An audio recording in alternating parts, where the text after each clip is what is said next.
Let's all be upstanding for the East African anthem and for the Kenyan national anthem.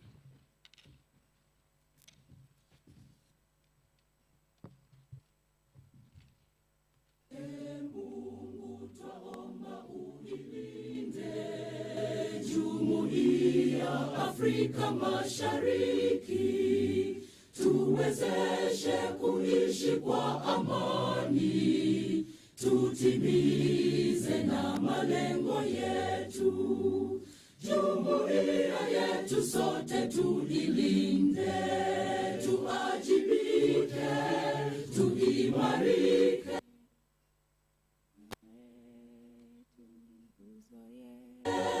Umoja wetu ni nguzo yetu, idumu jumuiya yetu.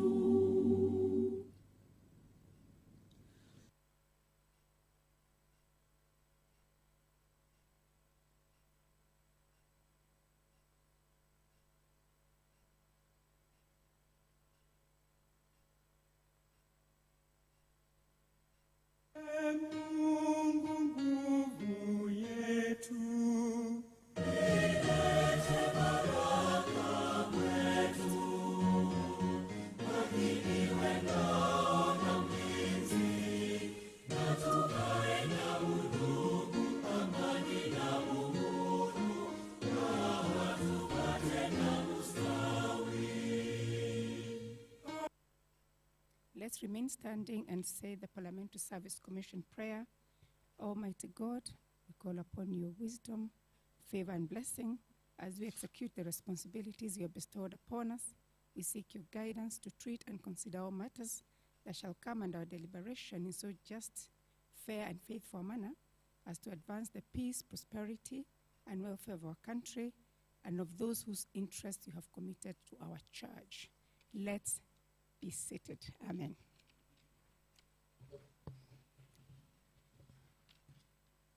Honorable Majority Leader of the National Assembly,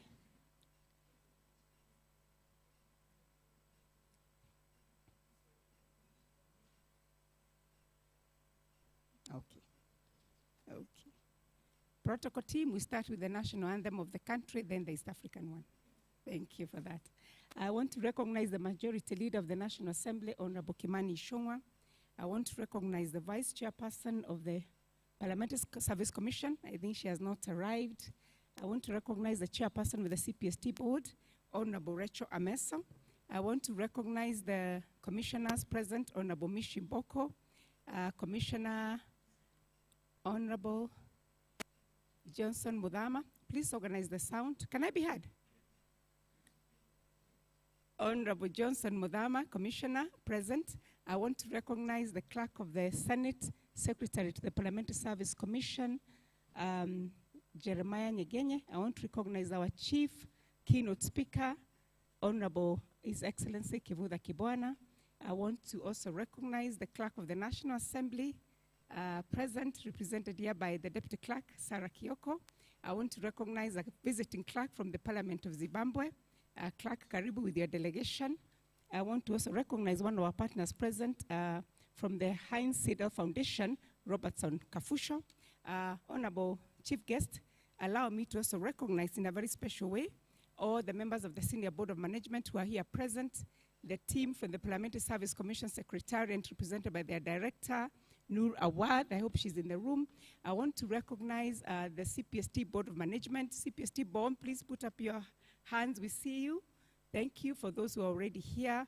Honorable Chief Guest, allow me also to recognize the CPST team and the members of the Parliamentary Service Commission who have organized this event.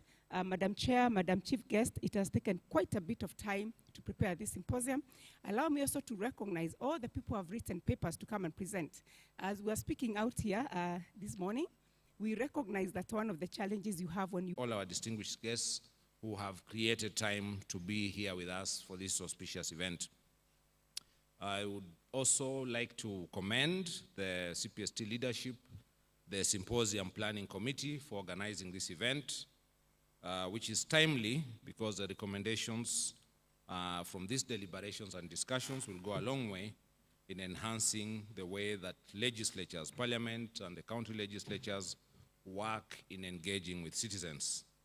I want to laud and commend all those brave people, authors, and staffers, practitioners who will be making presentations during this symposium. We will be greatly honored to be beneficiaries of the in-depth research that you have made into this very important subject, which will no doubt enhance the capacity of legislatures to undertake impactful public participation. Ladies and gentlemen, public participation is a fundamental tenet of our democracy, and it is essential for promoting human dignity and the sovereignty of the people. It is a major pillar and a vital requirement in the transaction of public affairs. It finds anchor in various provisions of the Constitution, including Article 1, 10, 35, 89, 118, 119, 124, 196, various chapters, various provisions of the Constitution. But I do not wish to tire you with a discourse myself on my thoughts about public participation. My role is to merely welcome you here.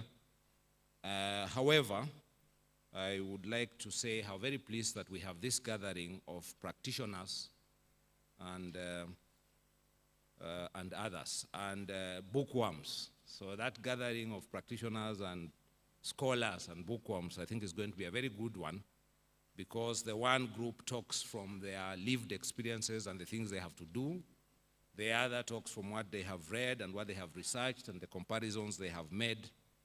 And I think that it makes for a very useful gathering and a very good interaction. From where I sit as a practitioner, I am hoping that from this event I will be able to answer some very simple questions, very basic questions. The what is this public participation? What is it about? The when. When do we have to do this? Is it at all times? At what point? Who undertakes public participation? Who is the public? How is it undertaken? By whom is it undertaken? For how long? I am also an accounting officer, so I have this question: how much? How much does it cost? Whose bill is it? Whose bill is public participation?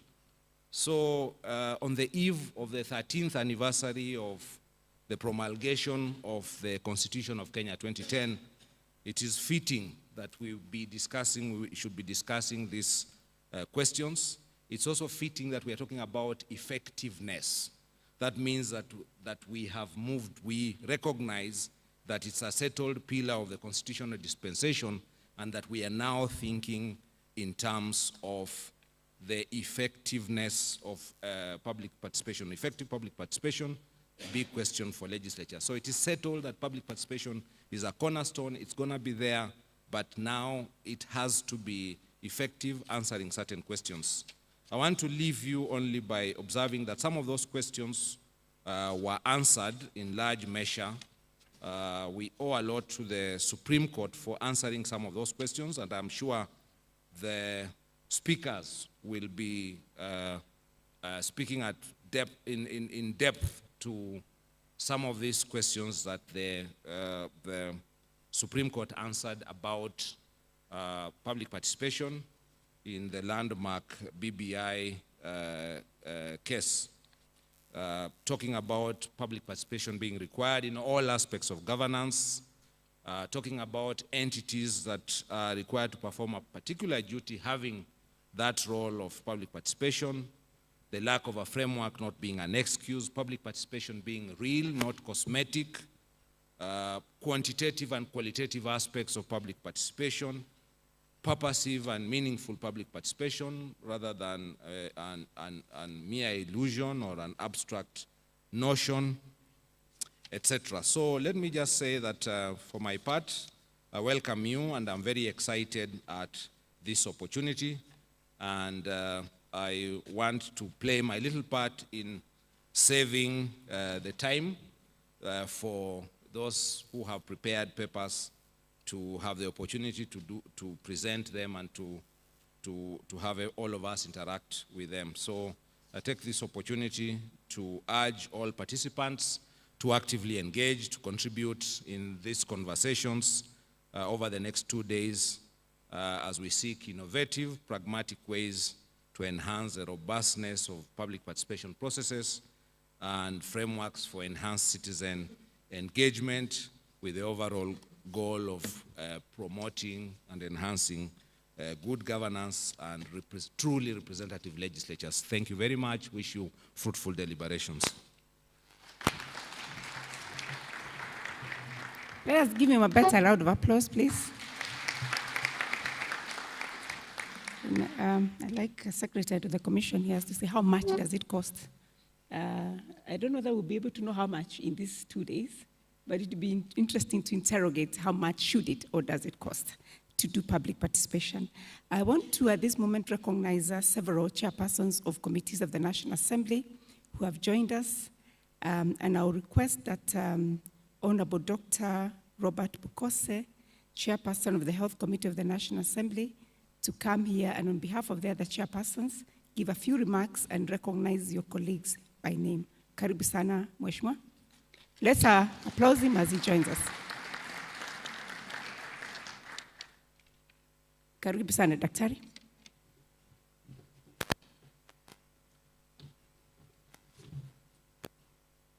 Thank you, Professor. Majority Leader, Commissioners, Professor Kivutha Kibwana, our Clerk of the Senate, my colleagues, chairs, and all invited participants, good morning. Dr. Murungaru was supposed to speak on behalf of the chairs, and now this responsibility has fallen on me. I just want to ask the chairs who are here, please stand up for recognition.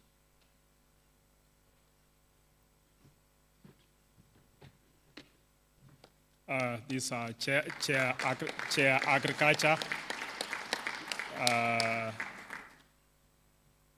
then Chair National Cohesion, Chair Special Facilities and Services, then our Chair Transport, then is the Vice Chair representing the Chair Delegated.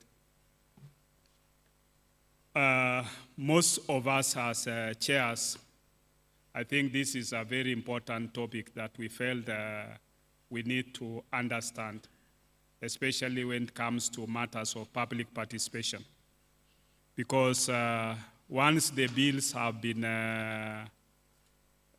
read the first time in the floor of the House, they are now submitted to the committees. And the committees are supposed to carry out public participation. All these chairs will guide their committees in doing public participation. And therefore, we are here to understand, because more often, you'll find that after a bill has gone through the normal process, people will go to court and challenge that there was no adequate public participation. So for us as chairs who are members of the Liaison Committee, we are here to understand what is the extent of that public participation. What is it that, what is it that we should be able to do adequate public participation? So I think this is a very important learning process, and I know that out of this, we'll be able to now understand very clearly how much is public participation. And in also that, more often you'll find that we get public participation in terms of written memorandums.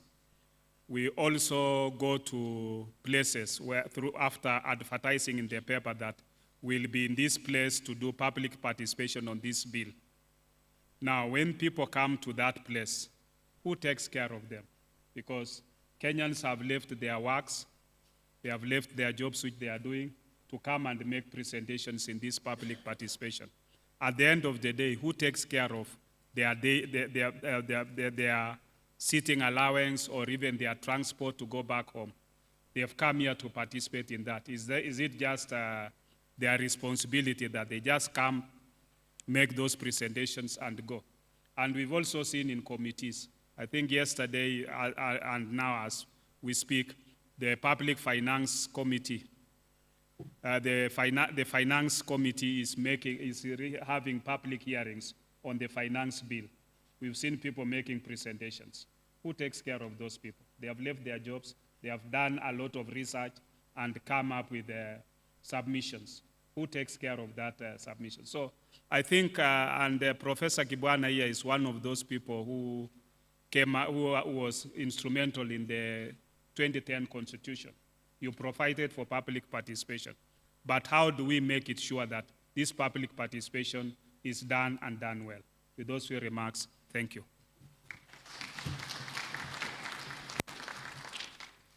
Thank you very much, Honorable Chairperson of the Health Committee of the National Assembly.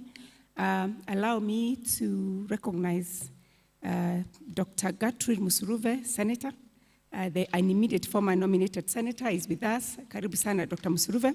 She's coming here representing Jomo Kenyatta University of Agriculture and Technology.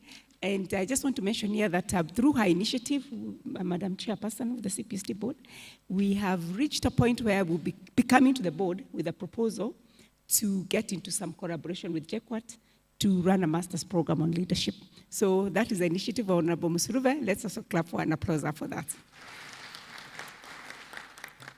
Honorable Chief Guest, Kimani Shongwa, I mentioned in the briefing room that we have a partner here called the Hans Sidel Foundation, represented by Mr. Robertson Kafusho and another colleague who will tell us who he's with. Through their partnership, they have actually kindly sponsored the participation of His Excellency Professor Kifudha Kibwana, and we want to thank them. They will speak on behalf, very briefly, on behalf of other partners who are joining us, either here or virtually. Kafusho, karibu.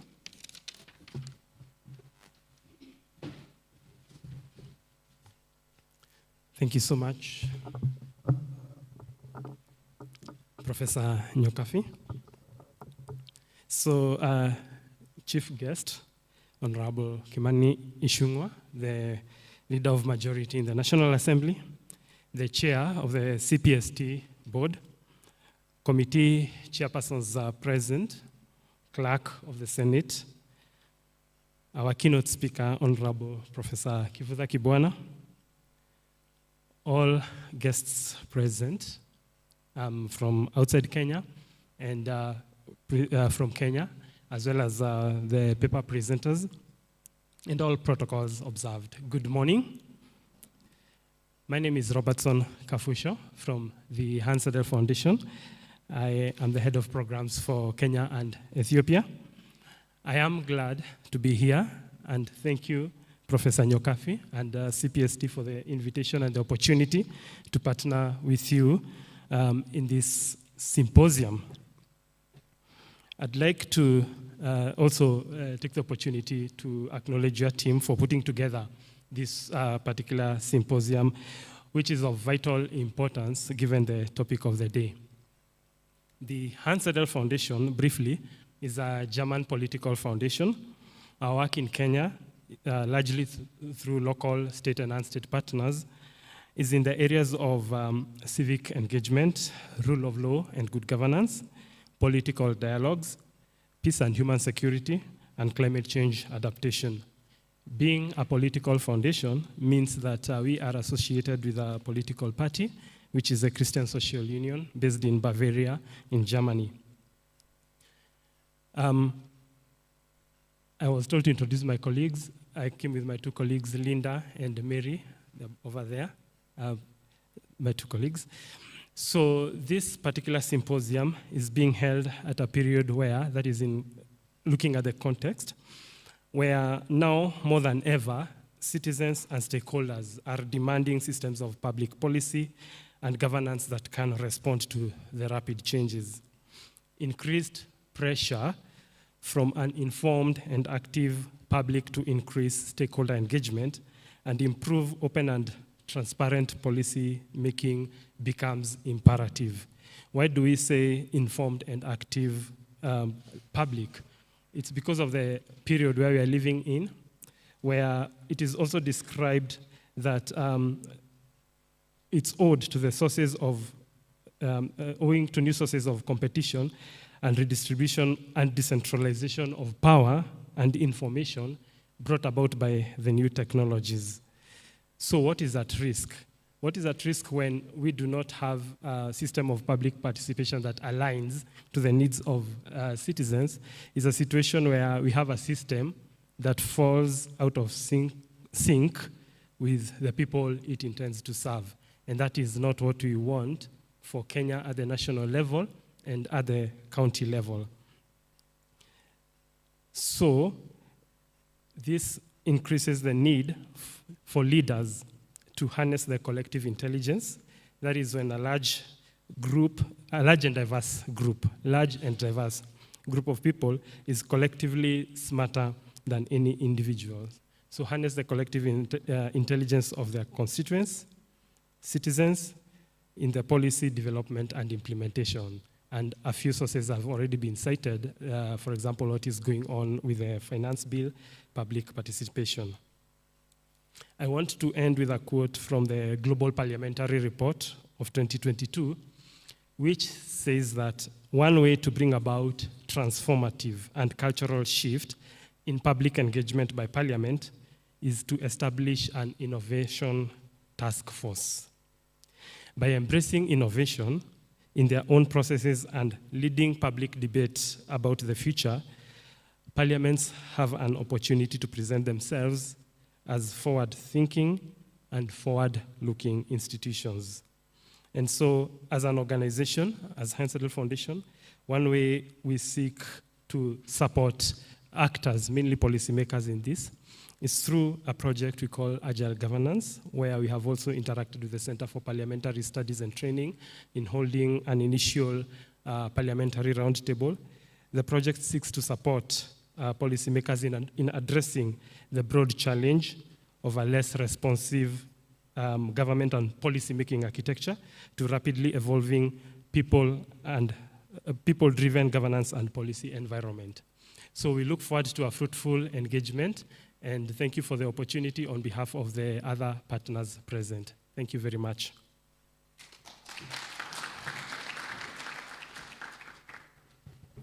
Thank you very much, Robertson Kafusho, for those remarks. And the Hans Sido Foundation has, we have done a few roundtables with them, and we hope, Chief Guest, Madam Chair of the board, commissioners, that when we bring this to the board, they can also become a formal partner of the CPST so that we can run some programs with them. At this juncture, I want to recognize also Professor Ambassador Maria Nzomo, a member of the CPST board, who is joining us virtually. She will continue joining us until tomorrow. She has a session that she's going to be chairing.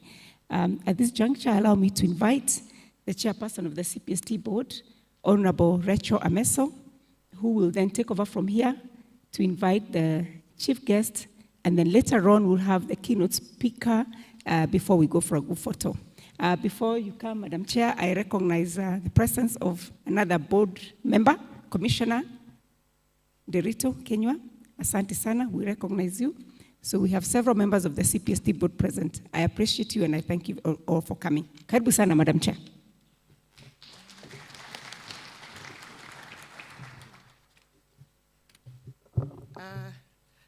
Thank you so much, Madam Edie, that's Executive Director, Professor Nyokabi.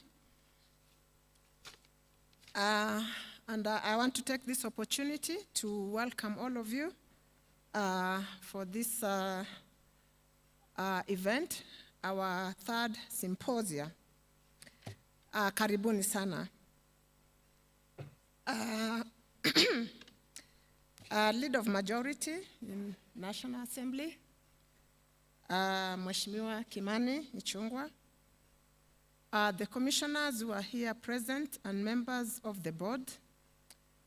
I'll be giving you an opportunity, one of you, just to come and represent the others who are not here, because we have quite a number of activities. So some will be joining us, and you'll be having them in other sessions. They'll be chairing various sessions.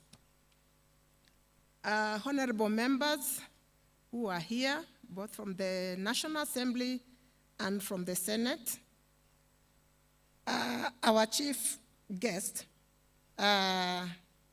Professor Governor Kivutha Kibwana, the clerk of the Senate, who is also the Secretary of Parliamentary Service Commission, Mr. Jeremiah Nyegenye, our DG, who will be here at any time, he will be joining us. That is Clement Nandieri, DG Parliamentary Service Commission, Professor Nyokabi Kamau, our Executive Director, CPST, distinguished guests, ladies and gentlemen. Good morning. Yeah, it is with this tremendous pleasure that I join you all for this important two-day event. Allow me to express my sincere appreciation to each one of you for making time out of your busy schedules to honor the invitation to be present here today. I also want to thank the Executive Director, Madam Nyokabi, and her team for organizing the 3rd Annual Parliamentary Symposium themed Effective Public Participation, the Big Question for Legislatures. Honorable members, distinguished ladies and gentlemen, in Kenya, public participation is considered a crucial pillar of our Constitution. It promotes democracy by providing the citizenry with the opportunity to take part in decision-making processes. It is meant to ensure citizens are heard and are able to actively participate in decision and activities that impact their life and livelihood. When on that, I just want to bring to the attention of our guests here. The other day, we were with the leader of majority, and we had gone to Canada for a training, and we had about 10 other parliaments. So when the Kenyan team was we did our presentation, and we brought in the issue of public participation. And I can assure you that everybody was wondering, how? That means that the Kenyan Parliament, we are much, much far ahead. And those are international, worldwide. Even the richest country was there. We had Australia, we had Canada, but they were so keen about this public participation. And Madam Professor Nyokabi, that will mean that we'll have to organize an international symposia that can bring other parliaments. I'm so grateful that we have the team here from Zimbabwe, because the next time we do an international symposia, I believe you shall come to join hands with us. As I continue, the Constitution under Article 1 affirms that sovereign power belongs to the people, while under Article 118, 1b, it requires Parliament to facilitate public participation. And the question was here, who is to take care of those who are participating? And this involvement in legislative and other business of Parliament and its committees. It is further provides that Parliament shall conduct its business in an open manner, and its sitting and of those its committees shall open to the public. In participation on our legislative processes, it's open to all members of the public, either individually or as organized groups. Good governance can then depend through interaction between Parliament and the public with an aim of making acceptable and better decisions. This involves informing and listening, dialogue, debate, and analysis, and implementation of agreed solutions. Indeed, the Constitution of Kenya provides that Parliament shall not bar anyone from participating in public affairs on any ground such as age, race, color, gender, or political affiliation.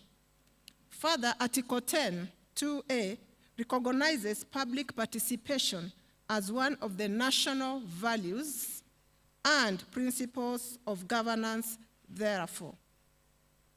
Honorable members, distinguished ladies and gentlemen, the importance of public participation is also anchored in the National Assembly and Senate standing orders, which mandate the respective committees to which a bill is committed to facilitate public participation.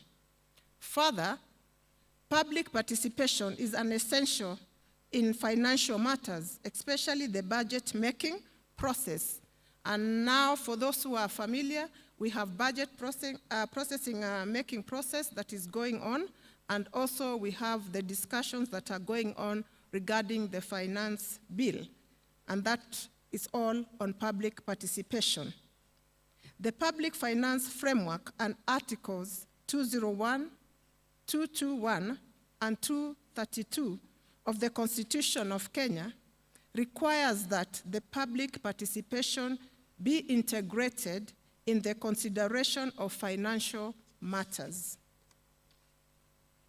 In the recent past, we have seen members of the public make submissions and attend public hearings to give their views on financial matters. Currently, the contentious finance bill is under consideration and is expected to elicit significant reactions from members of the public. That indeed is the essence of our democracy in Kenya. Honorable members, distinguished ladies and gentlemen, there is evidence in media reports that the lack of public participation impedes the lawmaking process.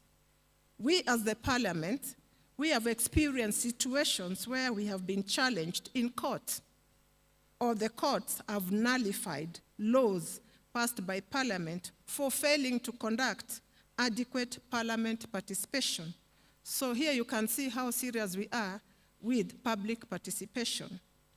To boost authority of the laws that we pass, Parliament should enhance public participation because the Constitution of Kenya cedes the sovereignty to the people of Kenya, and therefore the people's voice should be heard in all matters as concerns to governance. I notice the CPST has put together a very comprehensive program, that's why we are here, and the topics selected are well suited toward catalyzing discussions on best practices for equipping legislatures in their primary roles of legislation, representation, and oversight.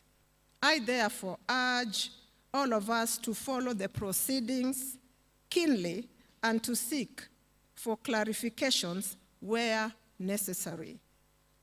I am confident that at the end of this workshop, we will not only be more enlightened, but we will fully comprehend and encompass public participation to deliver on Parliament's mandate. I urge the CPST to continue holding this discussion nationally, internationally, with the view to nurture a sustainable culture of public participation in Kenya.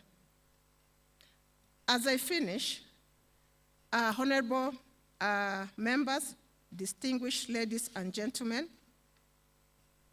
allow me to remind all of us that as members, we are auditors of government and guardians of all the public interest.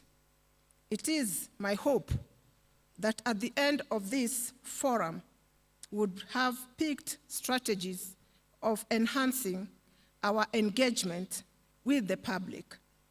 I look forward to engaging an interactive session throughout the symposia. And once again, thank you all and the parliamentary leadership present, specifically, this is Mr. Speaker. Kindly, Leader of Majority, let our Speaker, who is the chairman, get to know this, that we really appreciate his leadership and for finding it fit to send you as Leader of Majority to come and represent our Speaker to attend this great event, which is our third symposium.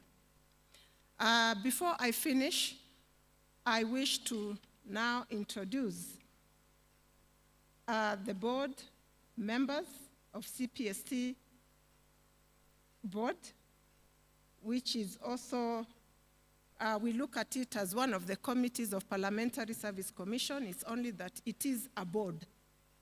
And I'll give an opportunity to one of the members just to come and say jambo. The rest, I'll introduce them. And before us, I'll start from my left. I have Commissioner John Nderitu Kinywa, who is the Senator of County of Laikipia. You'll be interacting with him during the sessions because most of the board members will be chairing various sessions in this 2 days event. I'll also want to introduce a Commissioner, Honorable Mishi Mboko, MP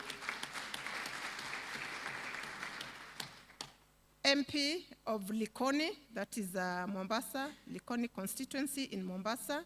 She's also a member of the board. I also have Commissioner, we call him Commissioner Chairman. He's a chair of other many, the Leader of Majority knows he's the chair. Leader of Majority is the chair, and I'll give Commissioner Johnston Modama an opportunity. Please come and speak on behalf of other members of the board and commissioners who are not here with us. And also, I want to appreciate Professor Maria Nzomo, who is, she's a visiting professor. She's currently in Poland. We want also to acknowledge that you are here with us online. So, karibu, Commissioner Johnston Modama. You speak on behalf of other commissioners who are not here with us. Karibu.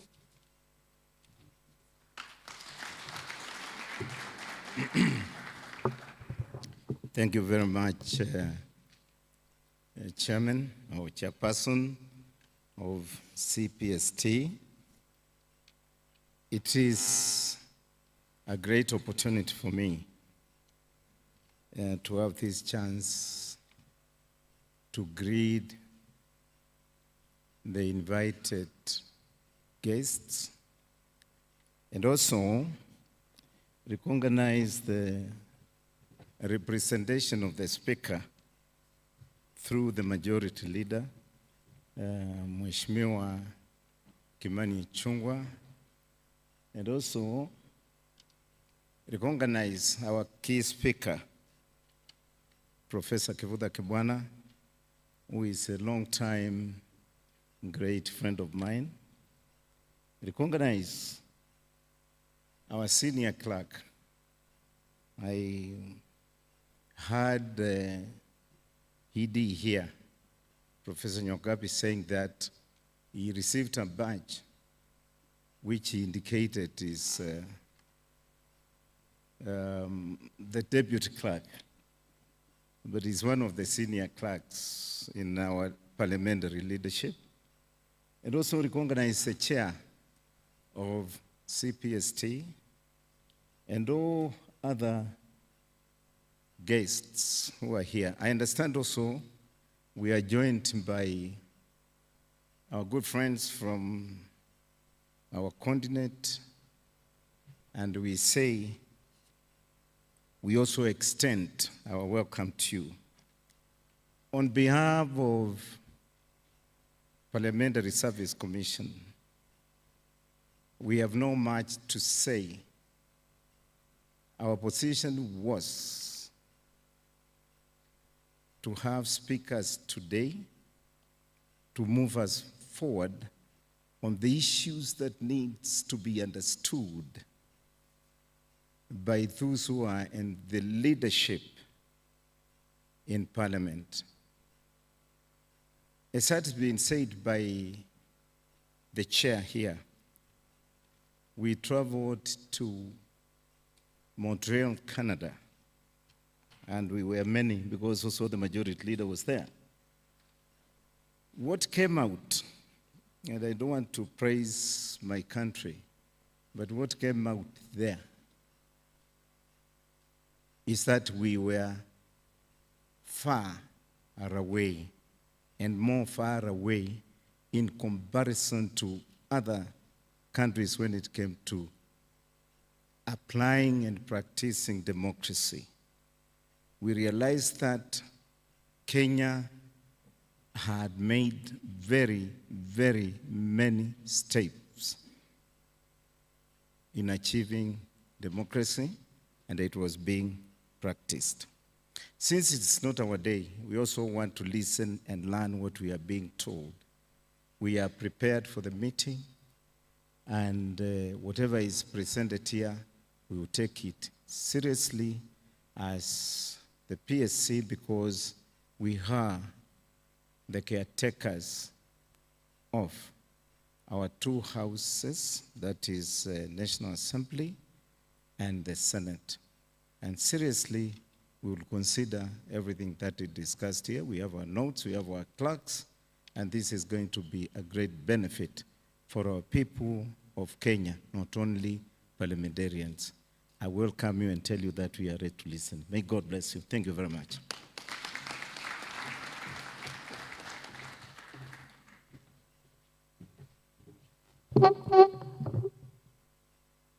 Thank you so much, Commissioner Modama. And at this point, I want to give 1 minute to the Clerk of National Assembly, represented by our Deputy Clerk, Madam Sarah Kioko. Madam Sarah Kioko, just come and say 1 or 2 words to our guests who are here today. Karibu, Madam Sarah Kioko.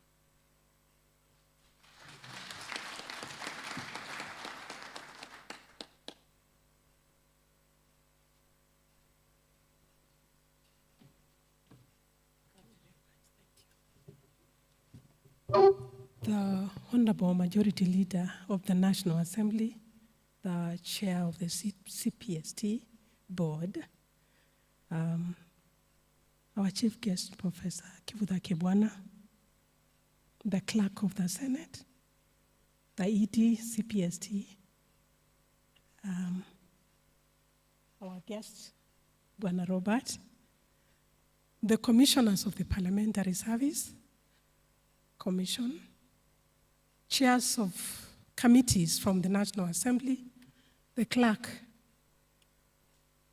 of the Parliament of Zimbabwe, and all invited guests, good morning. Thank you, Chair. You have taken me by surprise, but I am grateful for this opportunity to say hi. And as I was listening to the ED when she gave her introductory remarks, she did say that we have had 3 symposiums of the CPST during the current bicameral legislature of Kenya, or since the promulgation of the Constitution. But I do recall and maybe you may not know, that I was one of the founder officers of the CPST, the very first officials from the Parliament of Kenya that went to establish the CPST. I was one of them. And I do recall that we had a symposium. So this should be the 4th symposium. We had a symposium pre-2010 Constitution. I think it was around the time the Constitution was promulgated. I think it was 2011 when we had the first symposium. And it was an international symposium because we had delegates from all over the world. I remember it was a big symposium at the Windsor Golf Club. And I am grateful that the CPST has made many strides. Many times when you're constructing a house, the people who dig the trenches, the ones who cut the trees at the place where you build the house, the ones who dig the trenches, the ones who do the foundation, indeed the ones who construct the house, tend to be forgotten. But that is the most important work of the house. So the CPST has come a long way. I am proud that I was in the initial group that worked on the manuals of the CPST, and the CPST has come a long way, and I believe the CPST is going very far. I was just thinking about the topic, the theme of this conference, the public participation, and looking at our country. Last night I was listening to something that comes after news in the Citizen. What is that? The thing that comes with the 4, what do you call it? The news gang. I was listening to the news gang last night, and they had a bit on the public participation on the current finance bill. And I couldn't help getting amused at the far that Kenyans have come. Because Kenyans were asking questions, especially around taxation on the finance bill. And some were really centering on the housing levy. Interesting clips were played by the gang. And I remember also listening to the chair, Finance Committee, and he said they had received over 1,000 memoranda on the finance bill. I have watched and seen that there were so many oral representations on the finance bill 2023. Very many. I think the committee could not, if it was to listen to everybody, it would sit for many months. So that tells you that Kenyans are alert. Kenyans want to be involved. And thank goodness for our constitution, because our constitution has given public participation anchor in it. And I do not want to repeat what the clerk said, because quite a number of articles in the Constitution give reference to the issue of public participation, and Kenyans are embracing it by the day. Think of over 1,000 memoranda.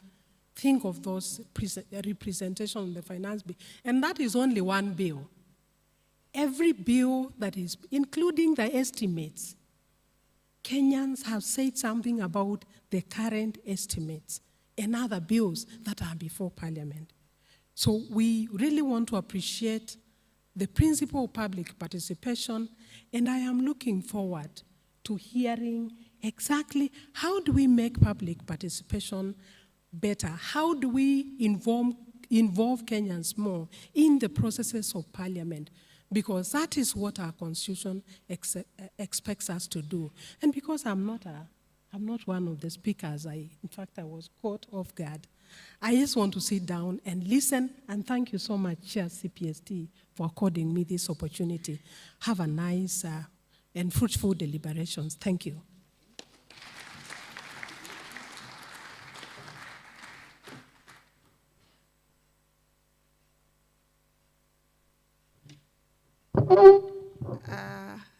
thank you so much, our Deputy Clerk, Madam Sarah Kioko.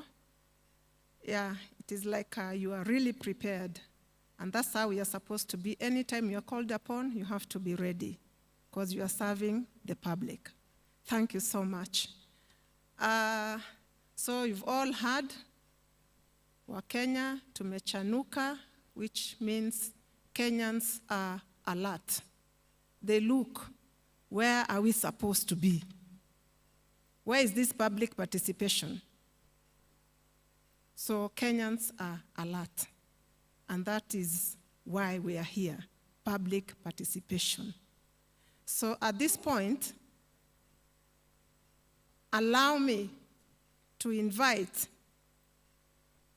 the leader of majority in National Assembly of Kenya, none other than Kimani Ichung'wah.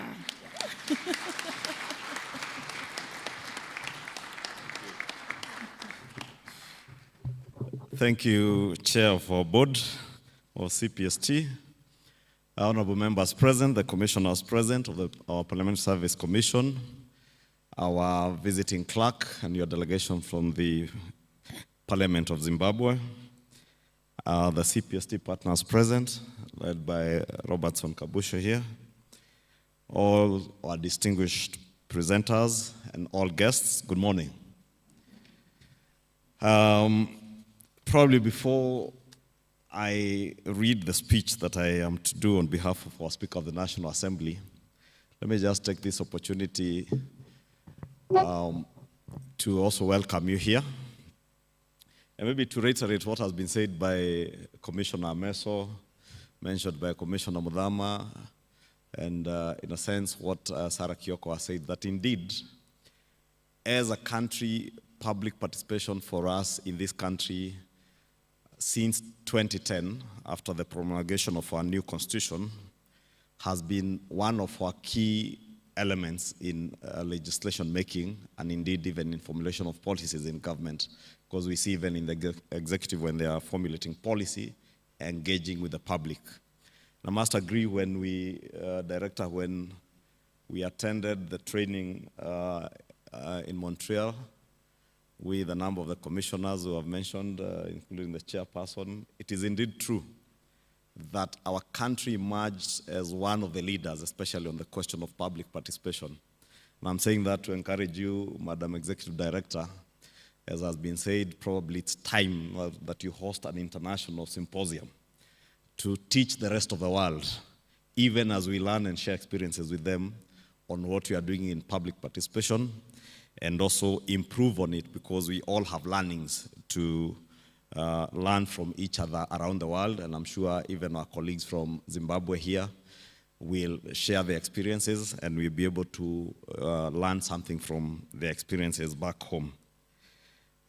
With those very brief remarks, I do hope that then, in line with the theme of this symposium, that of effective public participation, and it is a big question for legislatures.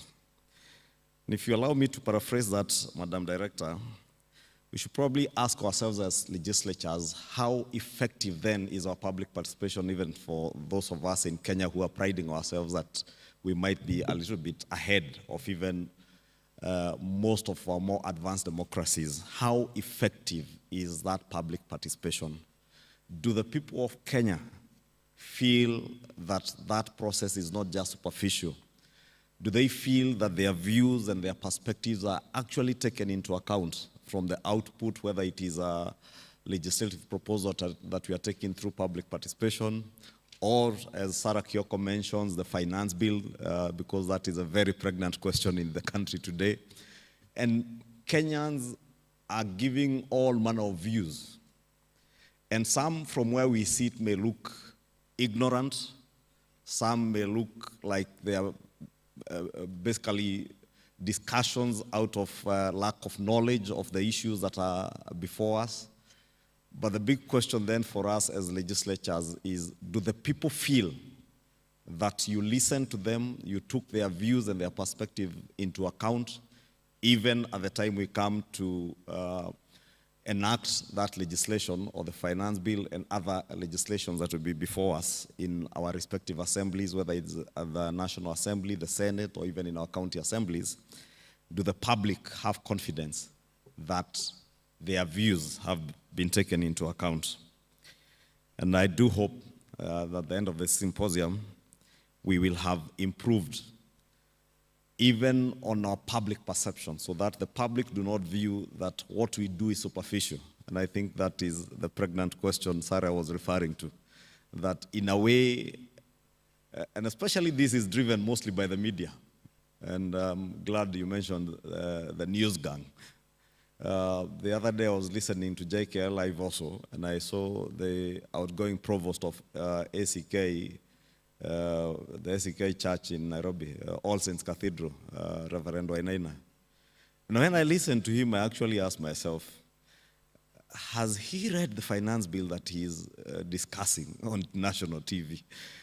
And therefore, there are questions that we must also look into, even as we listen to the public. We must also formulate ways and institutionalize ways in our legislatures where we effectively educate the public on what the proposals that we are considering are all about, so that they also appear before you with knowledge of what is before Parliament. Therefore, honorable guests, allow me now to read on behalf of the Speaker of the National Assembly his speech. And it begins by welcoming you all to Naivasha, and indeed for our visitors visiting from outside this country to Kenya. We are indeed grateful to CPST for organizing this third annual Parliamentary Symposium under the theme of effective public participation, the big question for legislatures. Public participation in legislative processes is a mandatory constitutional and statutory requirement in Kenya. And indeed, Article 118 of the Constitution requires that Parliament conducts its business openly, and its sittings and those of all its committees be open to the public. It further requires the facilitation of public participation and the people's involvement in the legislative and other business of Parliament and all its committees. Also at the county level, Article 196 of the Constitution requires the county assemblies to facilitate public participation and also the people's involvement in their legislative and other business of the assemblies and their committees. Ladies and gentlemen, indeed, public participation is a founding principle of democracy and a fundamental requirement of law. In Kenya, public participation is recognized as a crucial element of good governance and is enshrined in the national values and principles of governance in our Constitution. The principle of public participation asserts that the people have the right to participate in decision-making processes that affect their lives and the development of laws and policies that govern them. It emphasizes that the government and all its institutions should actively involve and engage citizens in these processes, ensuring that their voices are heard, their opinions considered, and their perspectives taken into account. This principle applies to all state organs, state officers, public officers, and individuals whenever they enact, apply, or interpret any law or policy. It serves as a guiding principle that promotes transparency, accountability, and inclusivity in governance. Public participation is therefore a fundamental aspect of any democratic society, and it ensures that citizens have a voice in decision-making processes that affect their lives. It enables individuals and communities to express their opinions, contribute their perspectives, and influence the development of laws and policies that govern the people. Ladies and gentlemen, recognizing that public participation is such a fundamental requirement of the law and ensures that citizens have the right to be informed, consulted, and actively participate in shaping their society, It provides a legal basis for individuals and communities to assert their democratic rights and influence the decisions that will affect them either directly or indirectly.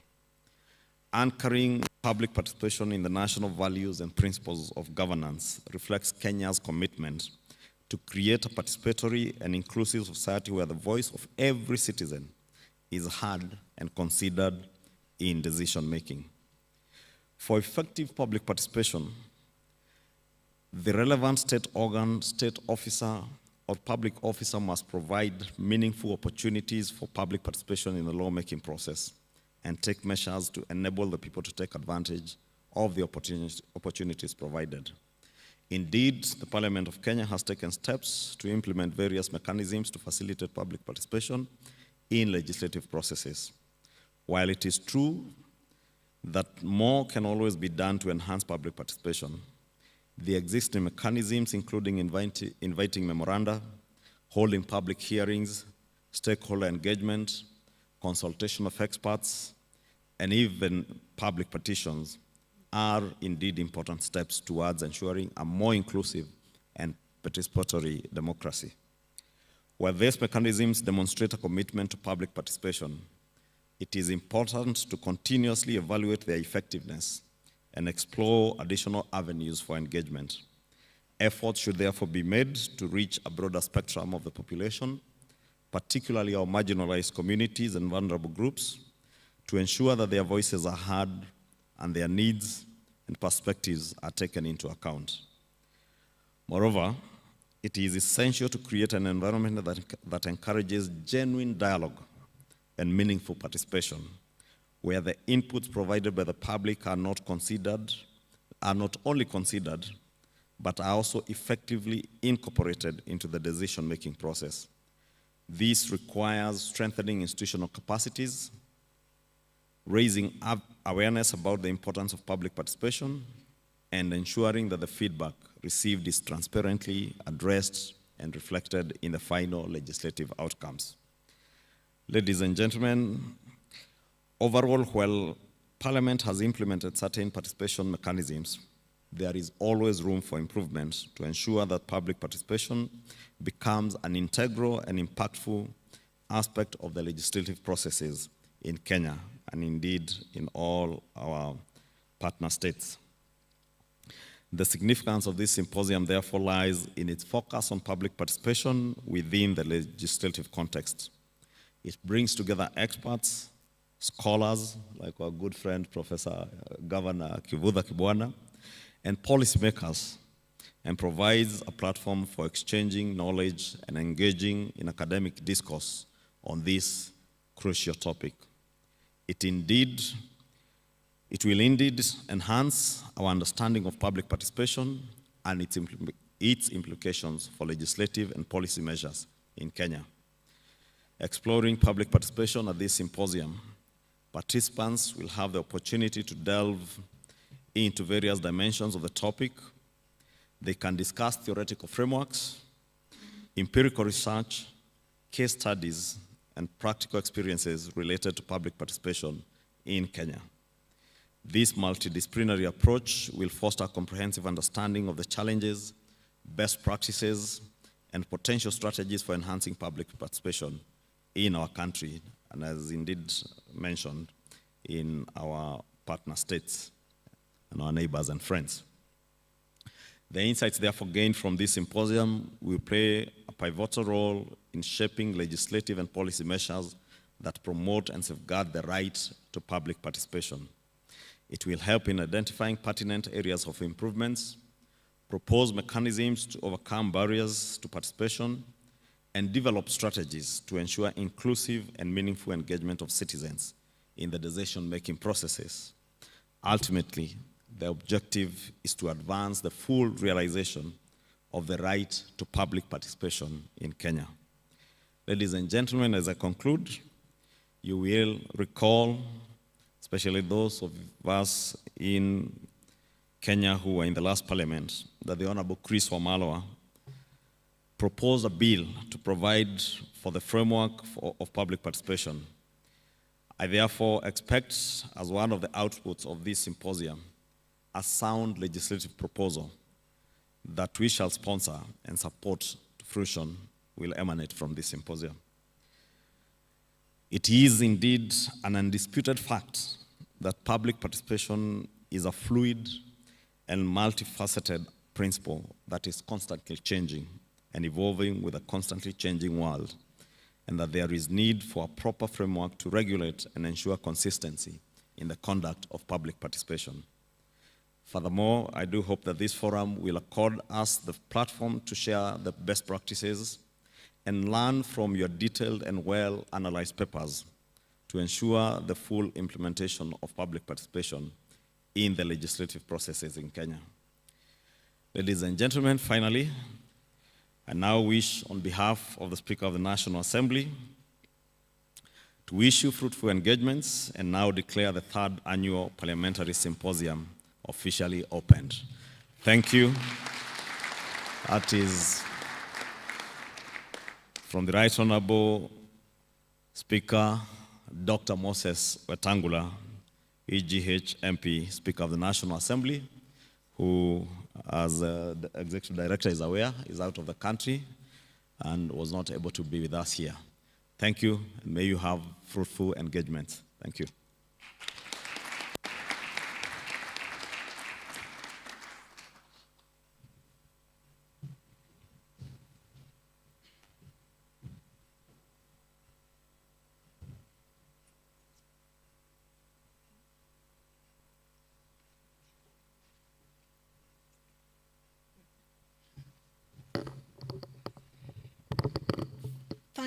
Thank you so much, Leader of Majority, Mheshimiwa Kimani Ichung'wah, for that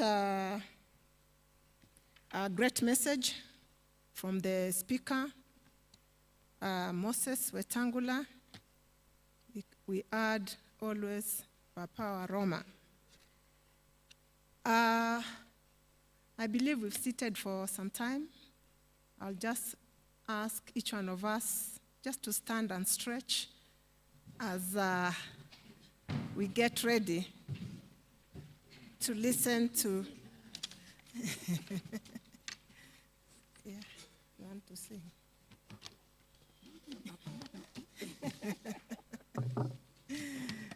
Yeah, so, yeah, stretch. It's part of public participation.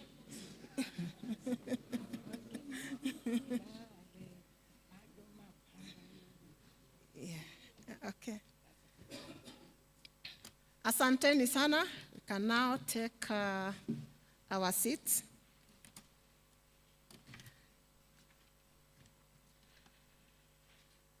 At this juncture, I'll want now to introduce our key speaker. He has many names.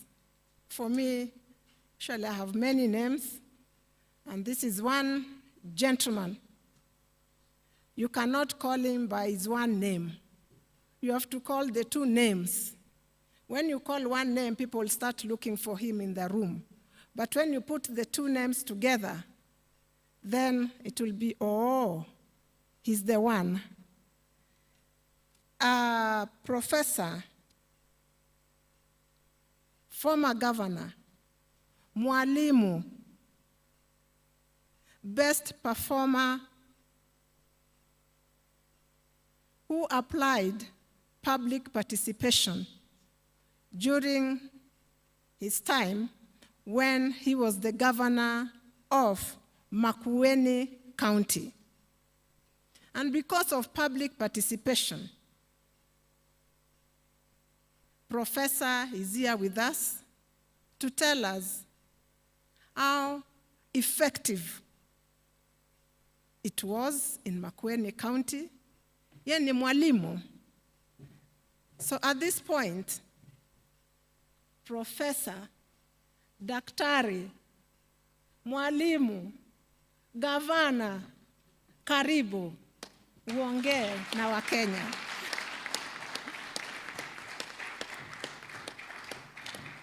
Professor Kivutha Kibwana. You cannot say Kibwana. You have to say the two names. Karibu sana, Professor Kivutha Kibwana.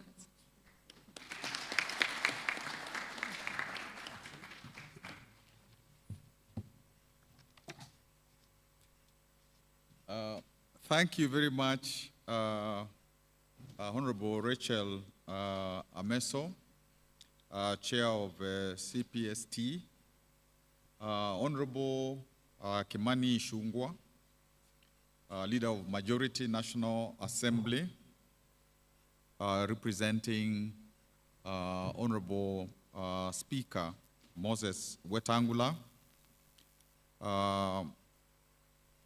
the PSC commissioners are present, members of Parliament, Jeremiah, whom we shared a classroom together at some point, Clerk of Senate, and PSC Secretary, Deputy Clerk, National Assembly of Kenya, Ms. Kioko, Professor Nyokabi Kamau, Executive Director of CPST, development partners present with our sponsor, Ansidel Foundation, parliamentary staff, distinguished guests and very distinguished guests from Zimbabwe, and ladies and gentlemen. I'm really very happy to be part of this meeting to share a bit on effective public participation, the big question for Kenya's legislatures, because it's both the national and county level. And in my view, this is probably the most comprehensive and groundbreaking conversation on public participation in Kenya to date. And I'm very happy to see the interest expressed by our legislatures, other stakeholders, in terms of wanting to engage in this conversation to know where we shall take public participation in our country in the next months, in the next year. I have looked at the abstracts for the papers that will be presented and discussed, and I think there are about 38. And they indicate to me, the abstracts, that a lot of work has been undertaken in this area, and it will really assist our legislatures, our country, in terms of firming up how we should do our public participation. When I looked at these abstracts, I saw through them that the authors are engaging with some key questions, and even the speakers before me have actually discussed some of those questions. And I was just wondering, Honorable Ichung'wah, because sometimes I'm told I make speeches without jokes, and you know they can be somewhat boring. But since you opened the meeting after you spoke, does it mean that the speeches before you spoke were not part of the meeting? But that's a culture that we have. So you opened for both the speeches before and the speeches afterwards. So some of these main points are how to achieve genuine as opposed to token or cosmetic or mirage public participation at both county and national levels, as demanded by the Constitution and other laws, what are the arenas of public life that public participation, or PPP, should target? How to build capacity for legislators, other government officials, and citizens to be players in transformative public participation, examination of best practices in public participation, and how to replicate them in our situation, inquiry into why courts often negative public proposals and action where public participation is not embraced, and what can we do, or what can be done to rectify this. The relationship between public participation and elections, referenda, and public petitions, and towards making a comprehensive law on public participation. These are some of the issues I picked after scrutinizing the 38 or so abstracts, which will be the basis of presentations today and tomorrow. And it's my hope, my expectation, that people, particularly leaders, will stay the whole course so that they can be informed, we can be informed by the papers that are being presented. And that's why I think that this symposium will change how our legislators view public participation and its potential, because I know it's not just the ones who are here, but also because this is being streamed, others who are busy engaging, particularly in budget matters, will also be part of this meeting, including my old friend, Professor Maria Nzomo, who is abroad. We used to teach together at the University of Nairobi. Now, as I was thinking about some of what to share, this came through my mind, that some citizens believe if they elect legislators, they have given them full mandate to make key decisions on their behalf. And so they should just wait and allow the legislators to make decisions for them. And also, some legislators believe once elected, they have authority to make decisions on behalf of their electorate without much consultation. Now, these two positions are, of course, contradictory and require to be harmonized.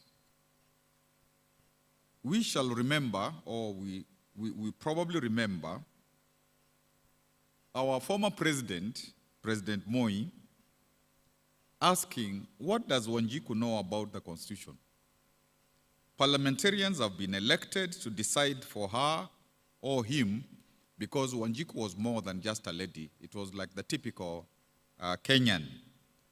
So for our president, it was parliamentarians and not Wanjiku, not civil society, who should make decisions for the citizenry. And of course, during those days, there was a tug of war about really where does ultimate decision-making lie in a state.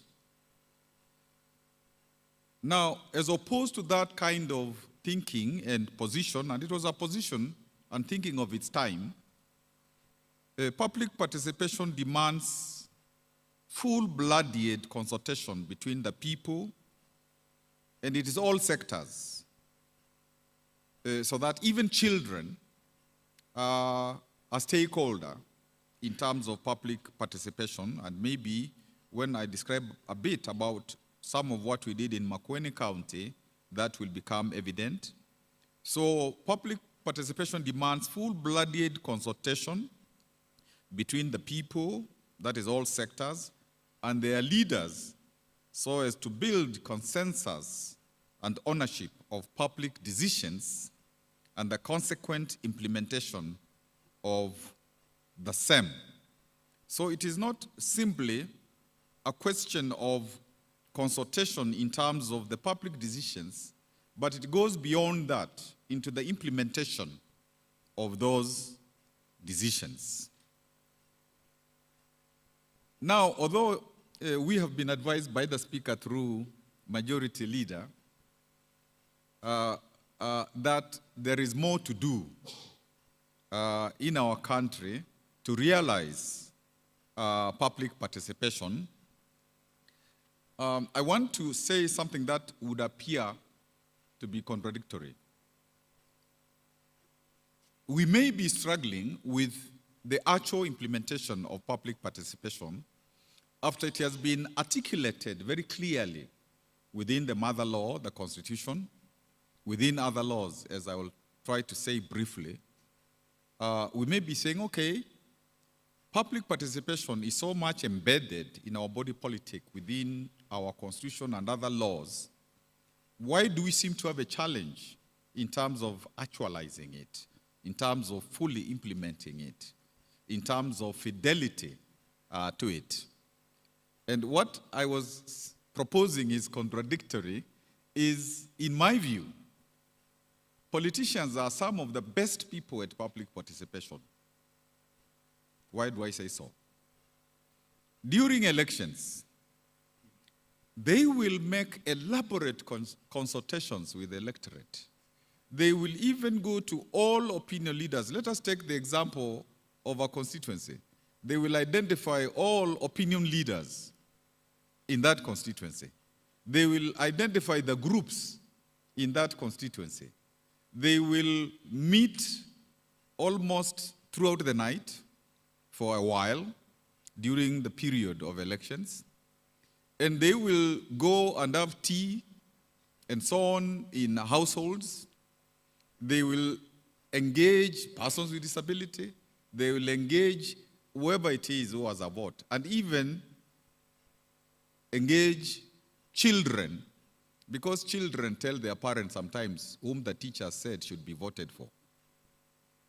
So if during election time, we are so good as politicians in terms of really seeking consensus, what do the people want, what are they telling me I should do when I go to Parliament, and so on. Why, after we are elected, once people are elected, do they drop down? This ability, this culture, and maybe seek less of consultations with the people. I think that will remain an open question. But even within that open question, I believe that we have therefore the capacity, politicians have the capacity to really conduct intense public participation, particularly when they decide it is the way to go. Maybe after that introduction, I can briefly talk about the meaning and philosophy of public participation. Public participation is actually a right which guarantees citizens integral involvement in any key public decision making and the implementation thereof that will affect their lives. So it is not something that political leaders or government functionaries extend to citizens for the sake of it. It is indeed a right, a human right. And that is why our Kenya's 2010 Constitution was very emphatic on ensuring that it is announced very loudly within the Constitution. In public participation discourse, there are two authors who relied on a lot for an understanding of public participation. Sherry Arnstein talks about a ladder of public participation, and Sarah White talks about forms and functions of public participation. For Sherry, citizen participation can be viewed from a ladder where whoever is involved in public participation wants it to be thoroughgoing, wants a real expression of citizen power, then the citizens are actually interacted with in that public participation exercise to ensure they have control, to ensure that there is expression of their delegated power, to ensure that there is partnership with the leadership that is also seeking to know what decisions does the public want carried forward. And that form of citizen participation, those rungs in the ladder, so to speak, express citizen power at its best. Then there is another layer of the ladder where there is tokenism, where citizen participation is done in such a way that one can say, I followed the law, I listened to them, a bit, and there is a bit of consultation, I'm informing them, there is placation, there is a desire to do it in such a way that one can say that the law has been followed. And this is what is causing, like we were told before, causing courts to strike down laws and actions because the courts are saying that this is not adequate citizen participation. This is more in the realm of tokenism.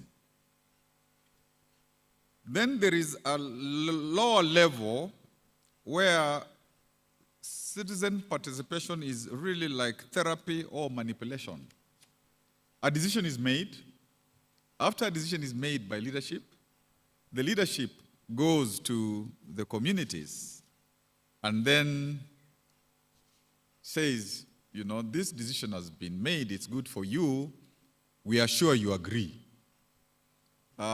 So again, the leader can go and say, we did public participation, and actually, they just came to the community to tell the community what has been decided. So according to this author, when you look at those steps, you can see a graduation of proper proper public participation up to the level of no public participation whatsoever. And at the bottom of what I described from the author, really we can see a situation where the leadership simply has imposed its agenda on the citizens. And this is pretty much what used to happen during one-partyism on the continent and where there are situations of militarism.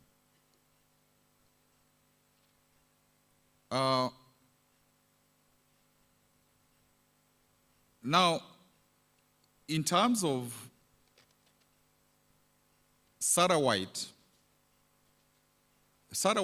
categories are about nominal participation, where powerful actors want to have legitimacy in terms of decisions that they have made and feel they are important for citizens, and therefore they really engage the so-called less powerful people simply to make sure that they feel they are included, there is inclusion, there is participation, but really whatever the citizens want will not occur. The result that has been premeditated will not be altered. Then Sarah White also thinks there is instrumental participation, that is, again, community participation used as a means towards a stated end. Like, you know that there is an end you want to achieve, and you maneuver citizens, and even sometimes try to get points people to bring to the community discussion what you want achieved, so that finally, whatever you wanted is achieved, and you say there's been public participation. Then she talks about representative participation, where the community has some voice in decision-making and implementation of projects or policies that affect them. There is some degree of leverage to influence ultimately what will happen. And finally, she talks of transformative participation, which results in the empowerment of those involved and actually can alter structures and institutions that had previously led to manipulation and exclusion. And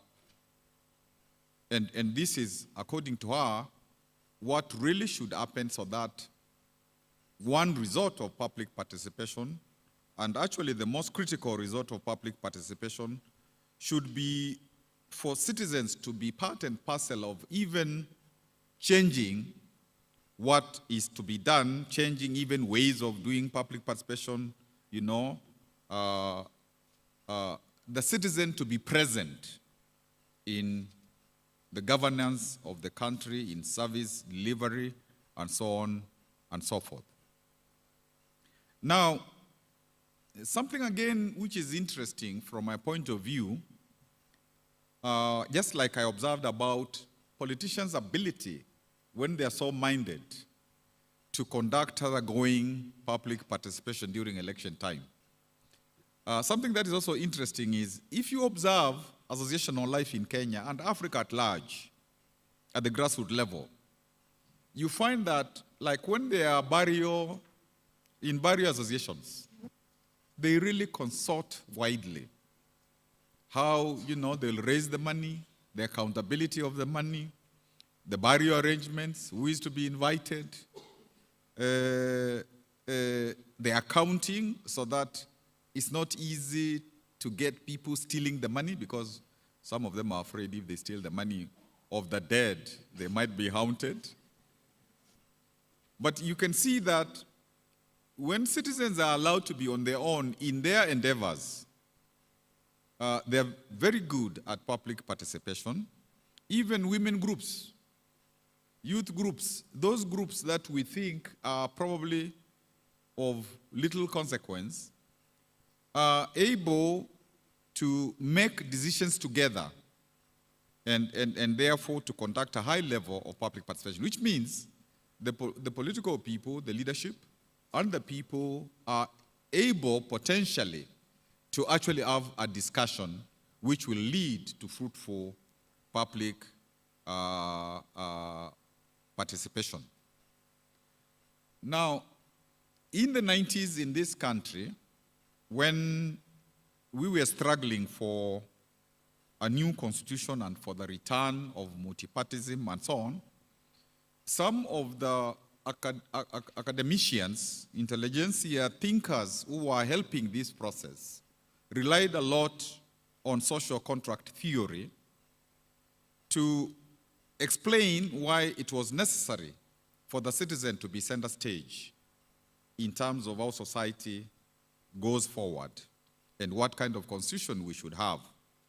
And therefore we relied on Hobbes, Locke, Rousseau, those 17th, 18th century philosophers who said that even when people cede power to the state, so that the state can assist them in terms of organization, so that, you know, there isn't violence and people are not taking away others' properties and they are not harming each other, there is always a residual power that is reserved to the citizen, which is not given to the sovereign. And if the sovereign becomes abrasive, if the sovereign oversteps the mark, the citizen can recall the sovereign and say that you are hurting us as citizens. And so we use this doctrine of social contract to explain that the citizen and the sovereign have to meet when there are critical decisions to be made so that they resolve them together, so that the citizen does not depart from the public space just because they have ceded authority to the sovereign, to the leadership.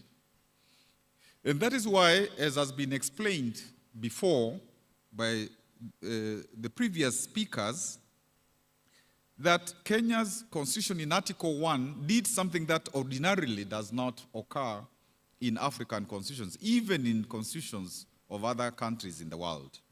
And Article 1 says that the citizen is sovereign and that all, institutions, parliament, executive, county assemblies, executive, legislature, judiciary of the national level, all of those are subject to the citizen who is the sovereign.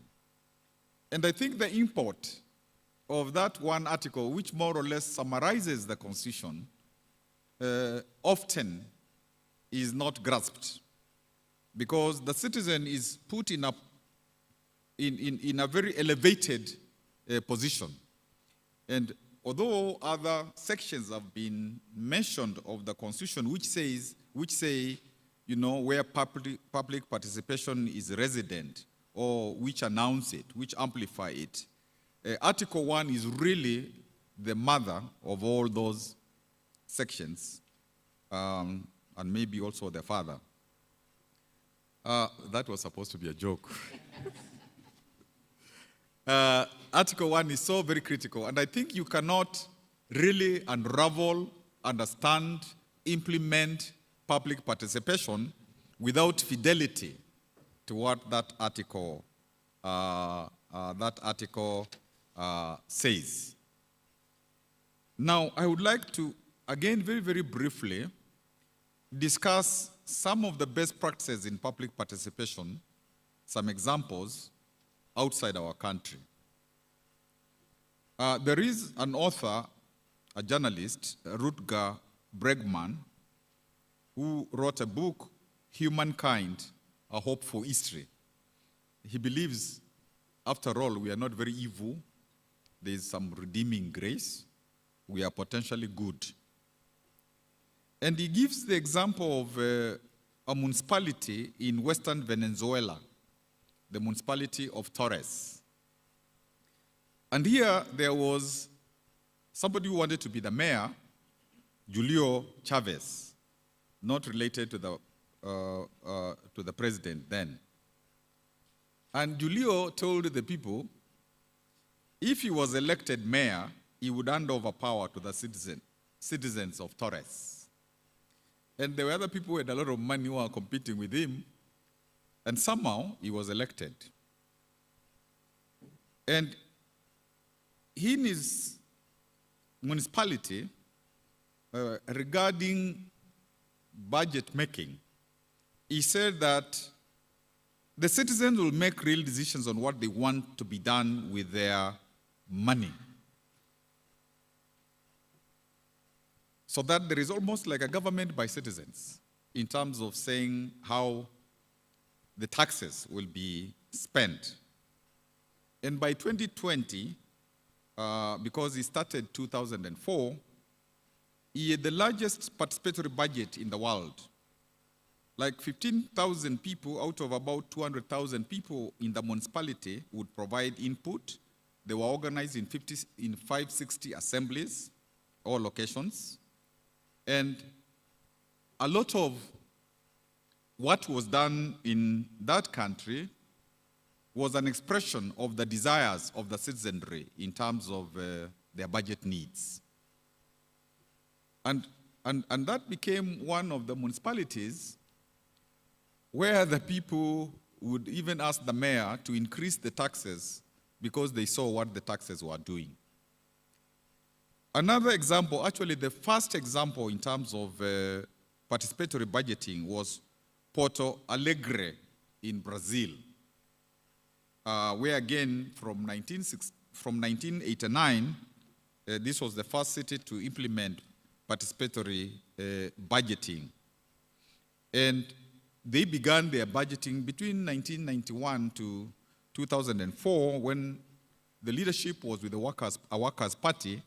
They would begin at a neighborhood, at a region, then citywide assemblies, and 50,000 people out of the 1.5 million participated. And therefore, again, the citizens felt, and we are taking the example of budget making because it gained spread. Even in the United States of America, some of the cities, until even the World Bank embraced it as a very good practice.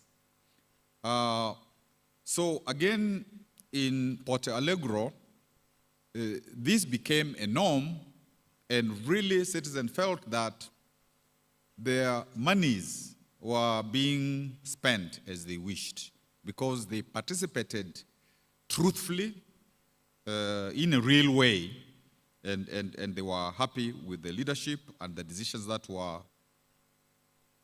made together.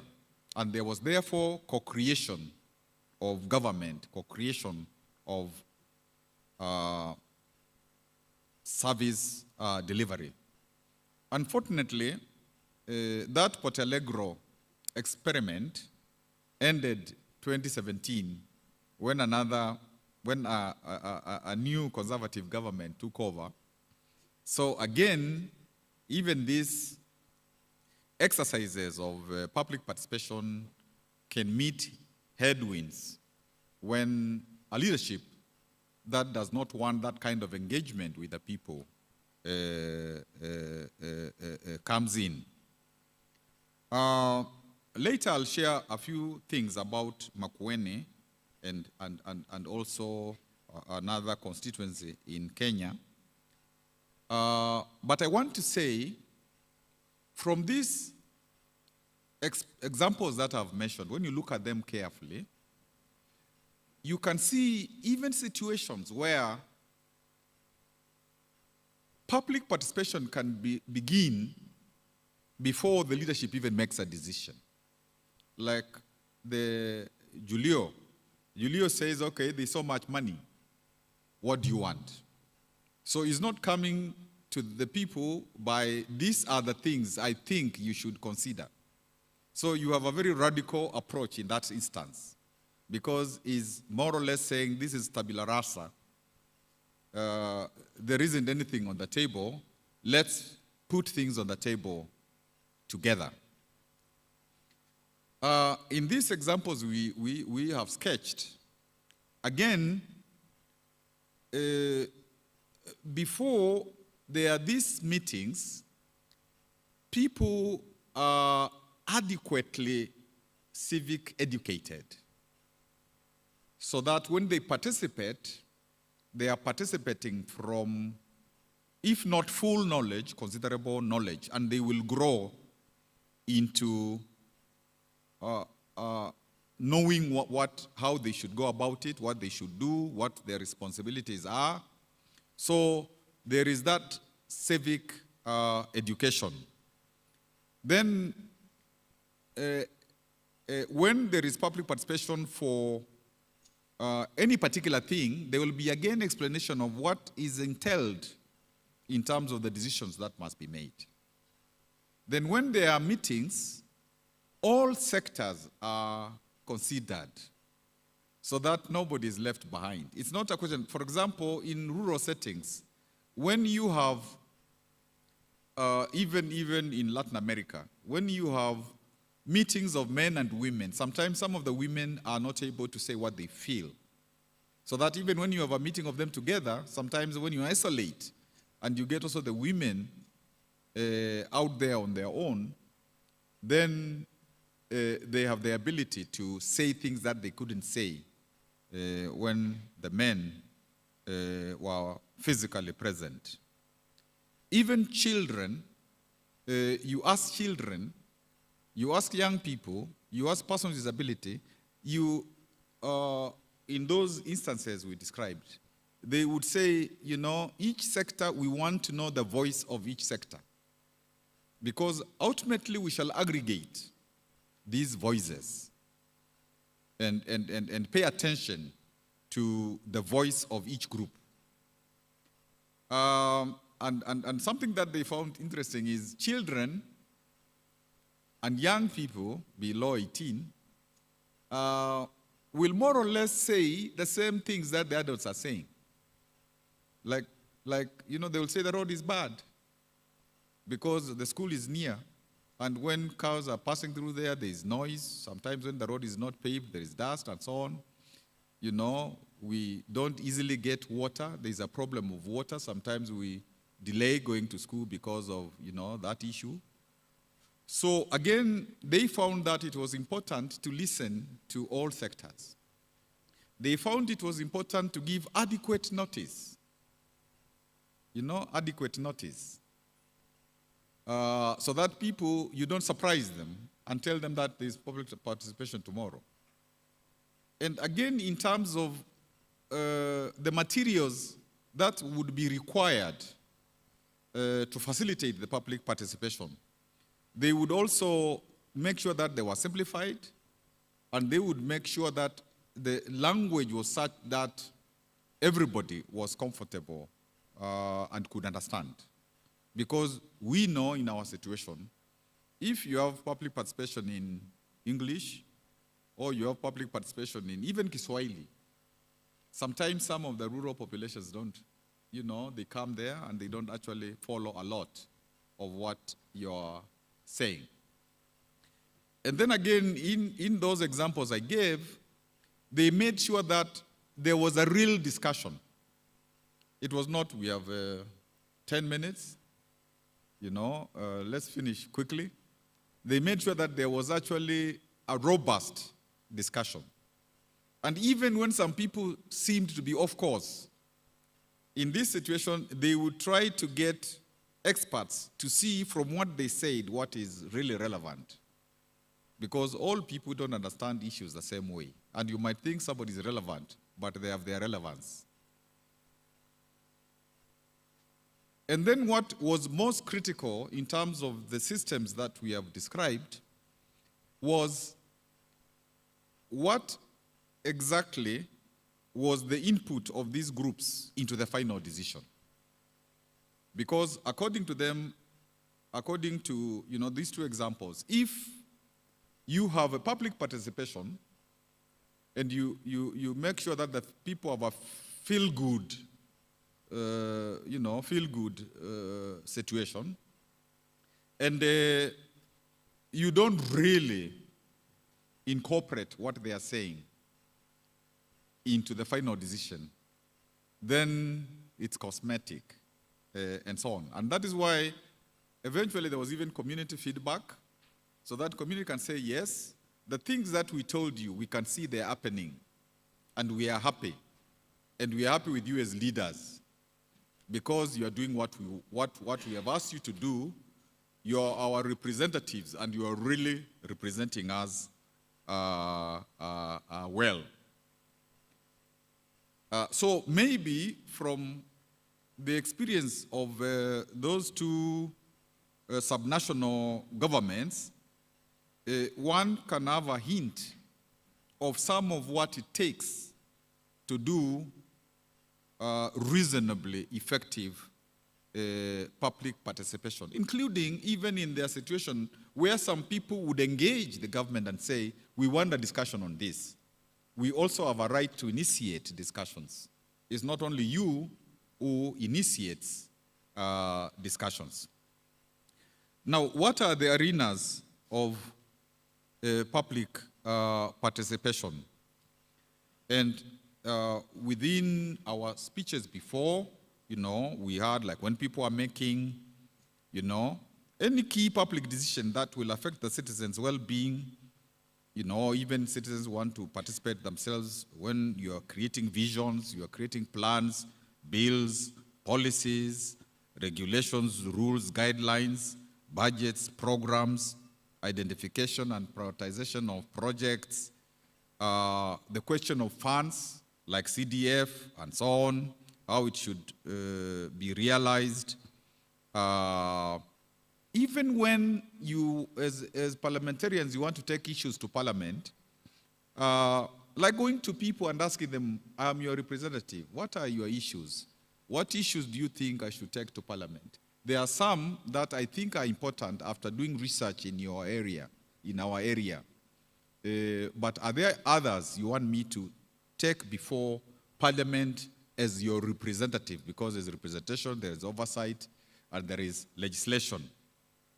Even when there are reports about the Auditor General and so on, and they are being discussed in Senate, going to the people and asking them, okay, this is what the report is saying. What is your comment? What can I therefore take to Senate before the relevant committee, even if I'm just a friend of the committee? And then there is also the vetting of nominees, where again there is public participation. In some instances, like in the counties, there would be a performance contract of the citizens and the leaders, so that the citizens at some point would come and evaluate the leaders. There are also instances of poor spending to see who is getting it, who is supposed to get it, so that the citizens tell you, these are the needy. If it's bursaries, these are the needy. So you can see there's a huge arena of public participation, and within a law which tells us how we should do public participation, one has to try to be as comprehensive as possible. And when I looked at some of the laws coming from county assemblies, county governments, like Nairobi City Council Act of 2015, Public Participation Act, or the Kiambu one, some draft laws and policies as well. When I looked at the Kenya Draft Policy on Public Participation, 2018, I believe, from the Attorney General's office, which still has not been finalized by Parliament. When I looked at the 2019 Public Participation number 2 bill, it was clear that some of those things that we have mentioned, arenas, were anticipated and were mentioned there, and it is therefore important to be as comprehensive as one can be. Also, when one looked at the former Minister of Devolution and Planning and COG County Public Participation Guidelines of January 2016, when one looked at also how the standing orders of Parliament, both houses, have been changed so that there can be accommodation of public participation, one is seeing there is that thrust to making public participation more real, but I will say still what is missing, perhaps to strengthen it further. And of course, because historically there was weakness in terms of public participation during the one party, during even what we call district focus, it is after 2010 that we began to really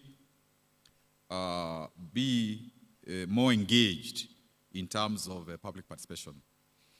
I will not speak much about the legal framework because that legal framework, I think before there was mention of it, all those articles in the Constitution,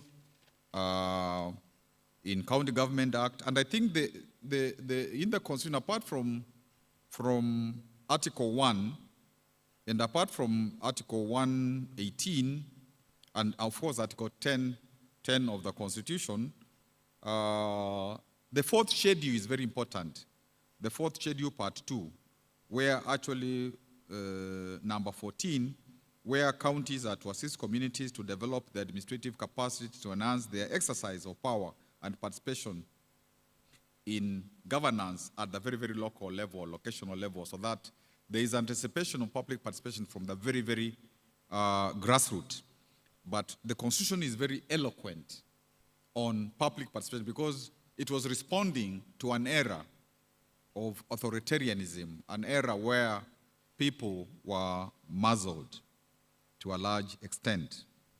So again, when you look at the county government, there are many provisions which really very clearly indicate, even the role of civic education, of information. When you look at the Public Finance Management Act, particularly in terms of budgeting, 125 and 207, when you look at the urban areas, law about how in urban areas, when they are making decisions, they should be, fora, and so on. So in the discussions that will proceed, as I looked at some of the papers, there will be significant scrutiny at the legal framework. And so, apart from emphasizing the centrality of Article 1, and of course the role of Parliament and the role of the county assemblies and the Schedule 4 about public participation percolating to the very grassroots, we shall leave a deep work to the papers that are being presented because several of them engage that subject. But what I wanted to say in terms of this legal arena, it is the gap that exists because those bigger laws, if I will call them that, simply say there should be public participation, and this is the reason for it. But they don't say the nitty-gritties, like the examples I gave about the two Latin American municipalities or subnational governments. And that is why, as we listen to the speech of the guest of honor, Honorable Moses Wetangula, whom I also shared a classroom with at some earlier life together, the Public Participation Bill 2019, I think that is going to be a very crucial piece of legislation. Now, of course, we hope it will be 2023. It will be a very, very crucial legislation. Because the reason the courts are striking down laws, striking down government actions, and so on, is because after the Constitution has said there is the imperative of public participation, we are groping in the dark in terms of its realization. And even when you look at the counties that are having policies and are having laws of public participation, first of all, they are very different, and they may not necessarily supply an adequate public participation as the courts are asking for and as the citizens are asking for. Therefore, this National Public Participation Act will remove some of this confusion that we are seeing. And it is a fact that when so much money is spent trying to make a law, and then all of a sudden it is nullified because it has not met the dictates of public participation, that's a loss to the country. And therefore, I think it behoves us to conclude this matter, which already was started by Honorable Chris Wamalwa, to conclude this matter so that the standards for public participation are very well articulated. And I had occasion to look at the bill and to note that actually the remaining work towards its maturation and its, therefore, completion, the remaining work is not necessarily that much. And of course, we really are grateful to organizations such as ANSIDEL for helping Parliament, helping the CPST in terms of doing some of this work.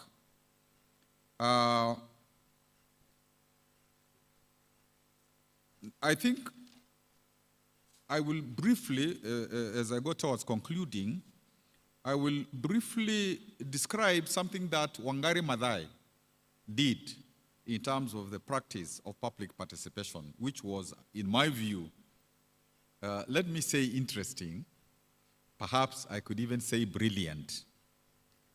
When she became the MP for Tetu, the Nobel laureate, over the 5 years she was MP, she got through CDF, or the constituency got through CDF, 134 million. And then, I think as of now, I don't know whether the law has changed, the CDF law, you were supposed to have a committee of 15 individuals to determine which projects would be funded. And of course, the people in the committee would be paid a stipend. But she decided that she was going to have committees at the sublocational level. And the sublocation was like it had 2,500 people. And she formed committees of 15 people in each of those. And she had 37 sublocations. And she made sure that women and youth were represented. And these committees would meet and decide on priorities of their sublocation. Then the chair and vice chair of each of the sublocational committee would go to allocational committee, where again, there would be discussions about prioritization, what was most strategic, what would serve people best, what would most effectively alleviate poverty. And then each location sent 2 representatives to the constituency, where they would now decide on 5 proposals from every location, and then agree now what must be funded. So the people identified the projects, they prioritized them, and they were part of implementing them.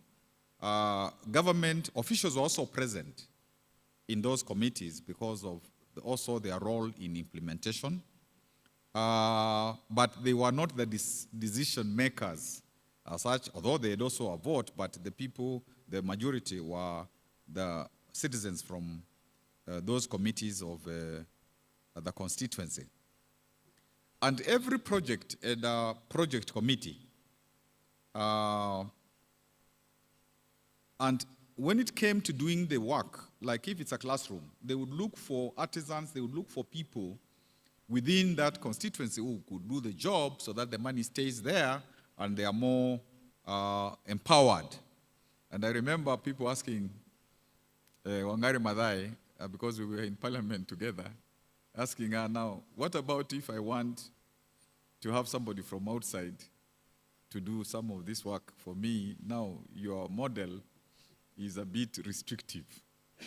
And she would laugh and say, I'm working with my people. This is documented in her book, The Challenge for Africa. And according to her, employment was created, money stayed in the community, local people got involved, corruption was kept at a minimum. Just like in Torres, when some of the cartels which were involved in a lot of corruption tried to instigate the governor, the bigger person, to punish Julio by denying him budget, the people went to the governor's office and said, no, you can't do this, and he succumbed. And according to Wangari Maathai, efficiency was maximized. And even the same committees gave bursaries because they knew who deserved, and she thought that was a better way of doing it. And this book of Wangari Maathai was written in 2009, and on page 134, she says she was creating a bottom-up model of development Those are awards. 2009. She said the process was transparent, accountable, promoted equity, fairness, and so on and so forth. And the Parliamentary Monitoring Committee was able to comment our work and to say other constituencies should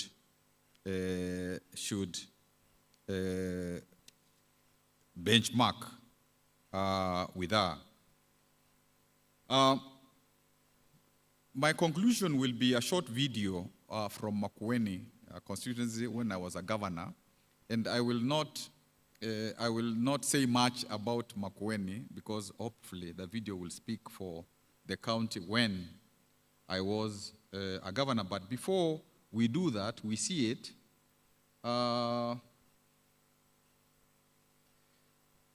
I think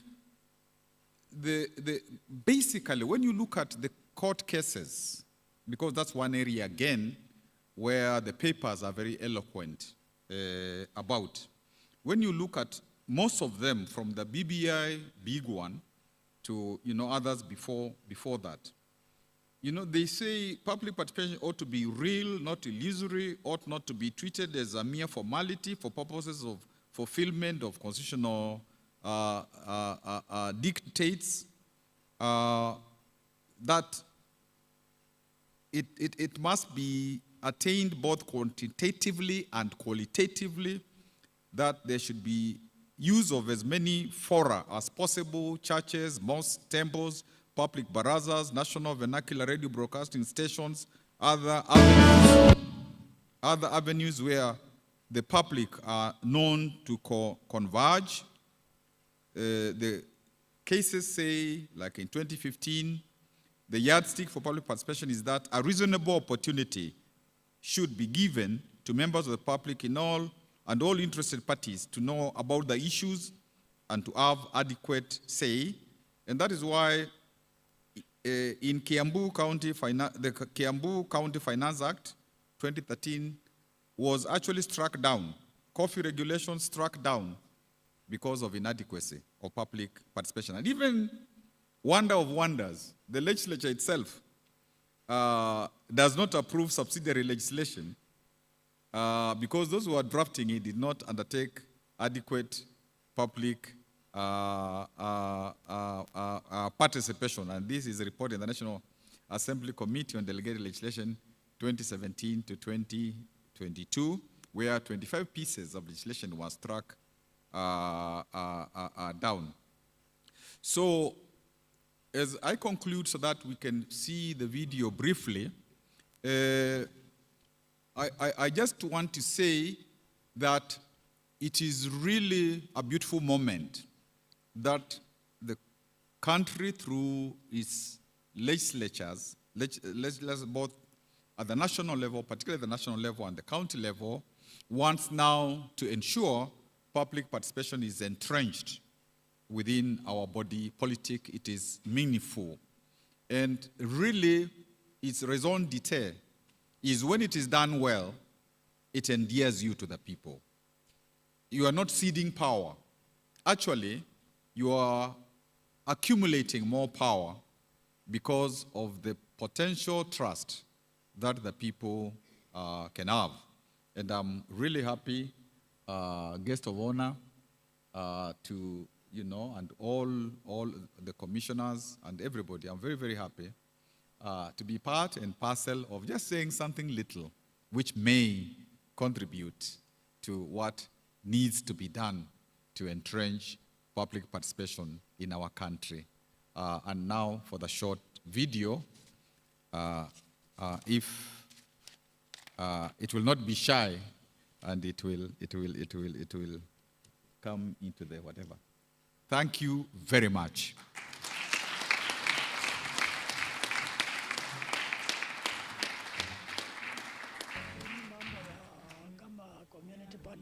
Imetoa watu hii mambo ya kama community participation imetoa watu kwa giza. Hapo mbeleni miradi ilikuwa inaletwa tu. Previously, during the one-party era, governments didn't ask anybody what they should do. lakini sasa ni sisi tunakaa, tuna decide, tunasema tunataka huo mradi. It is a form of governance practice that many talk about, but few have successfully implemented. When you want to make laws, you ask the citizens. When you want to make policy, you ask the citizens. When you want to make projects, you also ask the citizens. It is not a secret. We have just managed to implement it. The projects are owned by the people, and they come from the people. The more the people feel that these are their policies, these are their laws, these are their projects, I think that endears them to the government. This is a story of perseverance, hard work, determination, and a people dedicated to change. This is Makueni Rising, the epic journey. Located in the arid and semi-arid eastern parts of Kenya, Makueni County is subdivided into 6 sub-counties, namely Makueni, Mbooni, Kaiti, Kibwezi East, Kibwezi West, and Kilome. They are further subdivided into 30 wards, further devolved into 3 sub-wards, making a total of 90 sub-wards. When the county government started delivering on its mandate, there was a need to ensure any project undertaken was what the people of Makueni County needed, and that the government had full support through the people's goodwill. The fact that public participation is in the Constitution has really given a big avenue for people to be at the center of their governance. The county government is required to seek the views and opinion of the public, guided by the county motto, people first. One of the things that has put our county, Makueni County, to the map of Kenya and maybe the world is that we have truly been consulting with the people of Makueni in relation to what they want done. Kama ni mradi umeletwa ama tuseme ni mradi umesemekana unaanza huko, hakuna mtu anaweza kukubali bila yeye kuhusishwa, hajue huyo mradi ni wa nini na utasaidia nani. For me, one of the things that I think is so positive for devolution is the oversight of the citizenry. If the citizenry are not intimidated, even people can come home and tell your mother, they will say your son is not doing right.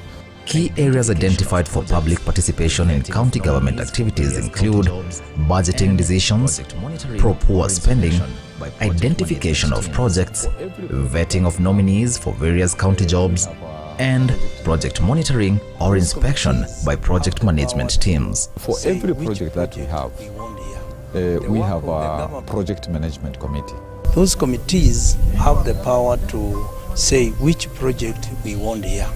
The work of the governor is only to fund that project. They will supervise on behalf of the community. If you will, they will do a monitoring and evaluation. With this in place, Makueni was set to begin its journey towards prosperity. We sign a performance contract so that they tell us that this is what we expect you to do, and we shall look,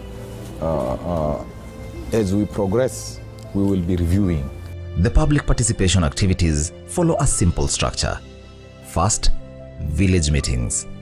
The county has a total of 3,455 villages. Members identify and prioritize the key challenges affecting them and later propose projects geared towards solving the identified challenges. It's the people, because they are the ones who know, who live there. They know their needs. So you've got to ask them. I think that is what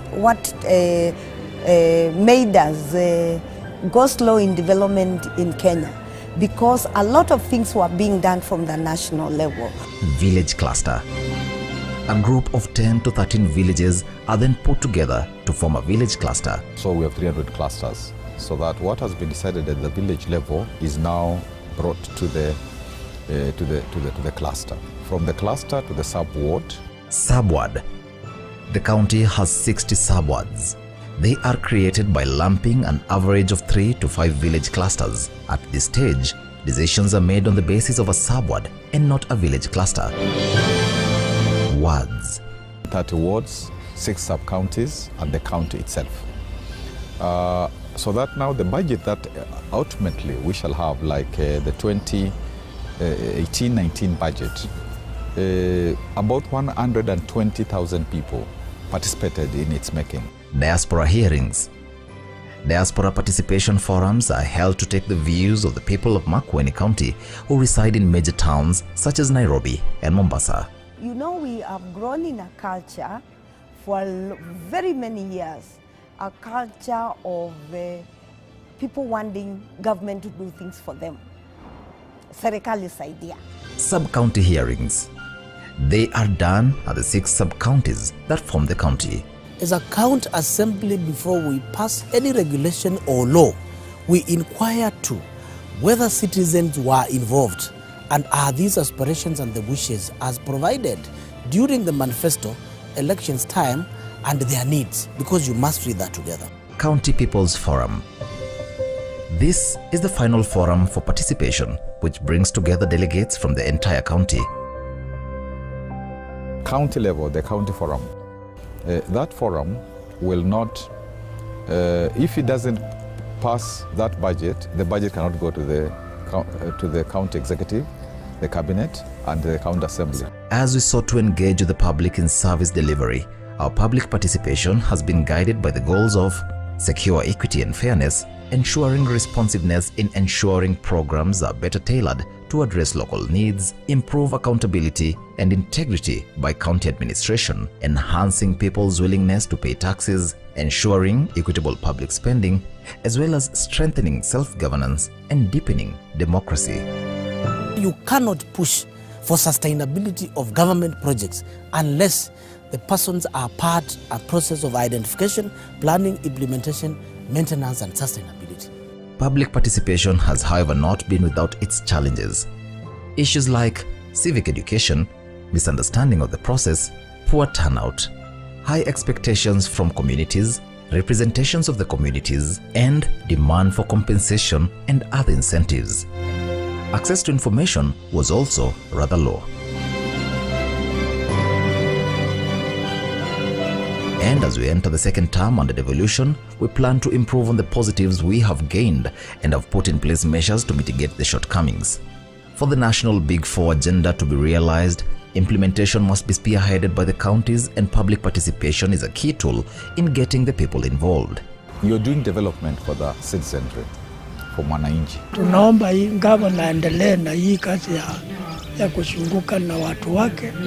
Wa mahali watu hawaelewi waende wawaeleze. You must engage and involve the citizens in the decisions that you're going to make, because they have decision in their vernacular thinking.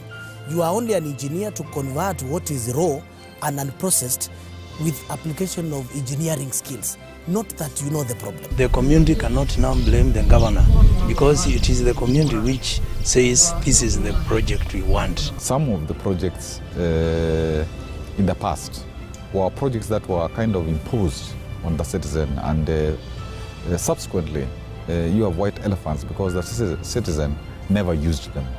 Na wahitaji wale wengine 46 counties waje Makueni wasome mambo ya public participation. That old attitude of the leaders saying that this is what must be done, I think that is gradually being phased out. As Makueni County has proven, no matter the location, no matter the situation, each county can tap into its unique potential and deliver necessary, effective services through public participation. I would like to ask all the counties to actually put in place public participation, and truly public participation. Makueni is rising. Will you join the journey?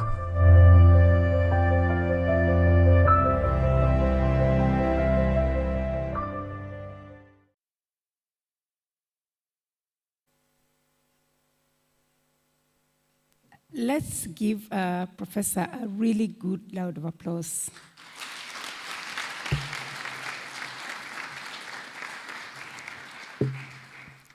Before I start the plenary, the Madam Chair of the Board has requested that she's going to leave shortly. She has some meeting she has to join. I want to acknowledge we were joined by Commissioner Faith Gitau, member of the CPST board, who are joined by Mheshimiwa Wanjiko Moher, who walked in. Let's also recognize them and applaud them for joining us. As I sat here and Professor spoke for about 1 hour, it reminded me just how exciting it is to listen to a serious academic. First of all, he did not have anything typed. He was reading all his notes from foolscaps. That's a real traditional professor, and the thoughts were really well organized and well structured. As I open the plenary, I want to really thank you.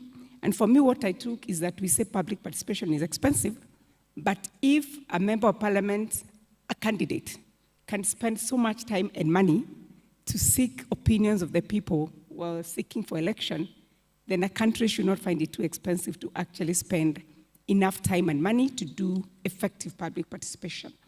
I also want to commend you, Your Excellency, that I think you're among the few governors in the 2013 that ran with a woman and stayed with your deputy governor for the 10 years. I think we need to give a loud of applause for that.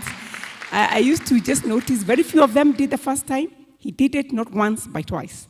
But you also remember the struggles the governor had with assembly, including one time coming and saying, let the county be dissolved. Is it the dissolution? Is that dissolution that happens? He said, let it go, but for me, I'll stand with the people of Makueni. There's a lot we learn, and I appreciate you. I'll open up this for plenary. I'll ask you, stand up, ask a question, don't make a paper, give us your name, where you're coming from. We will help, but the governor will take note, but will assist in taking notes of the questions. So we take first 5, and then we can take another round. Please, your hand up, and the mics can move around so that you can hear the question. Please, yes, Mheshimiwa here has a question. Otieno, please run here.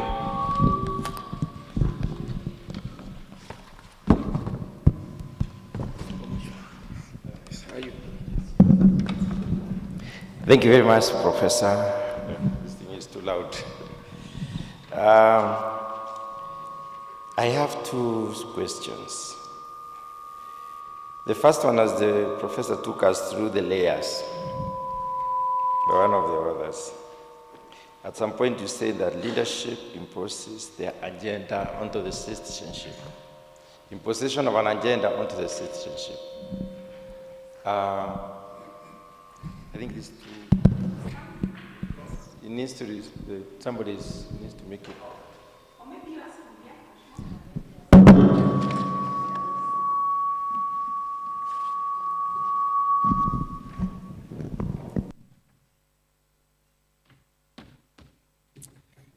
Thanks a lot. I just caught something that Professor said about the leadership imposing an agenda onto the people. And I kept wondering, can't the people also develop an agenda and cause the leadership to take it up and promote that agenda across? The other question is, as you went through the layers, remember you discussed the 2 approaches from the 2 others. And in one, at some point you said, in the process, the leadership imposes the agenda onto the people.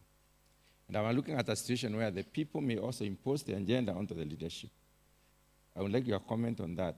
And can the agenda of the people influence the agenda of the leadership, even if probably it's not in the plan of the leadership?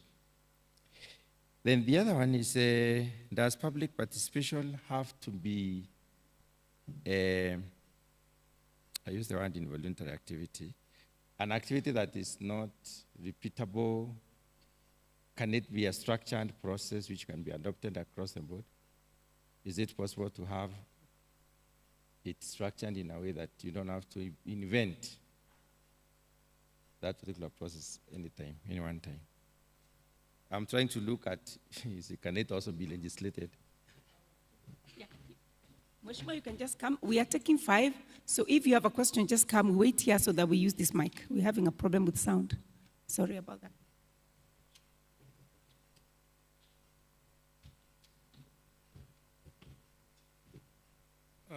Thank you, Professor Kifuda Kibwana. for your good presentation. In it, you talked about the framework for public participation and saying that in public citizens' participation is one of those key areas in it.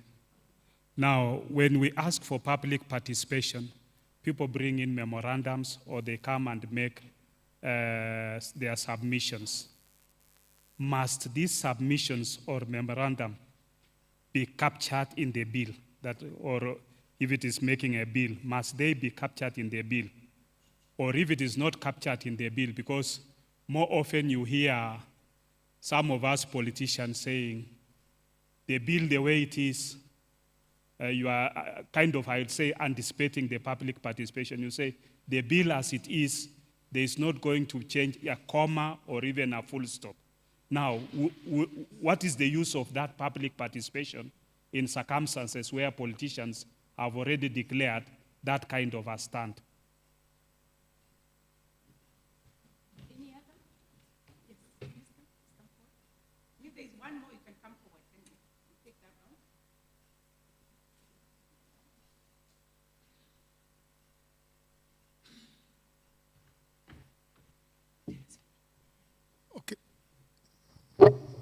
My name is Musundi Laban.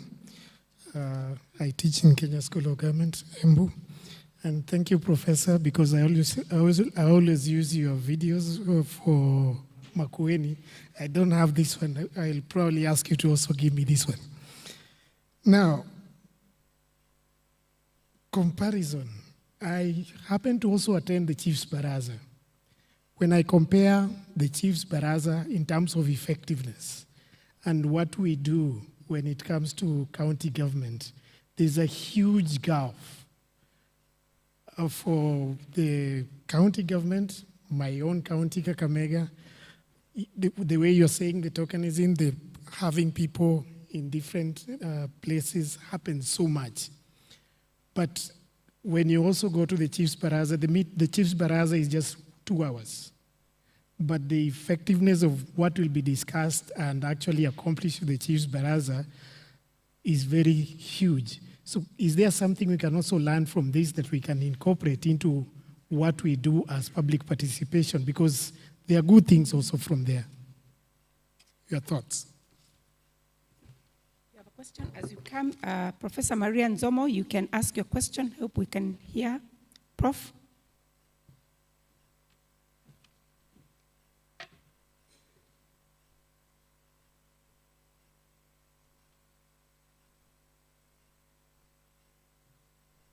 Professor Maria, you can ask your question.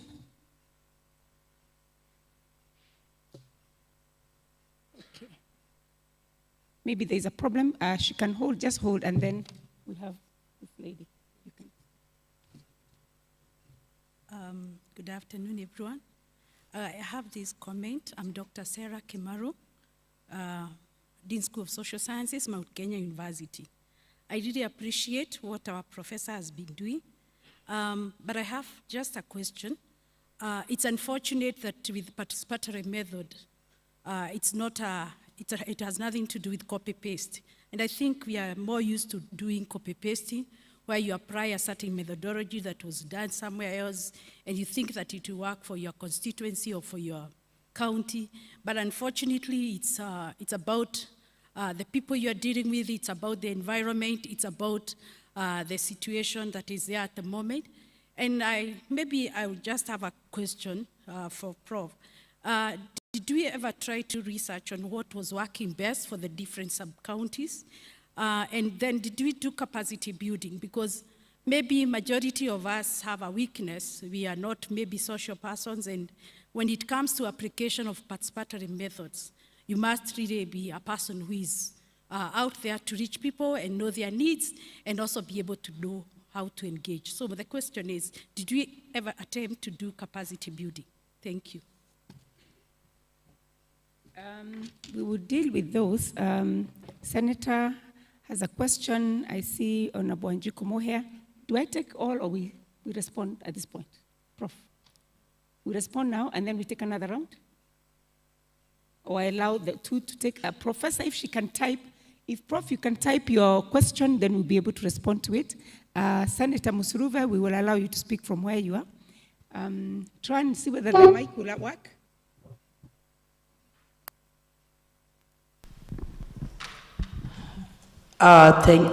Thank you very much, Chair, for this opportunity. I'm Dr. Musurube, lecturer at Jomo Kenyatta University, and thank you, Professor Kibutha Kibwana, for taking us through issue of public participation.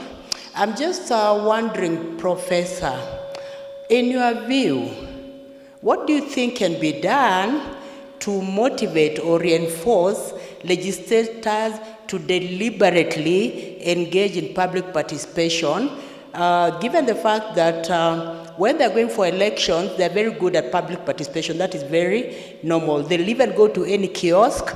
They'll even go anywhere to ensure that they want to get the views of people. But after they get into parliament, they disappear until 5 years. Is there any kind of reinforcement that can be done that would make legislators deliberately and out of their own accord decide to do public participation between year 2 to 4? In fact, year 2 to 3. Thank you.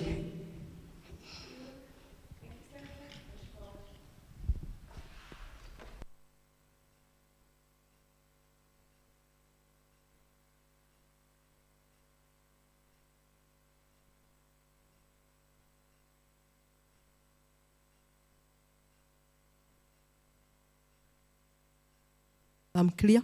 I'm Wanjiko Muhea, MP Kipipiri, and the chair of Regional Integration Committee. As you are taking us through, indeed, public participation is key today. But the ideal situation, as you have explained, it can happen. But when we put the political avenue, time and again, it is very difficult. When we get elected, and most members attest to this, definitely we are meant to do public participation under the CDF Act. At times you call people, you announce in the churches, through radio, and very few people come for this public participation. Unlike during campaign, because during campaign there is mood for the campaign. Even those who come to the kiosk are not really bringing public participation, they are coming to eat. So you always fight them, some are not even from that locality. But my question is, how do we balance the genuine public participants, because in a political arena, you'll find my competitor will also send an equal number of the group to attend the public participation, who will aggressively maybe claim they want this road, and maybe that road is not even a Dakera, it is a County, and they are not genuine. They are just there to bring their political interest. While the genuine, maybe they want a borehole. So indeed, you could do a borehole, that is what serves the people, but because of political interference, you find a gang that have been sent by the opponent claiming otherwise, which doesn't meet the need of the common mwananchi. Thank you.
Thank you very much for those, I think, very important questions. One thing that I didn't address, which had earlier been raised in the initial speeches, was the question of expense of public participation. By and large, for example, structures that we talked about from the village level, that was voluntary. And it was only when we came to the sub-county level and the county level that the representatives now bringing the agenda from below, there would be transport because, of course, our county is vast. And to get those ones now to come, that would involve transport and lunch. But when it was at the village, when it was the cluster, that's where they stay. And therefore, it was not expected that they were going to be compensated, so to speak. But initially, the people would ask for the compensation. And then they would, realize that there was no compensation. Then they would see people getting projects because they have come to the public participation. Then they realize that if they don't go to the public participation, they miss the projects. And they started even hiring their matatus to come to the public participation because they realize it is important. They realize that the result from public participation counts. So again, it is a process because one has to determine at what levels can you spend money on those who are coming so that, again, it isn't like they're just coming to something for money. It is their own self-determination. They are supposed to engage as citizens. And it's not Sarakali's idea, government help, government help, government help. And over time, when the people realize that when you don't come to public participation, you miss, then they would actually be motivated to do that. There was also another earlier question of how to avoid double public participation. And I think both houses of parliament, when they go to counties, sometimes they go to the county assembly together so that there is no replication of one house comes and the other house, Senate, the House, National Assembly, because also there is a problem within the counties of the executives doing public participation, then the county assembly is also doing public participation and maybe at different places, and you have a conflicting results. So again, it's law which would ensure that such eventualities are harmonized. Can the people impose their agenda? You see, this is where, as a leader, you listen to what the people say they want. You have done research. You have also, and I think part of this conversation will be the input of research into public participation. Because in the video, I don't know where that was shown, people would also come themselves, their own community research. And first of all, say that in our area, these are the projects. If now we're talking about the projects, not the laws, not the bills, not all those other things. And then there would be negotiations. They will say, here you have a lot of things. Here you have the water. You don't need more water. Here we don't have this. And we came even to a situation where they would say, we want to see the equity in terms of those clusters, that there has to be, projects everywhere. There has to be budget spent everywhere. So, can the people impose the agenda? Under normal circumstances, the agenda which counts. But there is leadership, and there is the research we are talking about. And therefore, it is also how the leader negotiates with his people, with our people, and to make sure that sometimes they don't also say things that might not be helpful because of lack of knowledge. Sometimes people want something that was somewhere else. They are copycatting. So it is actually, again, as a leader, how you negotiate to make sure that there is leadership, but also the voice of the people is given respect. And so it is that negotiation, and I think when one is a good leader and when your people also respect you, you can guide, but don't impose. Is this exercise, like what we described, replicable? Can it be taken everywhere? Not necessarily, because when I looked at the 2019 public participation law that is in the offing, bill, which is in the offing, I saw that it also provides broad principles, so that it says that a county also, and even the assembly, even whoever, even a government department, has its leeway of meeting the minimum thresholds that are required. And maybe Makueni in this instance went slightly further by saying, even in the village, we will begin there. And actually, the village forums were not just about the needs, because there was a village forum and then there was a committee, and the same at the cluster level and so on. There were also fora for them to discuss issues that are pertinent in those communities. They would discuss about how the young people, are drinking a lot of alcohol and mogoga. They would discuss about domestic violence. They would also discuss what are the issues that the county needs to know are happening there to see what kind of solutions are possible. So when the law says that this is the basic these are the basic things that must be done to make sure that now we have credible public participation. Some counties, some entities may go beyond that, or may say that this is what is required, this is enough, but if others want to have, structures of that kind, which go to the very, grassroots, then that is their choice, given money. Makueni we had developed also a policy we had passed on public participation. We had developed a bill. The new government took the bill to Kenya Law Reform Commission, and it had been republished as 2023. And they queried, these structures, are they not too expensive? But I think it was not explained to them that the bottom ones did not require budgeting because we were not paying people. It was voluntary, and that is what had to be encouraged. Because if you don't encourage citizen participation in their affairs, then, and this is what also boils down to the capacity building, then the people will quote sabotage the public participation because it will not be meaningful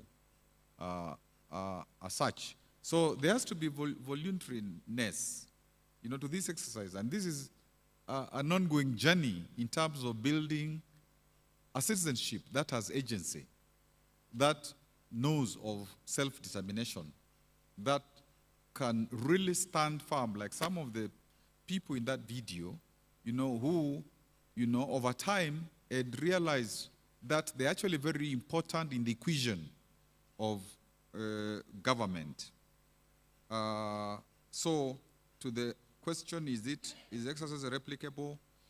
So long as there is the law which says this is the minimum, then of course other people will do more.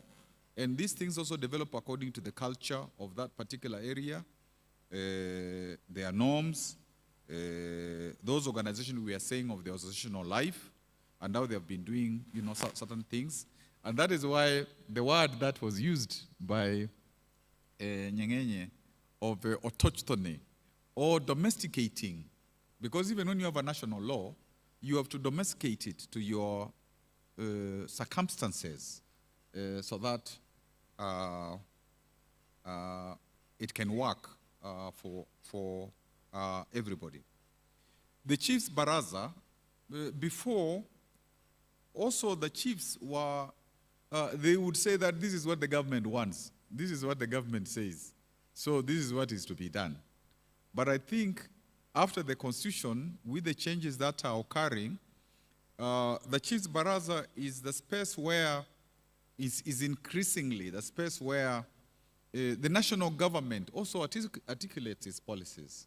And if there is there is a public participation about national bills or national projects and so on, that is a route that is also used for purposes of mobilizing people and doing that kind of stuff to make sure that there is also public participation. And I think the chief's barazas will be very, very important in terms of making sure that national level public participation goes to the grassroots. Because usually national public participation or public participation for issues of the national level, it is easy for them not to go that deep or that far. So that is why I would myself, in a law, recognize, the chiefs barazas and those levels to make sure that you have the possibility of national issues going up to the very, very grassroots. Of course, there are some who will criticize and say that, the chiefs will say this is what the government wants and so on and so forth. But I think matters in our country are changing. And normally, the county administration and the national administration should also work hand in hand because they are serving the same peoples. Now, when people give memos, when they give submissions, must they be captured? First of all, it's good when the report is made to be able to account for all the positions that have been put forward. Because it is from there you know which positions have more weight, have more following, there is more advocacy for them, and those are the issues that will be considered in terms of whether it's a legislative measure, it is whatever measure. But what would be counter public participation is if after collecting those views and seeing which views carry a majority, those are ignored. But public participation does not mean that each view will end up in the decision, because they are views of the majority and they are views of the minority. But you respect the minority by making sure that those views are also captured in the report, because at some other point they may become also a majority.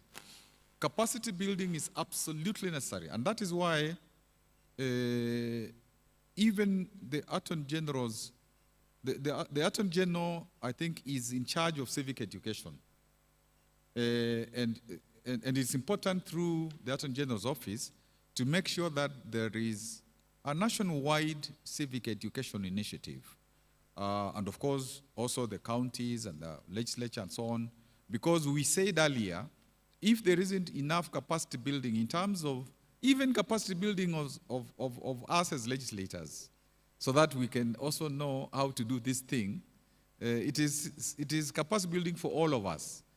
Because in a way, although it's in the Constitution, it's in the laws, it's also a relatively new thing. But without that capacity building and for people to have the confidence to also engage, then it will not be possible. What can be done to motivate our leaders, especially to do more public participation? When there is the law which says that this must be done, the national law, the national law itself should give a good guidance, because now it will talk about the nitty-gritties. Because the Constitution says this should happen, and then it's necessary for national law on public participation and for county laws to do so. But I think when also legislators know the value of public participation, because when it's done right, it actually brings one closer to the people, so that you don't have to wait year 4, year 5 to go to them asking for votes again. Because you have been together, even when you want to take matters to Parliament in terms of your representational role, you go to them and you say, what should we advocate? You know, when it is oversight, you know, you go back to them and say, this is a report which has come about your county. What should we do? You know, I think if there's that continuous engagement, it's more or less like a marriage. Because in a marriage, there's supposed to be continuous engagement. So there is that value. There is that value of knowing that you'll be in a better place. And also the political parties should encourage it, so that a political party can stand up and say, we are champions of public participation. We are engaging the people. We are also growing our party. Then the final question of the CDF. When your opponent or somebody's opponent brings people and there may be troublemakers, maybe they are not genuine. You know, they are not genuine. I think this is again political, how do you call it? Maneuvering. Because you should be in a position, because you are the one who is in charge, you should be in a position to, and of course you are being helped maybe by civil society, maybe you are being helped by whoever else. You should be able to know how to navigate so that it is possible to determine people who are not coming in good faith. Maybe some of them are being brought when they are drunk or they are whatever to cause trouble and so on and so forth. And you may be able to say, well, there isn't good faith here. And sometimes even postpone the meeting for another day, or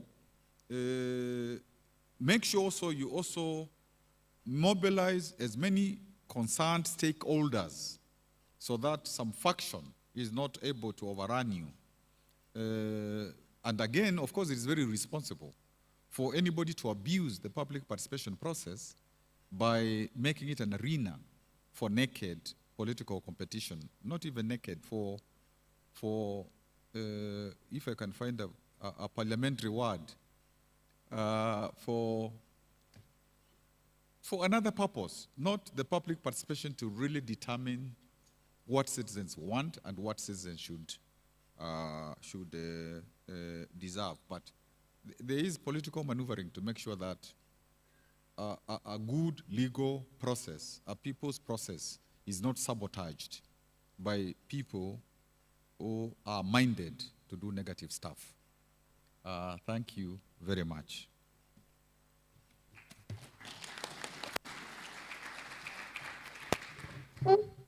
Thank you very much, Professor. Yes, we will take from Commissioner Mudama. Mic to. Oh, yes. Professor, I wish to thank you for the good presentation. And some of us, we know your performance was perfect. You tried your best in Makueni as a governor. And the question I want to raise is an illustration of the 47 counties in our Republic of Kenya. You are not hearing me? Ah, my goodness, sorry. Can you hear me now? We know you performed your best in Makueni. Some of us, we know that. And the question I want to raise should be an illustration of the 47 counties in our republic. And the reason is, you have already left the office, and your answer, I know it will be well balanced. With the participation of wananchi or citizens, how will you rate it? On what percentage will you say that a good number of citizens in our counties, and especially Makueni, we had a good percentage that gave you satisfaction that truly wananchi were involved in participating? And if that rate is low, and because you have suggested political parties can try to give civic education.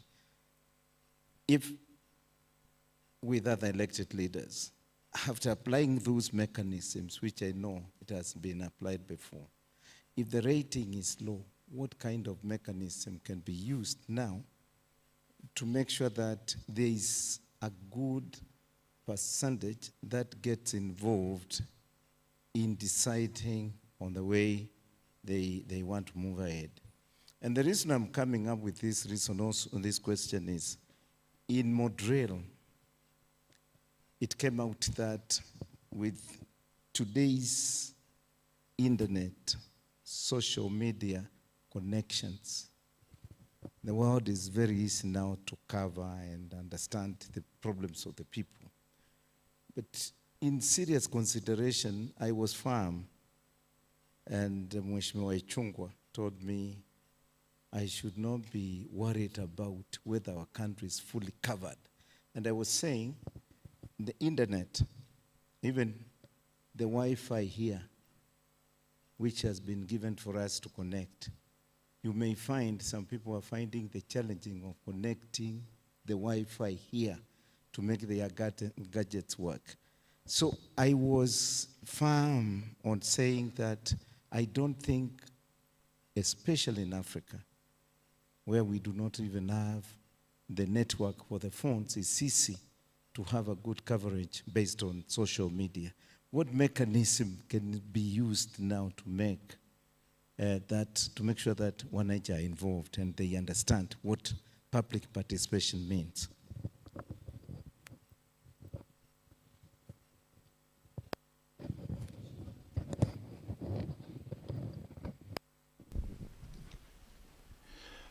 May I take the floor? Thank you, Professor, for your good presentation. My name is Geshimo Gedenji, Member of Parliament Geshogo, Vice Chair, Committee on Delegated Legislation, National Assembly. Prof, thank you. I'm privileged to have sat in your class where I was able to distinguish between a constitution, constitutional law, and constitutionalism. Now, on this matter of public participation, because you've just given a general overview, what if in situation where we have divergent needs from various parts of the country, and then to the devolution, which now can address those needs at the local levels? How about those issues that cross-cuts across all parts of the country, and people will give their needs at the public participation in different areas and leaving out the areas that cut across? Who deals with that situation, especially on matters that can only be addressed at the national level by the national government? Secondly, would it be also important to do public participation at the policy making level? Because policy precedes legislation. And these policy matters are usually addressed by technocrats and at the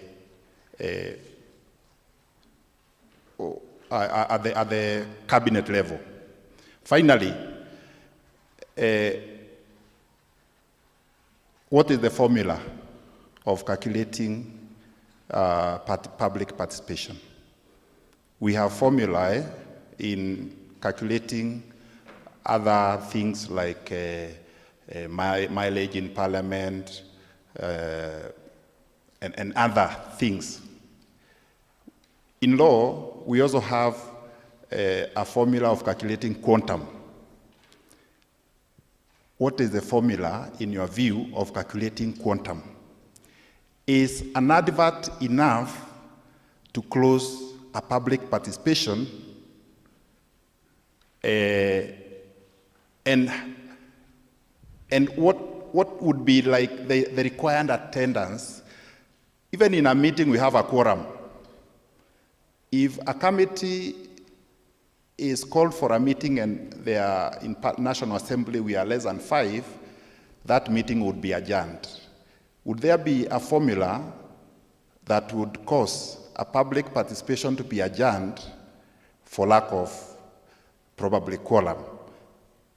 Or, yes, at what point do we say that this public participation, that is the quantum I'm talking about, is adequate and it's enough now to go to the next level? Thank you.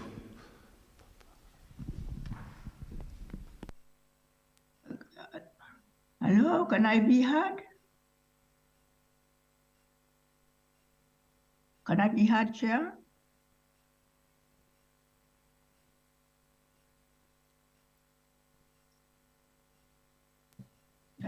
Can I be heard? A question? We can hear you. Oh, you can hear me? Thank you very much, Chair, and good afternoon, everyone.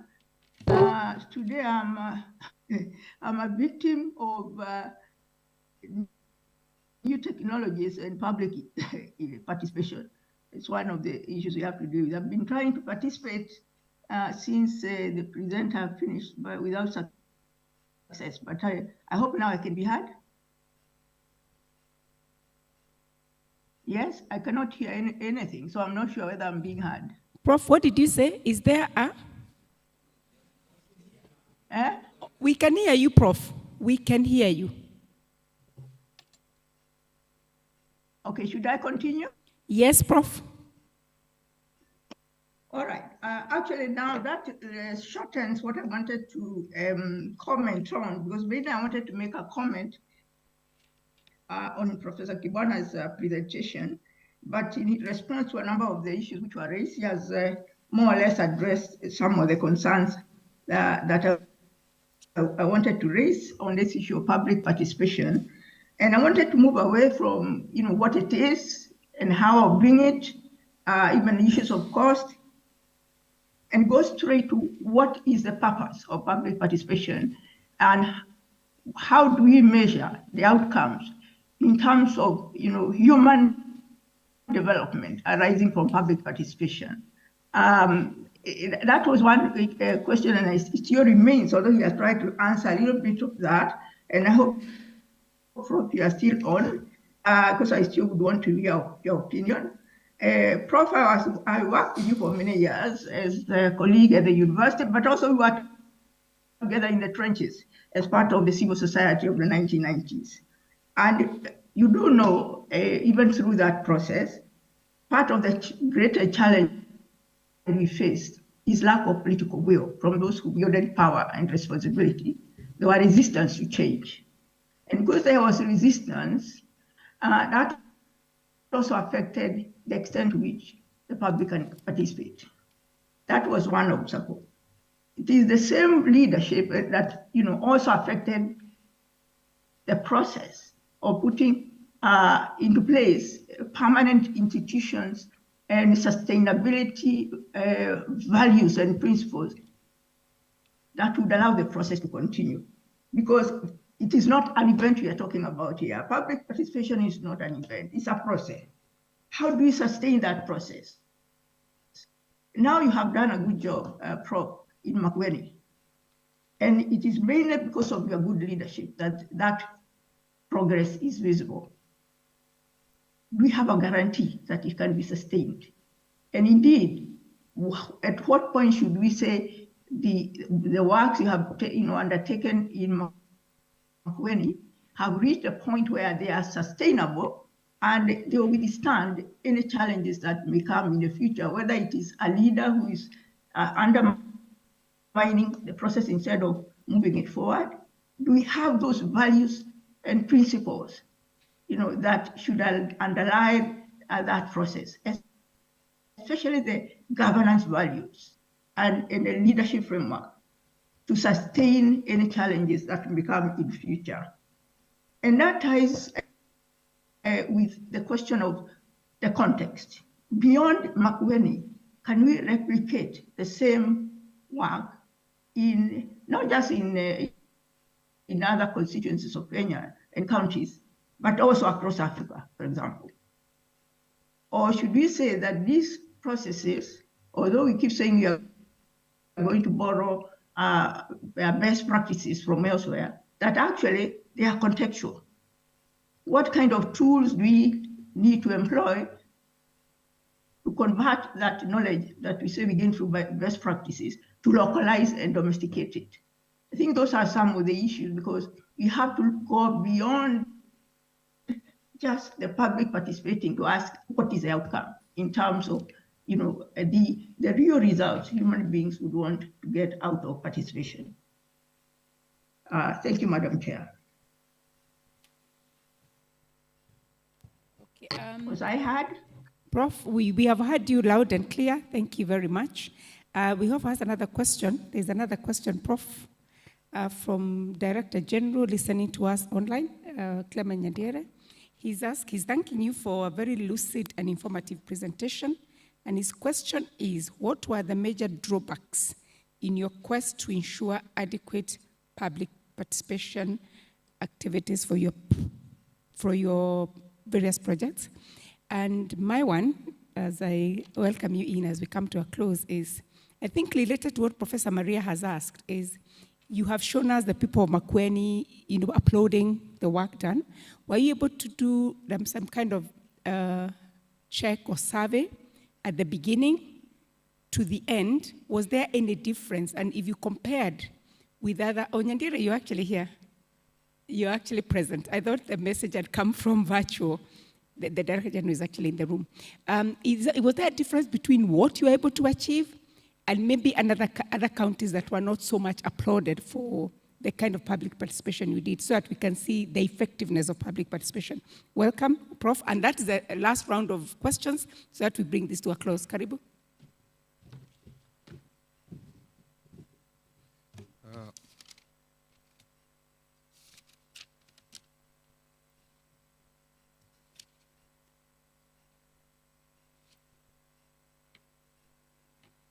Yes, the first question was, in the second round, was like the success, or where I would rate self-evaluation, where I would rate Makueni in 2022, August. It was not always easy to establish that kind of system that we saw in the video, because there were those who felt that we were ceding too much power to the citizens. And I remember even initially the civic education budget being sliced, because the legislators at the county then said, we need to build hospitals and we need to build, you know, water, infrastructure, and so on. Well, why do you need so much civic education for? Why do you want to wake up these people? So there was the resistance that Professor Maria Nzomo, talked about. But because of our circumstances, when we had a crisis and the people wanted to take us, all of us, home and dissolve the government, I think the people got involved into really wanting to have a real stake in the government, as should be the case. And as a consequence, there was significant uptake. And I think from this short video, I think it was clear that people were saying we really embrace this involvement in our government, involvement in taking certain decisions on our own behalf. And I think it boils down to what you think you are to do when you're in government. Do you incorporate your citizenry into the government so that they are part of it, so that you're responding to their needs? Or do you want to make decisions for them?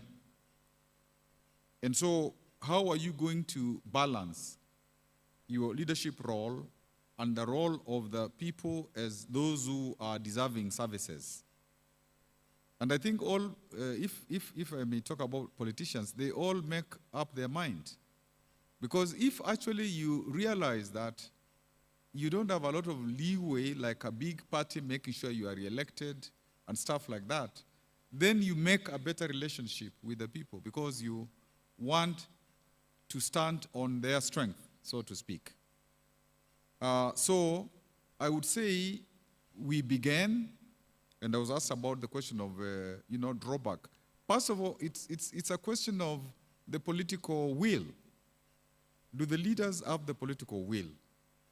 Do the leaders, because it's not just a question of the citizens not having capacity, it is not just a question of the citizens not understanding these complicated documents and all that. I think public participation will succeed to the extent that the leadership, particularly, embraces it and sees it as not just a legal mechanism, but something to enhance the democracy of a country, something to enhance better service delivery, better public decision making. And if people are convinced that that is its usefulness, then they will invest more in it. If they see it as something that takes away power from them, because even elections are public participation. Because, you talk to people, they are very much involved at that time. And sometimes there is a period where they behave as if you are not in leadership anymore. You are about to exit. And they make all demands and stuff like that. It is also public participation. So I would say that I think we had about 60% of what I would have considered good, public participation. And I thought 60%, some people thought it was 70% an A, but I thought, we were doing well. And we actually had a lot of people coming to benchmark. And we had, we tried to assist in terms of saying how we were doing things and the principles and the value framework and all that. I am a bit conservative, although when I was a teacher, I was very generous with marking. But when I mark myself, I am kind of conservative a bit. But I thought we were beginning to say maybe this is some of how public participation can be done. Because in an earlier life, when I was part of the constitution-making movement, we talked about people-driven constitution, people-driven this, people-driven development. What Wangari Maathai called bottom-up development. Then the question was asked, the IT, you see, even in this forum, there will be discussion about how IT can be used, how technology can be used for public participation, because it's not just a question of people being present physically. In the rural areas, maybe, that is very, very important, but there is also embracing these new ways of communication. Like for young people, social media is very, very critical. Social media is very, very critical. So I think it is also how you capacitate your people to embrace these other forms. And when there was COVID, we had to embrace them because it was not always easy to meet physically. Then I was asked about the national needs because I was talking a lot about like at the county level, but I was also saying at the national level, it is important. For example, I think the budget committee identified certain constituencies apart from the national public participation deliberations through submissions of memoranda and all that. They identified they identified some constituencies to physically go there and have hearings. And I think when we do the national law, we have to make provision for more engagement before this national decision level, these national level decisions are made, public decisions.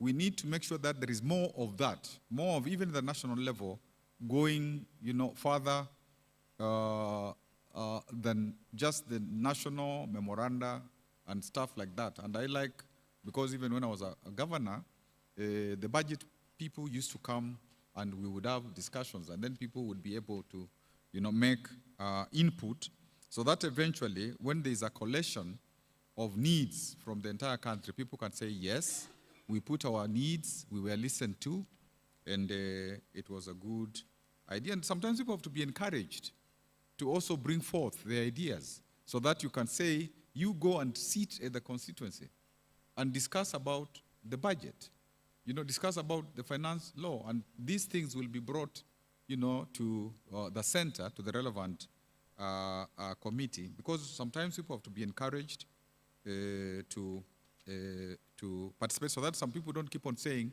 we are marginalized, our things don't go anywhere, and that kind of stuff. I talked a lot about policy, public participation at all levels when I talked about the arenas. And policy is one of the critical things, because it is policy which ordinarily gives birth to laws.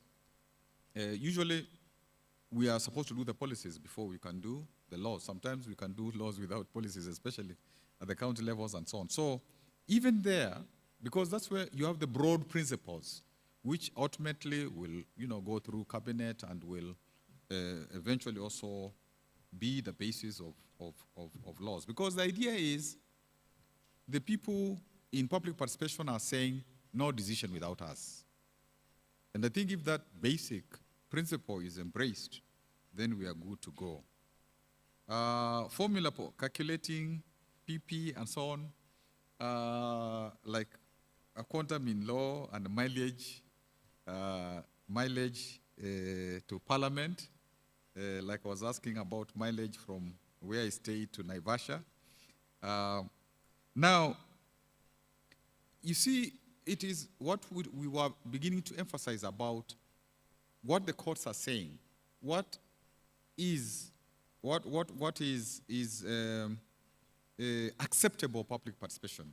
Which is public participation where there is citizen power, there is expression, and that is why when I gave the examples of the Brazil and the Venezuelan subnational governments, I think I went a lot into the detail of, because it's not necessarily mechanical, but the detail of the entire processes according to them of what they did, so that yes, even giving numbers of people came from the population, and how many places you could hold this, so that people couldn't say I can't travel to there, or I'm illiterate, I don't understand the language, and so on. And I think in this, from the 38 papers, I have seen very elaborate consideration of those exact standards that are necessary for public participation, so that it is public participation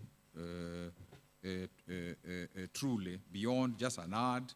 Then you say, few people came, and is there a situation where you can say, now this is not enough public participation? Yes, if you organize it in a way to make sure that many people don't come, they won't come. So you have to, like, when it's a political thing, we organize so that there is overflow.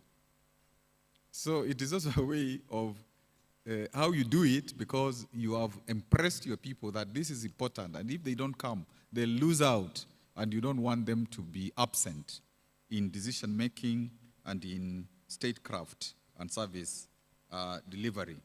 Finally, Professor Maria Nzomo, we did very many things together, especially in the gender space in the 90s and in the birth of the Constitution and all that. And I'm personally very proud of her courage and going forward in terms of what she has done for our country, including serving as an ambassador. Yes, human beings resist to change. And it is not just change about matters political, it is change about almost everything. And so, because we are in a comfort zone, we may be in a comfort zone where we think we are the ones making the decisions. So why should we incorporate others? Why should we bring other people on the table? But because we have chosen the path of democracy, because we have chosen within our constitution and laws, and the more laws we are making, we have chosen the path of involving as many people as possible so that there is legitimacy to the decisions and legitimacy to the government. It's like when Waswahili wanasema umetoa nguo kwa hivyo kuna maji, hata ikiwa ni baridi, mpaka uyavulie. So we have to do that. We have to, we have removed the clothes. We are in the water is very cold. We must bathe completely. And I think this is a country, and I can say that when we have also visitors from Zimbabwe, a country, where in terms of fighting for independence, that really, happened. And I did some work in Zimbabwe in terms of their own constitution during those days of Morgan. I think it is important to say that these things that are happening to bring our people more and more to the center of decision making, it has to become a continent-wide process. Because I know for a fact that, for example, this country, it's a country of immense promise. And I don't think it's possible for this country to go backwards. It will only go forwards. And that is why, I'm happy that Zimbabwe is here. Next time we go to Zimbabwe, we go everywhere. As the president said, African leaders must be given more respect. They shouldn't be told to get into a bus and so on. So, Maria talked about that there was resistance to change, and as a result, we didn't create some of the permanent institutions to safeguard the promise of the Constitution. And I think this is what you're doing as parliamentarians and us who are supporting you to do that for purposes of public participation, and this is something that should happen across Africa so that the best practices are shared and so on. The major drawbacks, I talked about initially the resistance, and I talked about also the budget. The more, of course, you involve as many people as possible, there are budget constraints, and at the counties, budget was always restricted. Sometimes we didn't collect enough money and all that. And doing enough civic education so that the people really are ready for public education. That was, something else. Also, after the public participation, after the decision is made, going back to the people and telling them that this is what has happened so that they can be able to say, yes, our views were considered and so on. Because that's like a double thing. After you have the public participation, then you have the other thing of going back to say that this is what has happened, and therefore, the feedback mechanism. Yeah.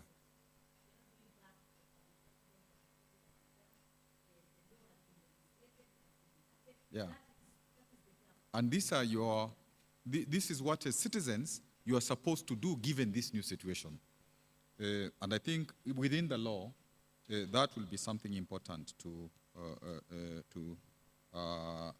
put on. Sometimes also, the county assembly will do its public participation, the executive its public participation, they will be done in different places. Then, when we were fighting, then, we ask which is the real public participation and so on. So even the law, making sure that people don't do double civic education. Did we do a survey at the beginning of benchmarking and so on? We didn't have like a baseline of everything. Initially, we started in Makueni in a very confused situation, and for the first 3 years, there wasn't much. which was going on, until we were almost getting disbanded as a commission because we had our fights about, some people wanting a lot of money from the budget and other people saying no and all that kind of stuff. But ultimately, we started the process of the African peer review mechanism, looking at the work of Makueni for those 10 years. And part of that work also talks about, public participation, civic education, all those things that we did. But when I left, we were waiting to go before our peers for that evaluation to be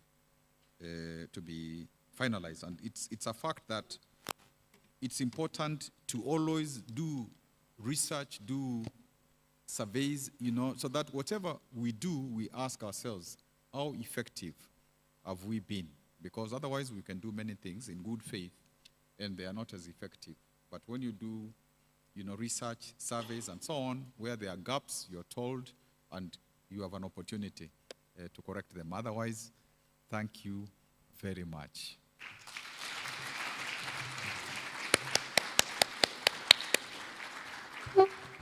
I'm not sure whether Mheshimiwa Wanjiku's question was answered. It was? Okay. I think I want to thank you very much, Professor Kifudha Kibwana. You have done an excellent job. Can see your student still wants to pick your brains. Tell him he needs to pay for that further consultation. We really want to thank you for your patience. It's 1:30 now. But before we go, after we leave this room, we'll follow the tall man. Mr. Tallman, please stand up, Mr. Matiko. We'll follow our head of protocol, not immediately though, so that we go to where we're going to take a group photograph. Chief guest, keynote speaker, unfortunately, majority leader had to leave. So he will not be in the photograph, but we captured other photos before. I'll call upon the chairperson of the committee that has been organizing this conference, Mr. Harrison Owino, our Deputy Director, ICT, to quickly brief us on what we do after lunch. So my thinking is that by the time we take the group photo, we have lunch. We should meet back in our respective session rooms at 3 p.m. So we meet back at 3 p.m.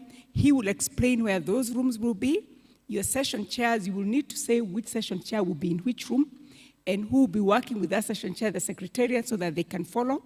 Let Owino do that, and allow me to apologize for not recognizing the Director General, who actually authorized this expense, was in the room. Paul Esana DG, I had not been told you are here, because next time he's going to say he's not going to fund our symposium.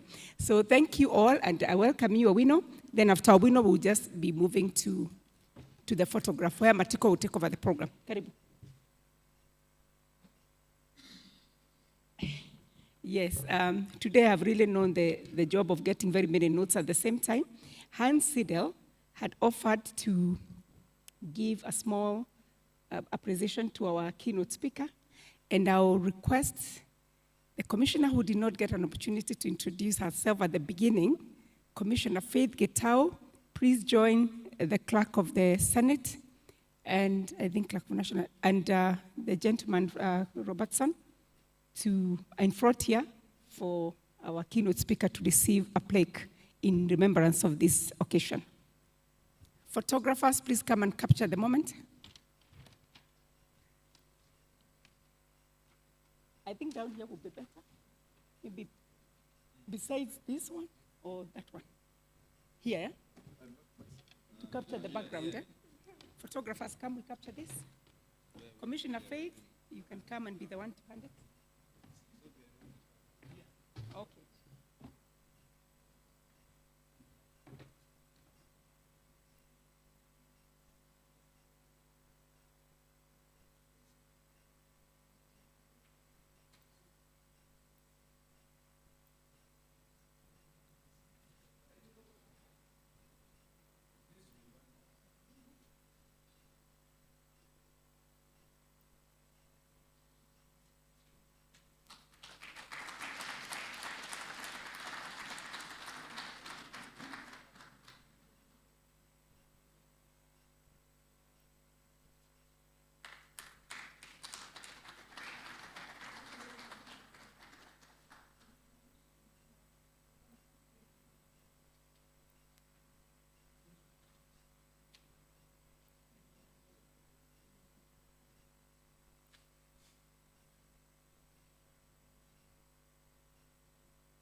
Good afternoon, everyone. My name is Owino Harrison, the chair of the Planning Committee. In the interest of time, I'll be very brief on this. After lunch immediately, we'll break out for various groups, and this is how we are going to break out in various sessions. And I'll refer you to your program that you have before you. In thematic area 1, you'll be in this particular room. The topic is indicated. The chair of that particular session will be Commissioner Honorable Johnson Mudhama, and he'll be assisted by Lead Technical Officer Peter Mushira. Please take note on that. And for those who want to join and those who are going to be in that particular group, please get your details from the Secretariat. Mr. Mushira, please come. That is Mr. Mushira for the chairperson. He'll be able to give you any support that you require as the chair of the session. That is thematic area number 1. Thematic area number 2, they will be also in this room. Immediately we leave, this room will be divided into 2. So we'll have Acacia A, Acacia B. So thematic area number 2 will be Acacia B, and the chairperson will be Commissioner Honorable Mishi Mboko. You'll be assisted by Lead Technical Officer Dr. Martin Mbewa. Mbewa, where are you? Mbewa is over there. Please look for Commissioner so that you can give any necessary support that is needed. Thematic area number 3. Please refer with me to the program so that you get the topic and any other details that you may require. Session chair will be Mr. Jeremiah Nyegenye, the Clerk of the Senate. He'll be supported by Lead Technical Officer Charles Atamba.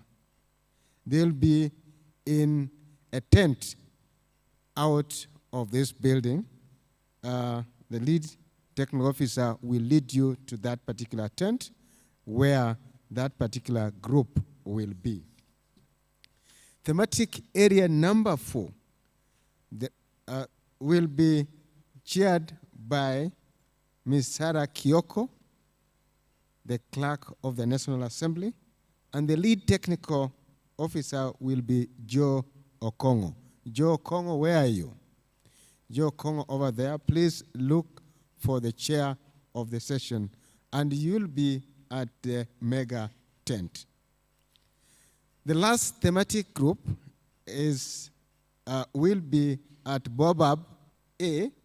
The room is just direct opposite to this room, and the chair of that session will be Commissioner Honorable Faith Gitau, and the Lead Technical Officer will be Sharon Rotino. Sharon, where are you? Please look for Commissioner Faith Gitau for any necessary support that you may give at that particular time. We'll be breaking for lunch after photo session, and thereafter you will be led by our protocol officer, Nicholas Matiko. Please come briefly and tell us how we are moving from here to a photo session, thereafter a lunch break. Thank you for listening to me.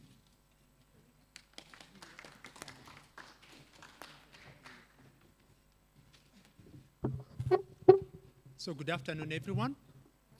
We don't intend to take any longer. So we're going to go into the photo session. We'll turn as though we are going to the tea place. We will be leading, and we're going to have a photo session in 3 categories. So we're going to have the first one with the leadership here together with the commission and members present.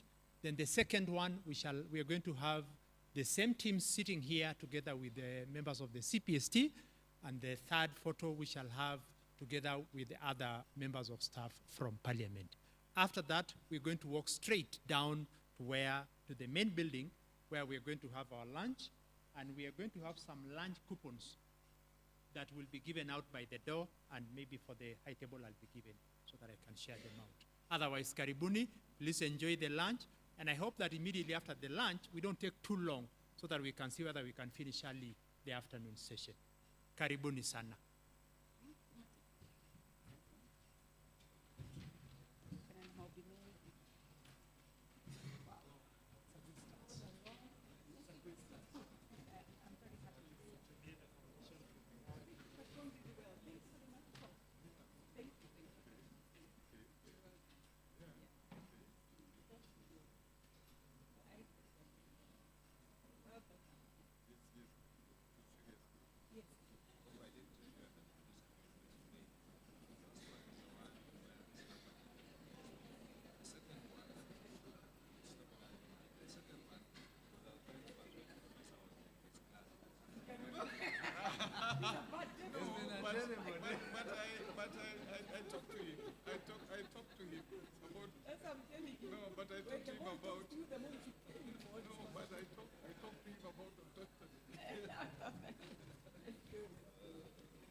Can you see us?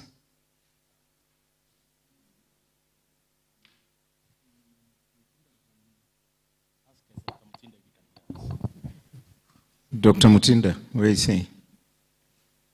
Dr. Mutinda, can you hear us?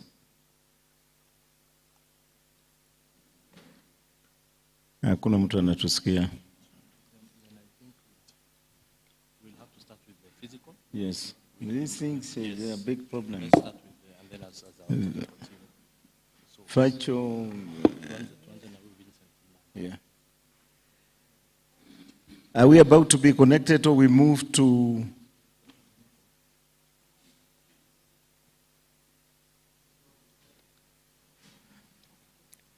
I think participants will have to, we cannot keep on wasting time on this because it looks like it's not about to work. So I want to go to number 6, which is number 3 in our presentation. That is number 3 because the number 2 was to be virtual now. So we are dealing with number 3, which is FESCO. And I wish to invite physically Vincent Inima to come over and do the presentation for 10 minutes. Please, kindly. Inima. Ya sauti yangu hawasikii wao. So ndio present Lewis. Are we on now with him? Omar, unatusikia?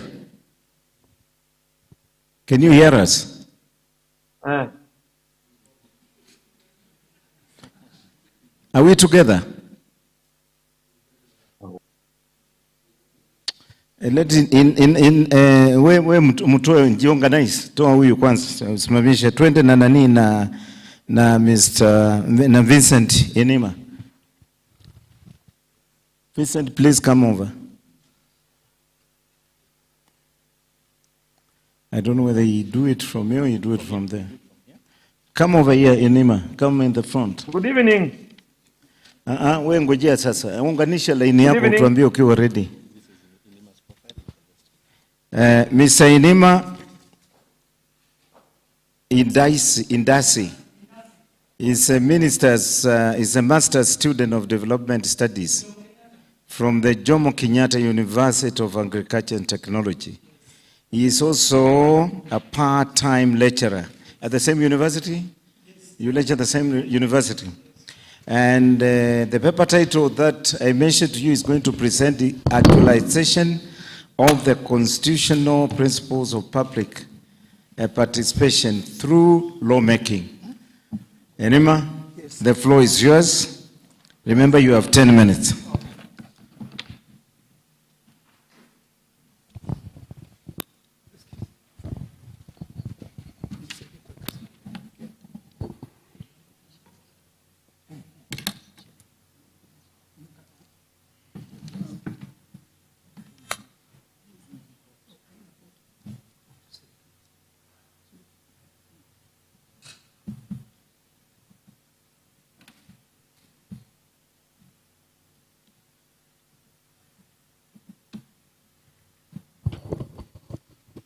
Good afternoon, everyone.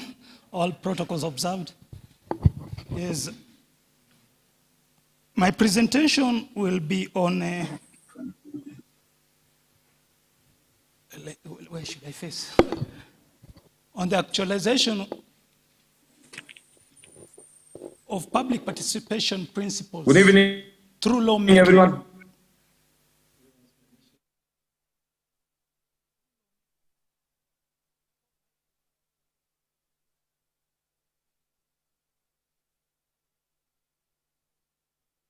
From the theories that I applied so that it can enhance our... Good evening. Good evening. So that it can enhance our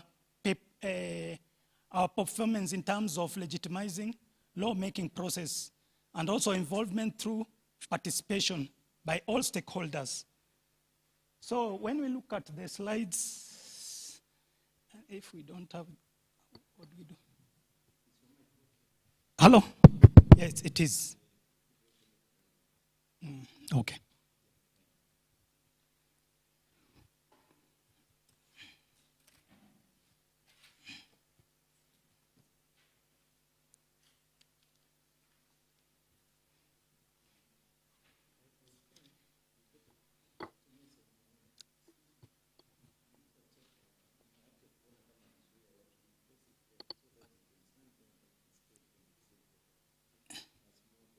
Yes, that is the point.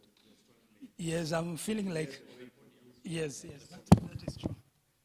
Let me put off this one. Good evening. Any place. Yeah. Hapo iko sawa. Hapo iko sawa.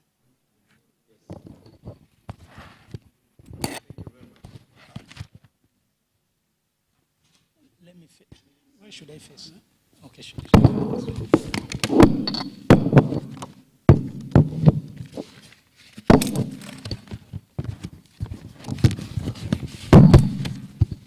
Yes, my name, as I have said, hello, it's Vincent Indasi Nima, and I'm going to do a presentation on a paper titled Actualization of the Constitutional Principles of Public Participation Through Lawmaking. The paper, as I have said initially, it majors on theoretical aspects of public participation, and also I used a comparative analysis with the United States of America as my case study. That is the comparative analysis that I used.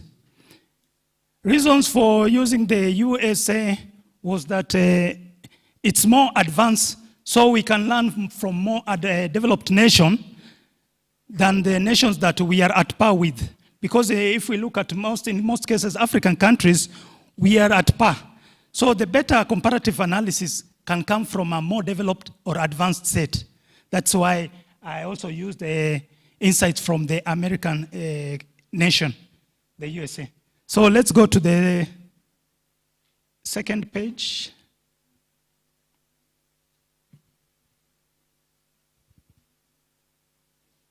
To the second slide.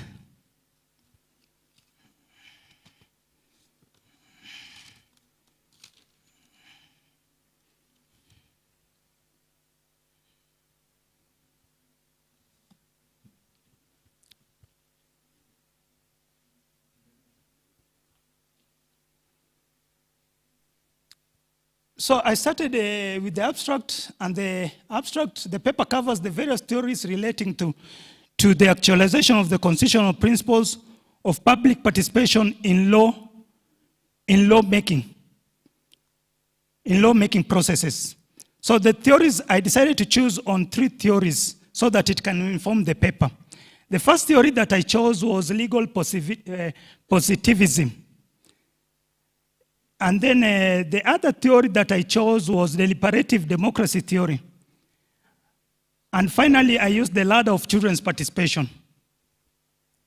So the paper attempts to address the objective, which is the efficacy of actualization of public participation through lawmaking processes. It covers the methodology which involves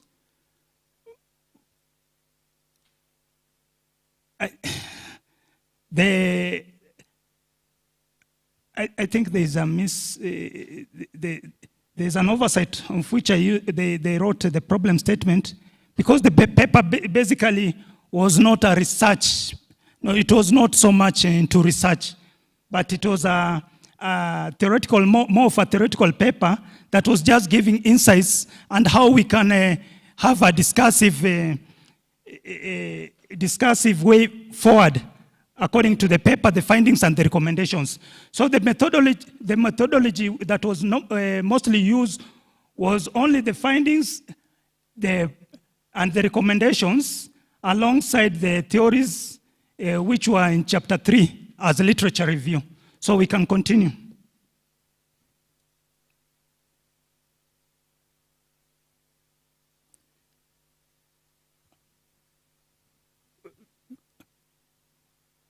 Okay, we can go back. So globally, there has been concerns over the issues as regards to actualization of the constitutional principles of public participation through lawmaking. Such practices have witnessed the involvement of international observers in the domain of election activities, and in most countries, especially in the less developed country. That is why we find that in the past we have had observers in terms of the elections that we always undertake. And this has been a case in nearly all the countries in Africa, because most of them, they are prone to violence after the elections.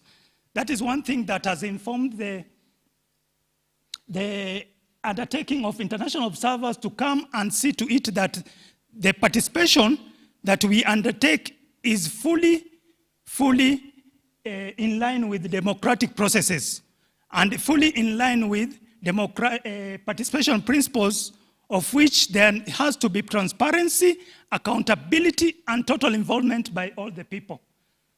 So, in the background also, my paper looked at the importance of public participation principles, the importance which one of them is strengthening democracies that are maturing as a fundamental dimension.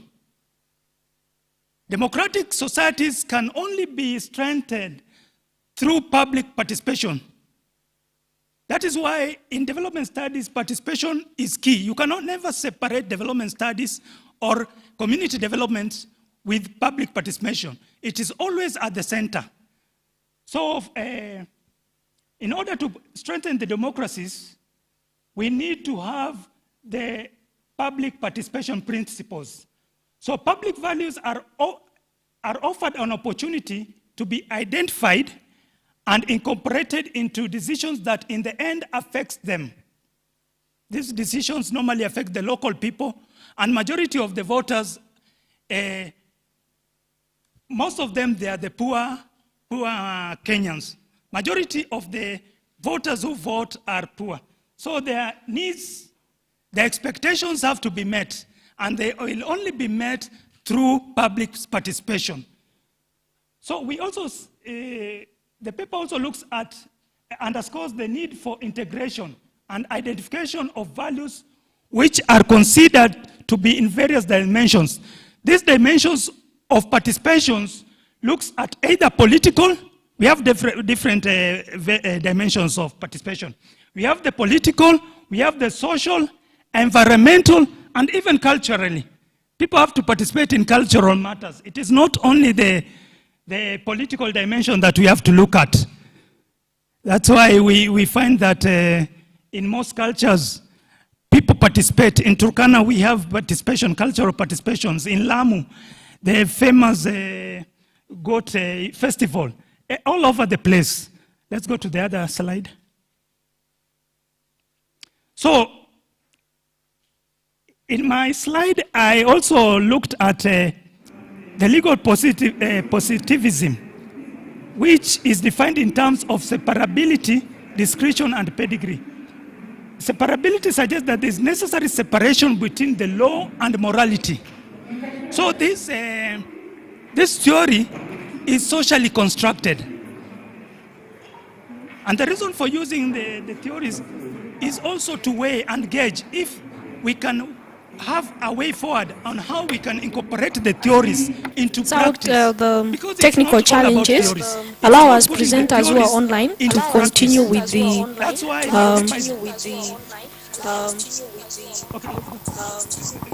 Then I looked at the proponents, whom we can see as whom Bentham was the founder of positivism. Then there's the lot of children's participation. This one, I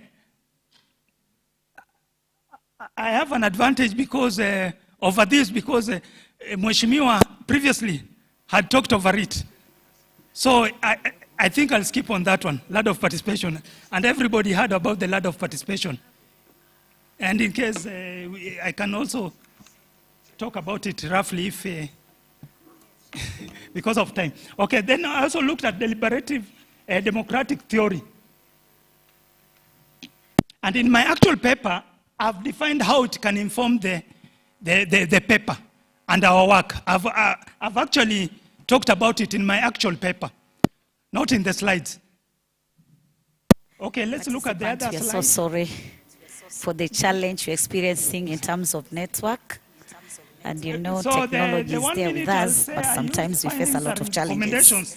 There are I just findings want and to recommendations reorganize which I made the pertaining program, and we want to call upon our other It's not in the presenter, slide.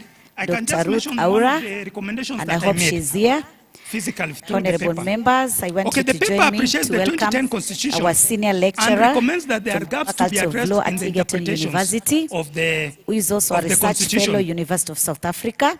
The interpretations She's going are to give either us subjective, presentation, public specific, participation, or contextual. legislative And this has to oversight come and out clearly to representation avoid of a ambiguities. comparative analysis of the situation There in are at South least Africa some and ambiguities in Brazil. the Can paper. we give her And a that is round of applause a point for another to welcome her? a case for another Please welcome discussion. Dr. Ruth Because I said Aura. it before Thank you. that the paper is supposed to be deliberative and there's room for more.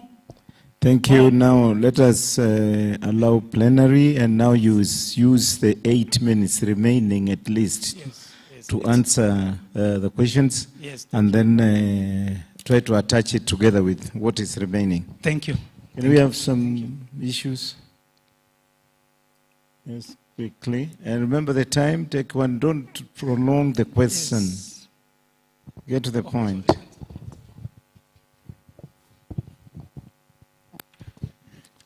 Yeah, mine is an observation in that the actual topic is actualization of constitutional principles of public participation through lawmaking. That's the topic. I'm given only 10 minutes. I'll try. And with all due respect, Mr. Vincent is giving us election observing. Where is the lawmaking part of it? Whatever I was going to present what has was election really observing got to do with public participation, lawmaking, in terms of public participation? I see this as more of academic, whatever, than actual practical public participation through lawmaking. I don't see that picture.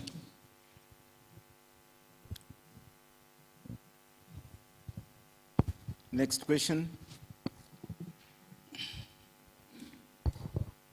My name is Dr. Moitui. I'm in the Dean Law School, Kisii University. Yes. When you talk about positivism, sorry? Pardon? Chair, My name? Yes, repeat. Dr. Moitui, M-O-I-T-U-I. Moitui. M-O-I-T-U-I. When you talk about positivism, in legal jurisprudence, it deals with the law that is and the law that ought to be. Yes, the norms.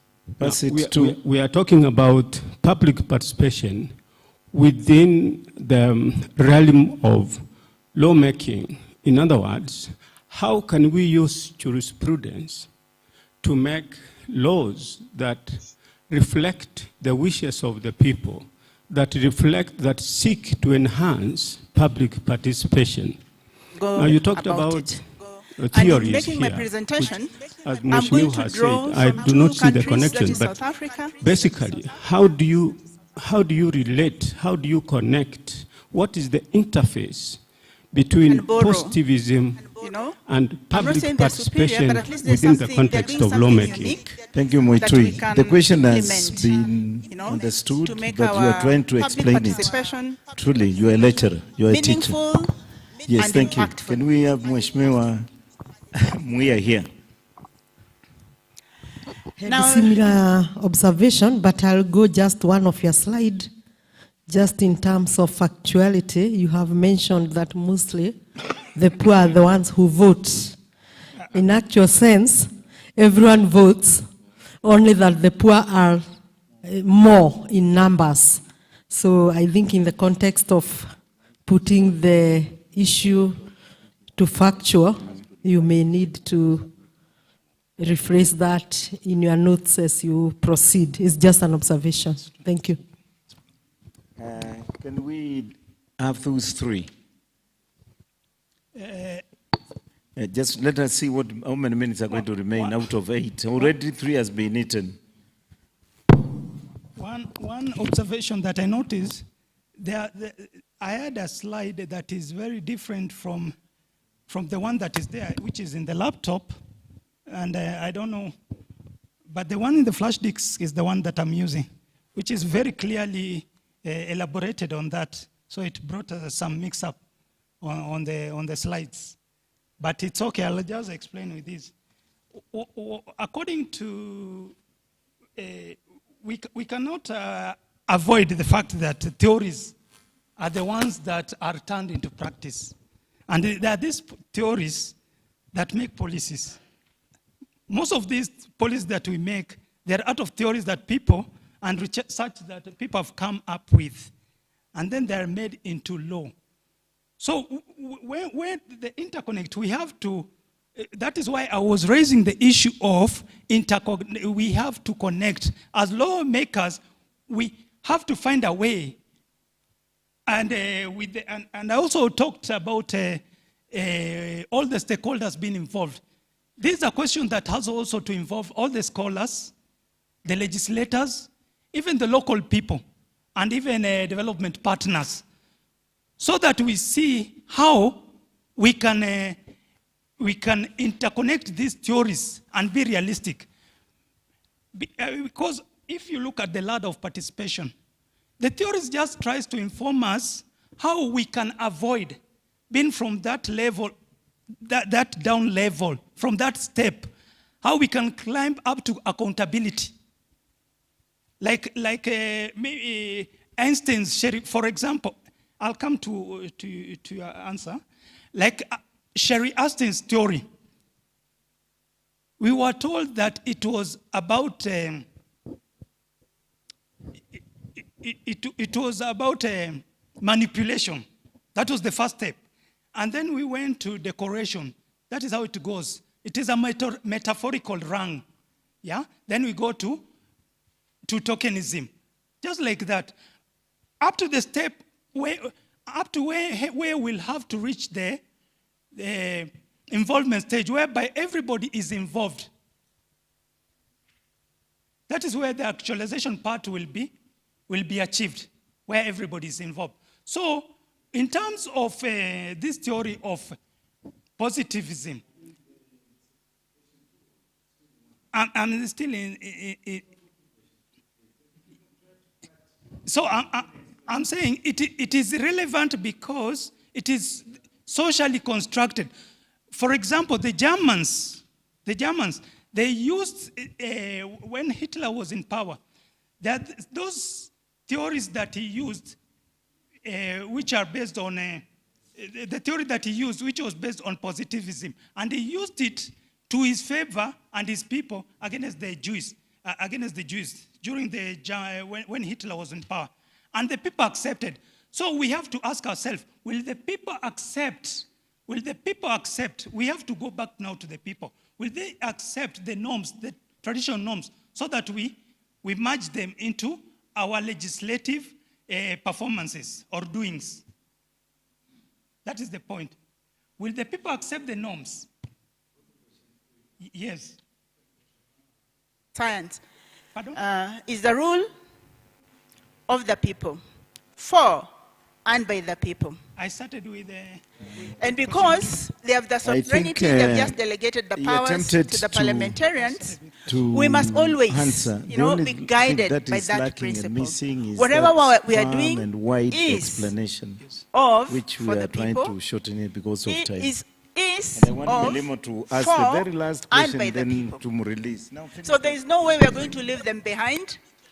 For us to ensure that at the end of the product, thank you, Chair. We have built consensus, everyone is happy, about the who have been and implementation become very easy. And then, of course, when you entrust... I said participation is... unfortunately, my slide is not there. I've talked so much about everybody being involved, all the stakeholders. But I said the percentage of those who vote are the poor. Okay. Yes, but everybody votes. Yes. The majority votes are majority. Okay. Yes. Thank you for the concern. Okay. Yes. Thank you, Chair, for that. To do justice to you, sir, I think one of the things we would request for some of us who are still learning, we would request that you provide us with a copy of your paper so that then we can interrogate it in another platform? Because I can see you've not done justice to it and you've not even presented. I think you are just still at the introduction. But more importantly to me, you introduced a very important topic of separation of morality and the law. I would have wished to ask you, maybe, that you give your view, because there are many schools of thought on whether those two things should either follow the other or be separated. So I would have just wished in one sentence that you tell us whether you agree that morality should follow the law or that the two things should be separated completely on lawmaking process. I thank you, Chair. Thank you very much. And I want just to mention to all of you and present that our team here of rapporteur, they are collecting everything well, and also they will send it to you because you have to do that presentation officially to Parliament. So thank you very much. I think we will stop there. We thank you for the best that you have tried to do with a very short time. But since everything is going to be presented, also your write-up, you share with us. I'll share the copy. Thank you. Because once this... Now we are moving to the next presenter. Thank you. Clap, friends. Out of clapping. Now we are going to go to our next presenter, and the presenter will talk about public participation in the law making process in Kenya's Kiambu County. And the presenter is Angela Wanjiru Kangunyi. And Angela Wanjiru Kakunyi, CS, is an advocate of the High Court of Kenya and a certified public secretary currently serving as legal counsel in the Senate of Kenya. She has vested interests in democracy and governance structures, focusing specifically on the implementation of public participation within legislatures across the country. Angela holds a master's degree in law from the University of Nairobi, where she specialized in law, democracy and governance, entering her thesis on public participation in the legislative process. Kindly, Angela, having been in touch and very closely associated with the Senate, you know how to keep time. And you know, when the speaker is giving a speaker, a lawmaker 3 minutes, what he means by 3 minutes. So you have 10 minutes, which I don't need to control you, and then 10 minutes for plenary. Pay attention. Thank you very much. Good evenings, good afternoon. Commissioners present, members of Parliament present, distinguished guests, good afternoon. My paper is titled Public Participation in the Lawmaking Process in Kenya's Kiambu County. By way of introduction, historically, legislatures served as representative institutions linking citizens and their governments, legitimizing government actions. In Kenya, prior to the 2010 Constitution, legislatures mainly functioned as rubber-stamping bodies for executive decisions due to the country's centralized governance system. However, in 2010, when the Constitution was promulgated, there was an effort to shift power from centralization back to the people, upholding the principle of sovereignty of the people under Article 1.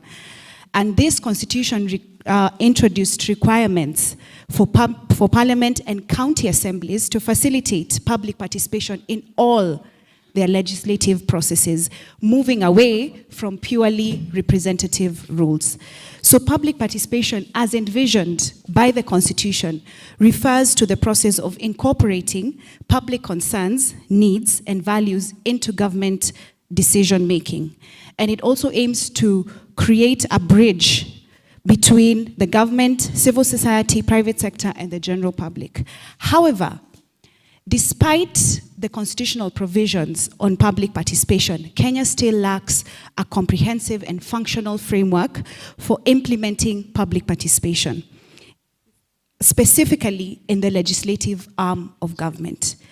This deficiency has led to varying interpretations of what public participation is its application, and at the worst, we have seen it has resulted in legal challenges against laws that are enacted due to alleged insufficient public participation. So my paper seeks to explore the constitutional requirement for public participation in lawmaking, and specifically in the lawmaking process in Kenya's Kiambu County. Later on, I'll be telling you about why I chose Kiambu specifically. By way of literature review, the literature that is there on public participation is vast.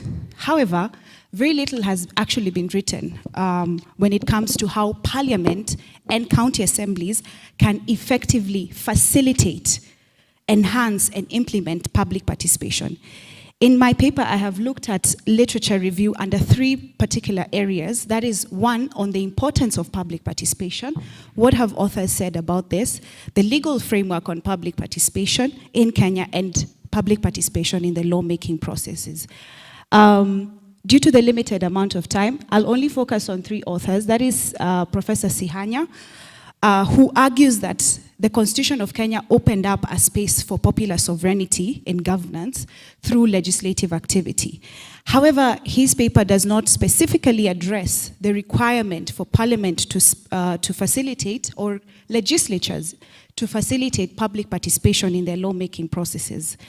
Professor Karuti Kanyinga, when discussing the legal framework on public participation, he highlighted the need for policy, a policy framework for public participation.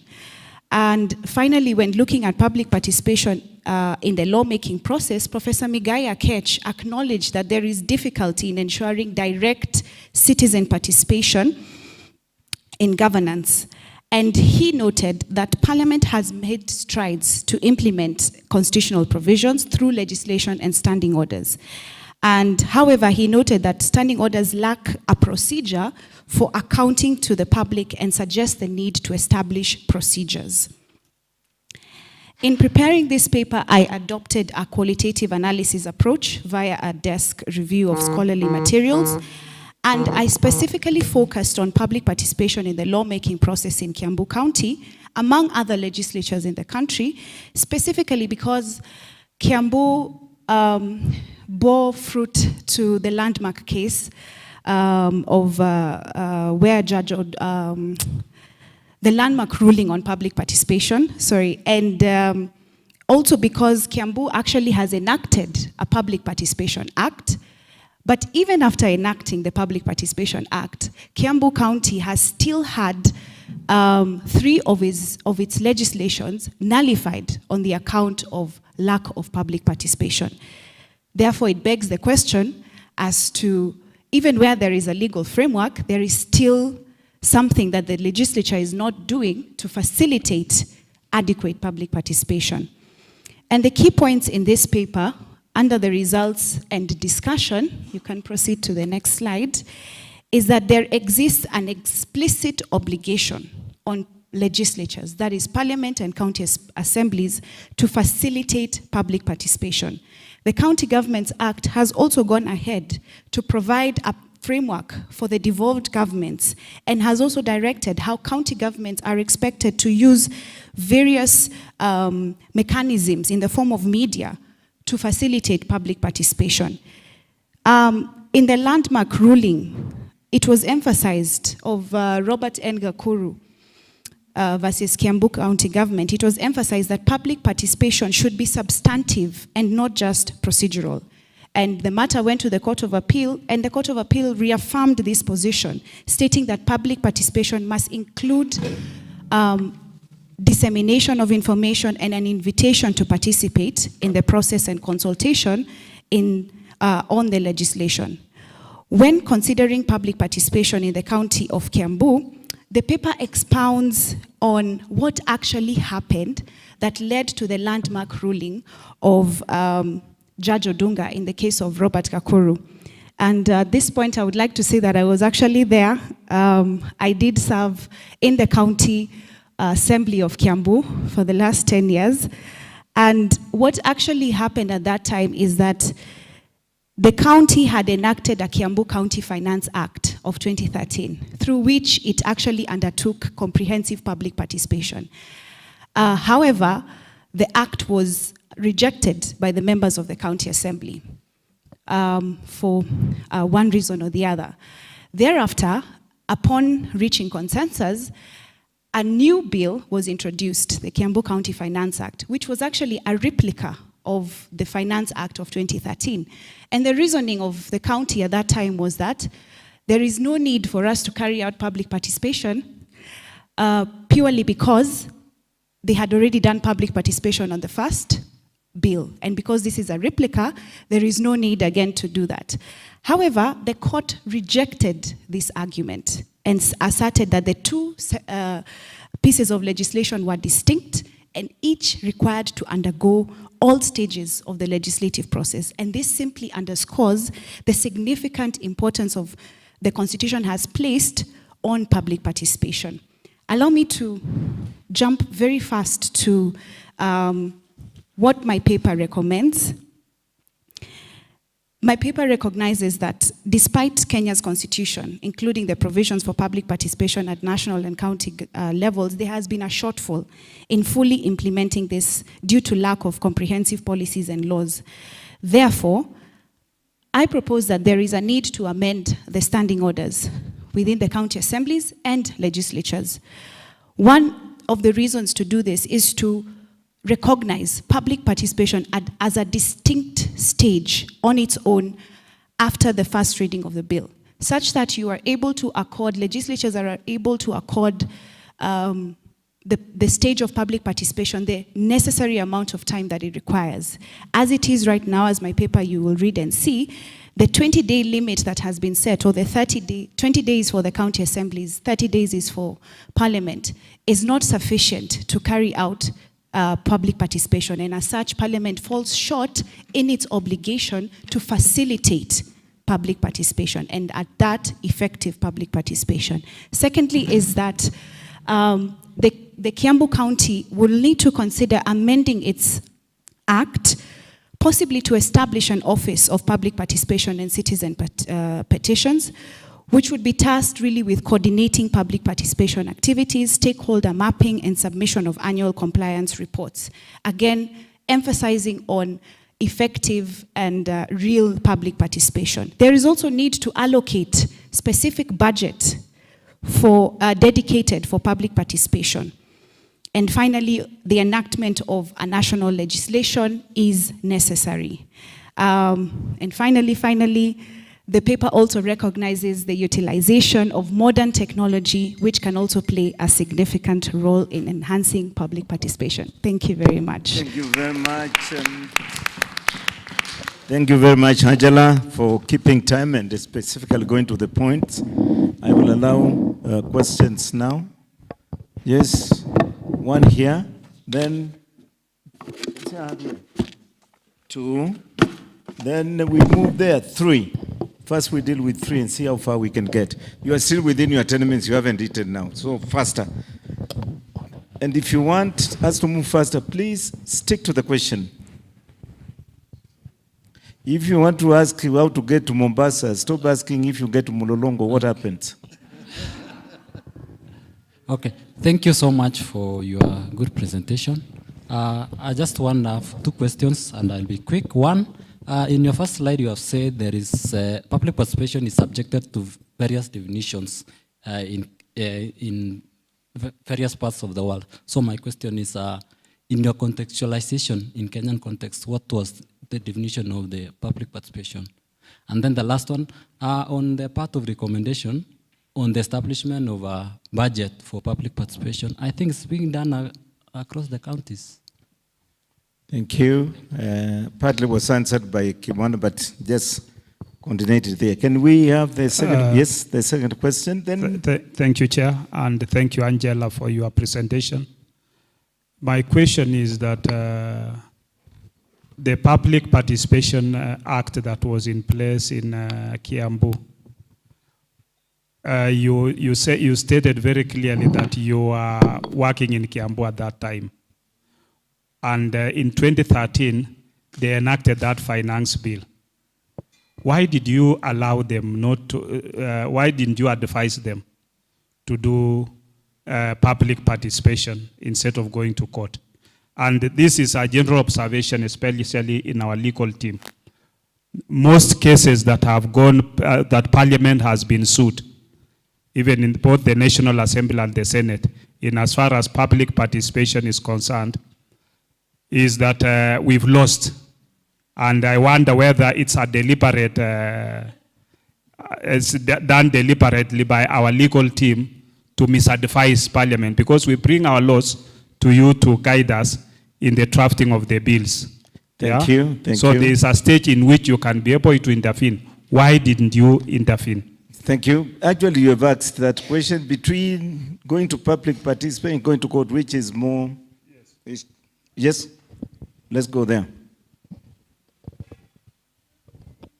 Thank you, Angela, for that beautiful presentation. You talked about use of media to facilitate public participation. I wanted to know, like, what kind, I mean, how effective and how inclusive was the media? And that's tied also to the last recommendation on use of technology, because I'm thinking about the youth and how savvy they are, how you intend to, what your proposal says. Thank you. Thank you. We can add the fourth one because the questions are being cut short. You was there. Let me take someone who was not there before, who had not asked. If not, give my brother here because he put his hand before. Professor Angela, that was a very good presentation.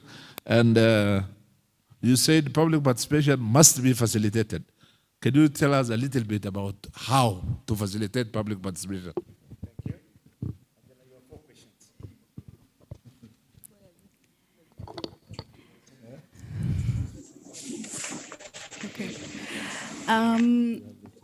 Through the chair, I'm sorry, I did not get your very first question very well, but I will, in the interest of time, allow me, you had two questions, if I may be allowed to just answer the one.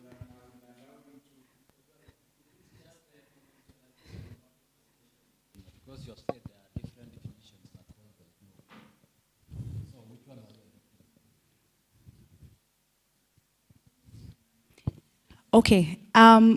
It's important to note that in the Kenyan context, public participation has not been defined. Again, primarily because what I was talking about, we do not have a national framework that defines public participation. But what has been done is that even in the policy, we have picked, that has not been approved, we have picked different definitions that now come together to define what public participation in the Kenyan context is. And the courts have also played a very big role in that, because now they have come in to fill in the gaps where, because every legislature, in this case, every county assembly, every, the two houses of parliament have different interpretations of what public participation is. And as such, they have use different methods to actualize what they believe public participation is. So again, that's why I'm talking about there is a need to have a national framework that will really just put that entire definition together, borrowing from what we already have. In terms of the budget, what I meant in terms of a budget line, when we are budgeting for various activities, we have what we call budget votes.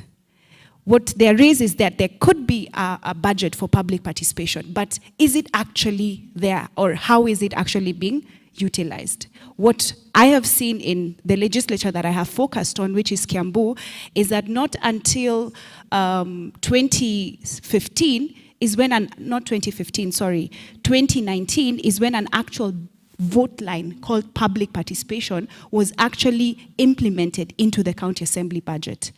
Okay, now that brought out part of what the member was asking, what is the actual facilitation of public participation? That's part of it. That the legislature is taking positive steps and recognizing that this is a constitutional requirement and a right at that, and therefore we must be intentional in budgeting for it.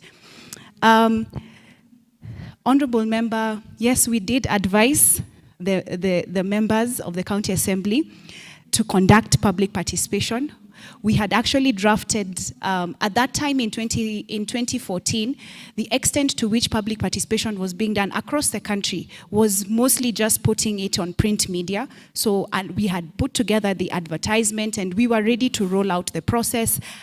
However, the political versus the actual, sometimes the political will normally overrules any advice that has been given. So we did advise. However, the main justification that the members themselves were giving, which is what the court rejected, is that we had already done public participation on the 2013 bill. So why do we need to do public participation on the 2014 bill? It's the same thing. It's just that now we have agreed to pass it.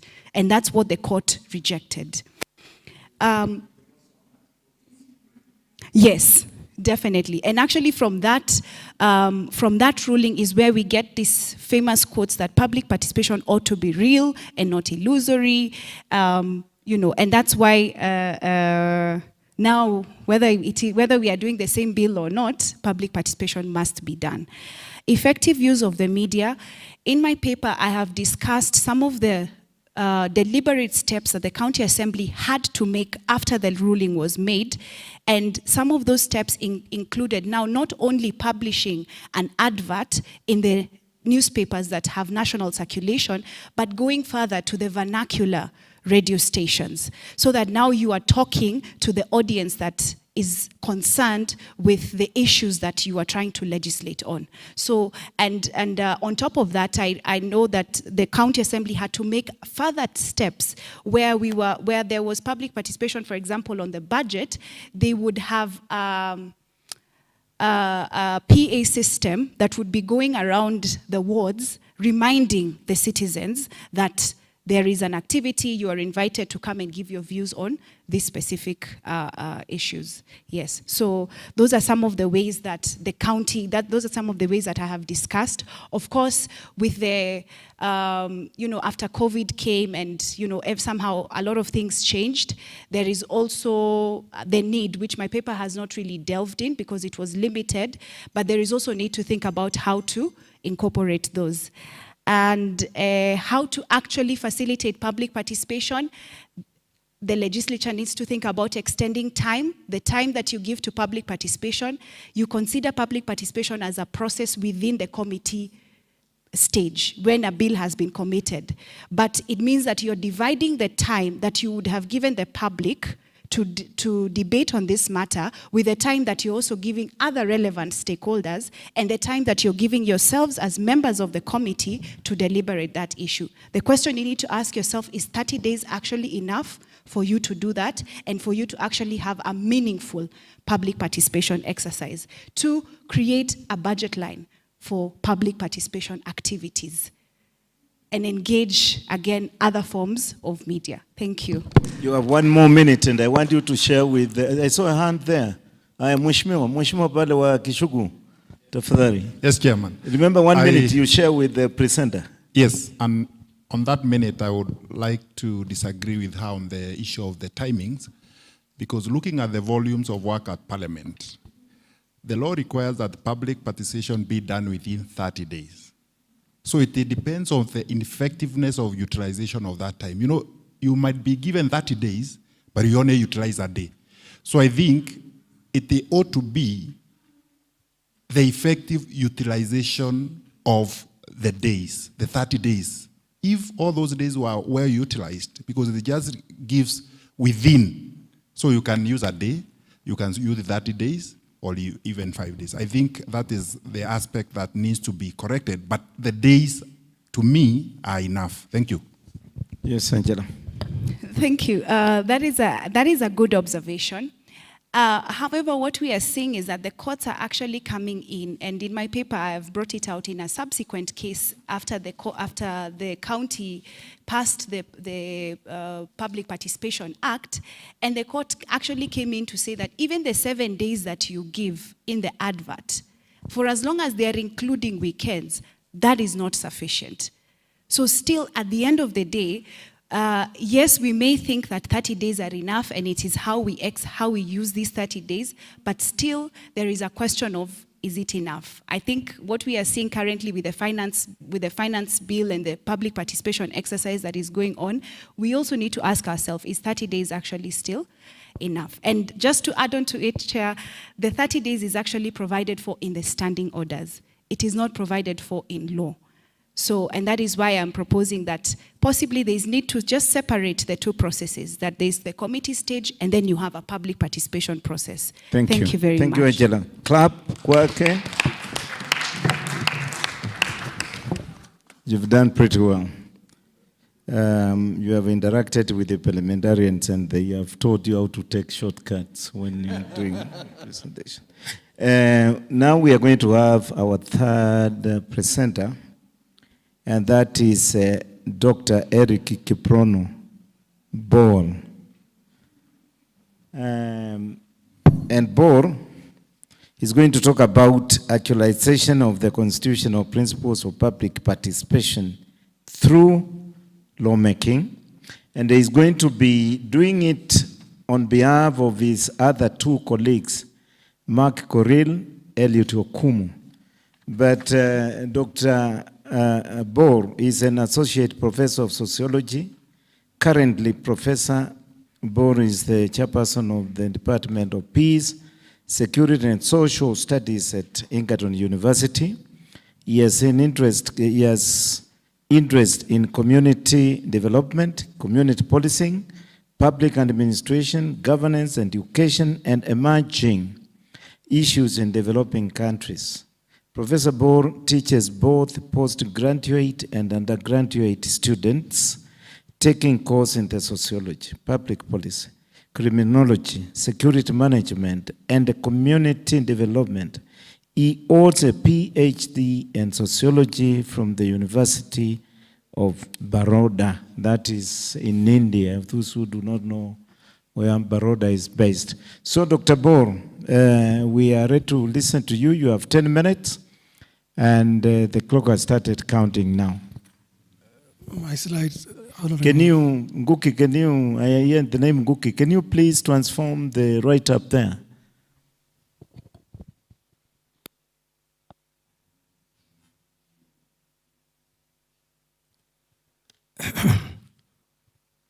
Thank you, honorable members. Don't rush, I'll give you a few more minutes to let you... I want to break thank you. the ice. Thank you. Yeah, I remember you sometimes saying that, you know, what walks like a duck moves like a duck. So, there is also another adage that when you look at a cow, it depends on who are you when you are looking at a cow, at what time. When you are trying to describe it, time matters from where you are looking from and who you are. So, when it comes to public participation, Dr. Bor, continue. Your time will start counting when the screen starts working. So continue giving us... yeah, I was trying to some kind of entertainment. Yes. Now, my two colleagues who are not with me are my students.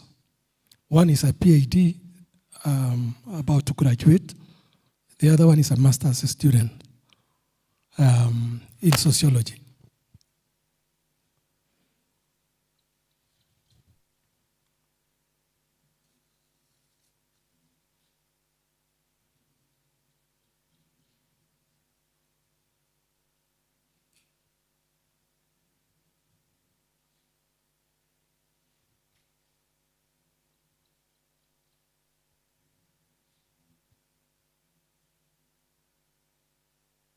Yes. Yes, I forwarded. No, yesterday. It is there.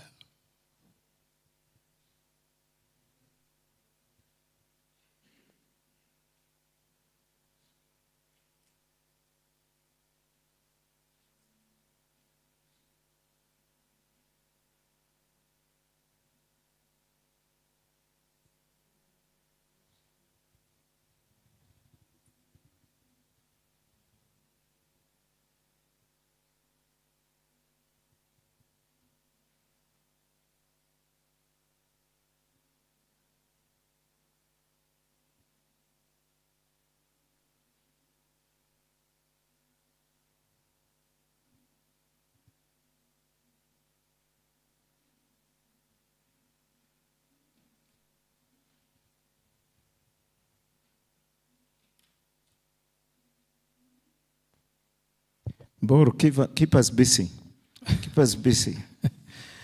Tell us about your students who are not here.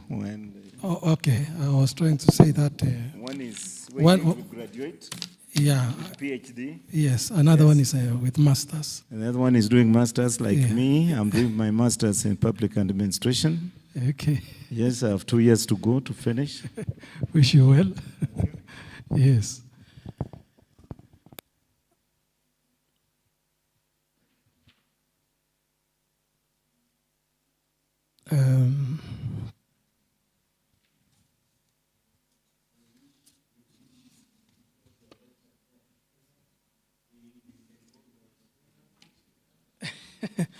Okay.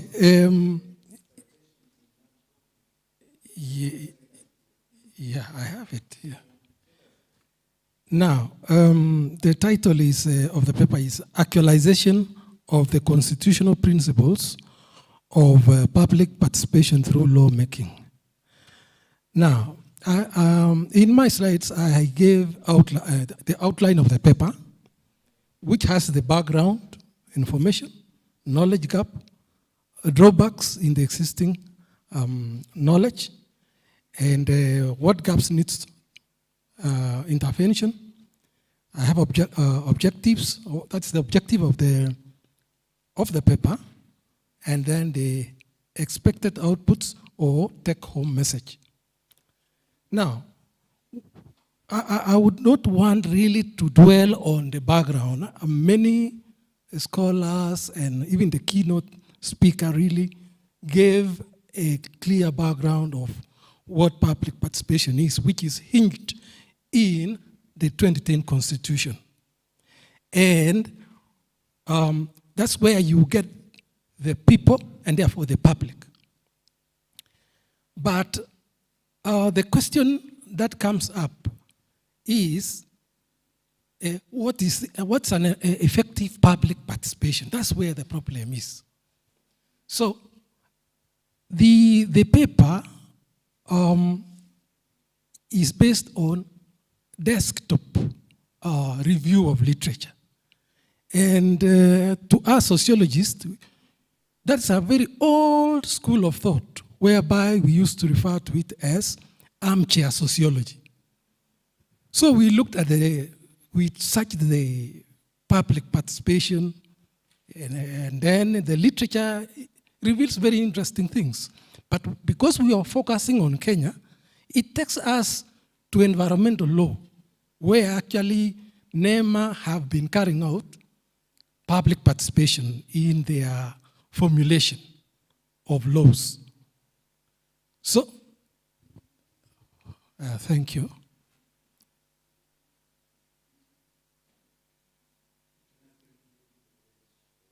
Yes, that's the outline. And I've indicated very clearly, I was moving on to background information. So the concept of governance is something that actually promotes public participation. But in that, from us now, from the social sciences, there is a way we look at things and try to put it into context. And that is where actually we look at the, how far, the origin, so it is the Constitution. So I don't want to dwell on that. We can move to the next slide.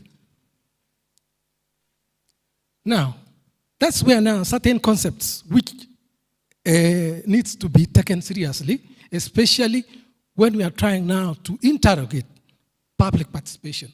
So what you'll realize is that the first thing is that who is the public? Who is the public?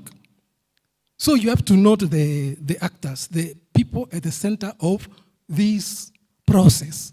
So public actually includes all kinds of people and to all kinds of matters and issues. So it is not something as we can take it just lightly, but there are different contexts. What applies in Makueni may not apply in Kiambu or may not apply in Marsabit. So you can see we are, again, maybe just for the sake of building the context. Our constitution is referred to as activist constitution. So there are certain things that came from non-governmental organizations which came in, and we are grappling now to institutionalize. These are concepts that we are trying to institutionalize. So here, there are several definitions of what public participation can mean. So here, public participation can be used as a means or an end of achieving something. And that's also what echoed in the keynote address, if you had listened. And that is where certain issues now, whether the strength or weakness can come in. Now, there is also that when we talk of, if it is a means, then decisions are decided by outsiders. But if it is an end, then the goal of empowerment comes in, of the intended beneficiaries in exerting greater control over their resources and their lives. So that is something that, because it is a process and there are actors that are involved in this participation, those are the key critical aspects that you keep an eye on as you try to understand what public participation is. Next slide. Now, what is very interesting about our country is that, you know, we have the different, the country has administrative units or counties, which, you know, according to the Constitution. And this is something that has been, you know, it is now the law. And because of these units, that's where now the question of participation comes in.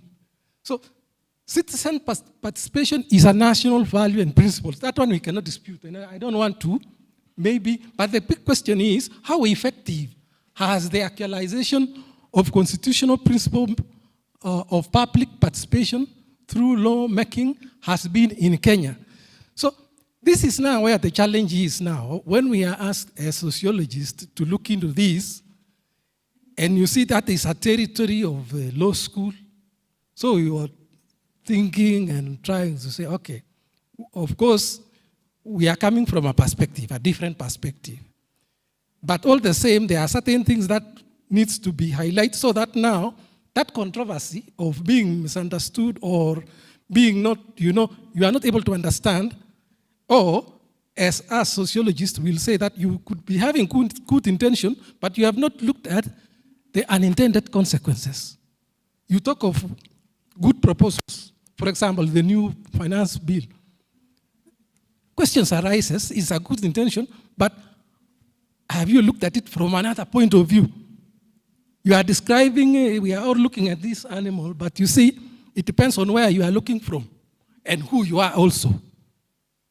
So those controversies are there. Next slide, please. Now, when we look at the whole literature, and because we are trying to look at, you know, why not effective? Why is it not effective? So we look at the challenges. So what comes out when you look into the literature, there will be a question of low funding. There will be also inappropriate approaches. There will be also misplaced priorities. These are the issues that scholars have looked into, because most of our sources of literature were the thesis, researches, and most of them are from law school. And they come up with those findings. Next slide, please. Now, so where do we need the interventions now? The moment we realize those challenges. So the paper reveals that there is need for increased funding, appropriate approaches, sound priorities, good communication, effective civic education, inclusive involvement. So in the paper, we have tried to articulate those issues seriously. Next slide. So the objective of the paper was how to strengthen this capacity of the people representatives the honorable members. How are we going to enable you, this knowledge, you will find it useful and applicable when you would want to ensure that you carry out successful public participation. Next slide. Here we have said that we will, after reading this paper, we will create awareness on the selected factors limiting effective public participation in Kenya. And then the other output is we will have this a reviewed paper. So our paper, fair draft paper is ready. Those are the deliverables. And then finally, next slide, take home message. Those are the key issues now that you can look into that and be able to understand why public participation is so critical. So I will not really go into that because of time, but there are 3 critical things, but it says a lot indicating how to enhance effective or realize effective public participation. Next slide. Conclusion. This is an integral aspect in an emerging democracy. Thank you. Thank you very much, Dr. Bor. We are going to take a round of questions, and as usual, we'll take 3 first. It will depend on how you expand your question.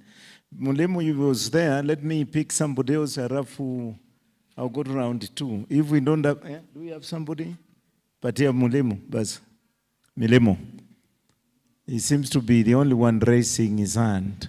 Thank you, Chair. Thank you, Prof, for your very good presentation. I have only one question for you. Yeah. In your comparative review, the desk of literature that you referred us to, yes, I think one of the things that I would have wished to pick your mind on, yes, how do we measure success of public participation? Do we measure it, for instance, by the approvals that the key decisions that have been subject to public participation, or even the legislative proposals get approved? Or do we measure success by how many have been disapproved through public participation? I think that's something that I'll have wished to pick your mind on, because according to me, if you were to ask me, the only time that public participation has gained momentum is when they are subjected to a court process, yes, where you see sometimes courts struck down those legislations, and some people say that is what public participation means. To me, I'm of a different school of thought, but let me just get your thoughts on that. Thank you so much. Thank you, Milemo. Council, I think your question should be yes or no. That's how you ask in court. I want the answer yes or no. So he extended it. Let me come here first, then I'm coming to you, Daktari. And that will be 3. Anybody else, the 4th one? No, thank you. Thank you, Daktari, from the exposition on how the public participation process has gone. There is something you mentioned about public participation being as one of the national values, but would you have gone further to look into what is the nexus between the same public participation and the other principles? For example, patriotism now. You might have called people to come, you will call people to a baraza, but without the element of patriotism, you wouldn't see that how can we achieve the other part. Thank you. Thank you very much. Patia Daktari hapa, then we come to you, we take 4. Tusimamia hapo kwanza. Thank you, Prof. That was quite succinct. Your paper is quite articulate. My question is, the problem we have in this country, and that's why our legislators are keen to get ideas on how we can enhance our public participation. The problem is how to translate the theory into reality. You have talked about funding as part of the solution, and how far do you think we can get into reality? How can we, what are the mechanisms? Because you can have a lot of funding, but does it translate into reality? That is the main question. Tunda mkono pale. There's a gentleman there with the maroon. Okay, thank you, Professor. And maybe just from your objective, tying it out to maybe your objective on how to strengthen the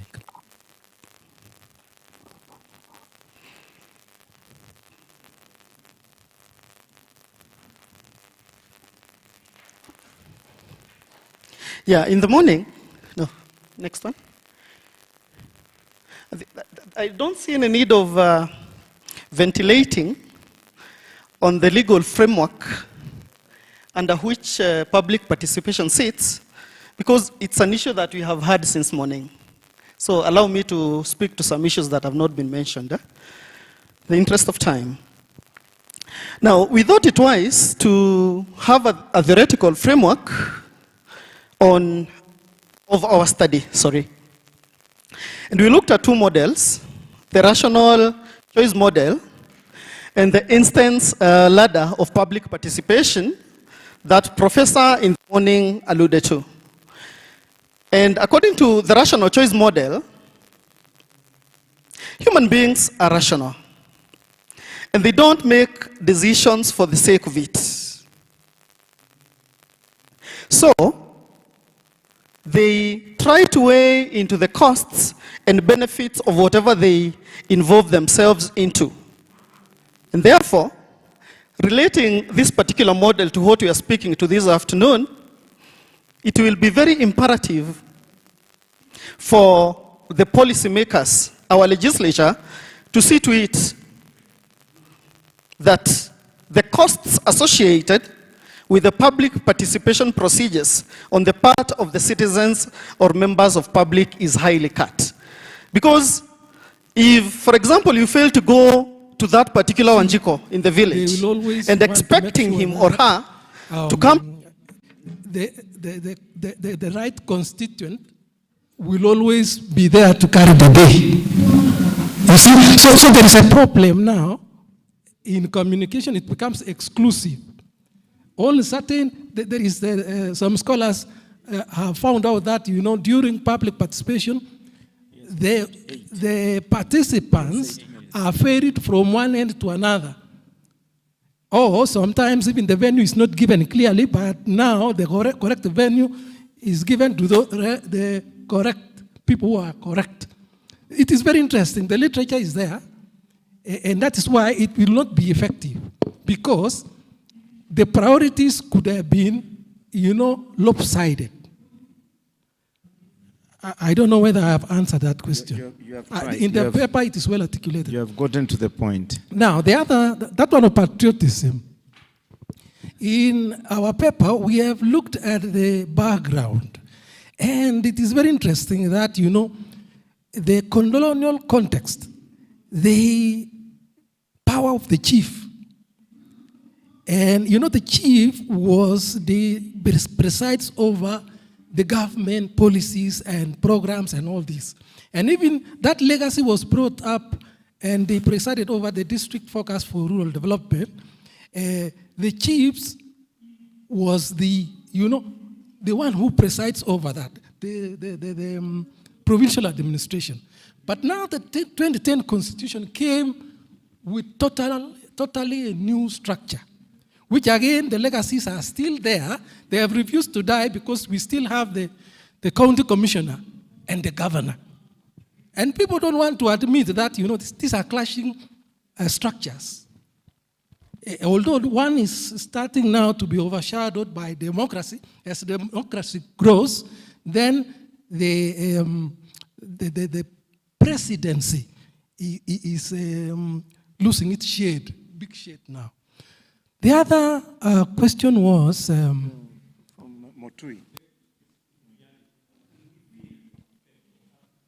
Now, we found it very difficult in the sense that our paper was based on the Greek democratic state. It is an ideal, it is an idealism. We are yet to go far. Because one, we have diversity in terms of ethnicity, we have also regions, we have also dynamics. You bring an idea and you want to sell it, but it is a good idea in the wrong timing. Look at the housing, for example. You check on what people are saying. Who wants that? But you see, there are priorities, and that's why the question of priority is always inevitable in public participation. How did you arrive at that? How did it? Okay, it was something that was in a campaign item. But you see, it was a campaign item. But now, as I indicated that, when you are looking at this, who are you and from which angle are you looking at it? So people are divided. And always, it will be with the dynamics of the day. Public participation is never constant. And that's why I will not agree with those who are saying that how can we institutionalize it? It is something that is evolving. Because at some point, it will be the robot that will answer your questions. So you try to collect data, but somebody, the participant, has placed a robot there. The artificial intelligence now, ChatGPT, it is messing us up. We are giving up. The old school, we are going away. Prepare legislation on how to tame artificial intelligence. The other question? Milimo. Yes. Milimo, yes, has been answered. No. It was? Yes.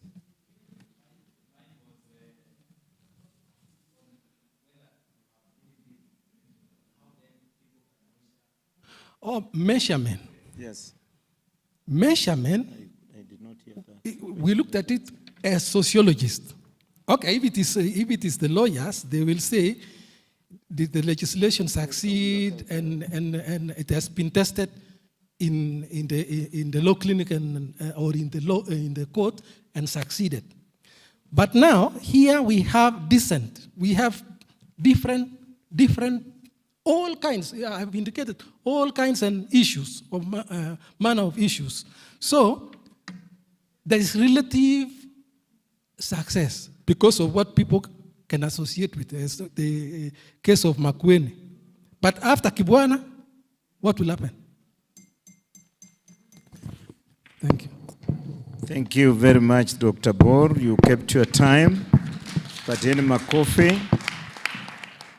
And now we want to move through virtual now. And I don't know whether Omar is receiving us. Is he on? We have few. We have about 3 fiscal, virtual actually. And then we have Omari and we have Bifali. Between the two, who can hear us?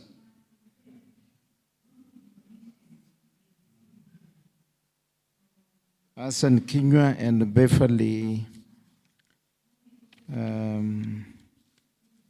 Musili.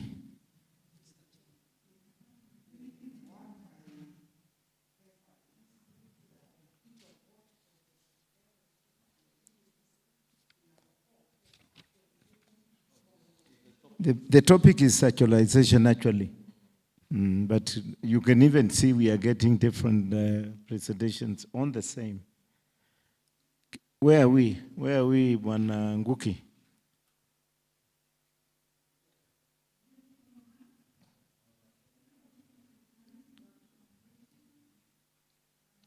It's not coming on the screen.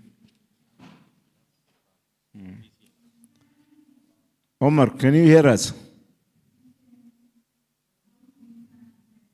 It's on standstill mode. It's the one, but on standstill mode. Can you hear us?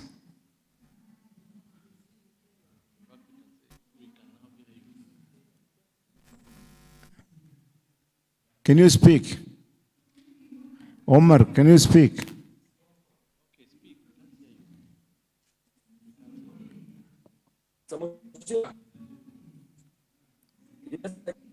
Hassan.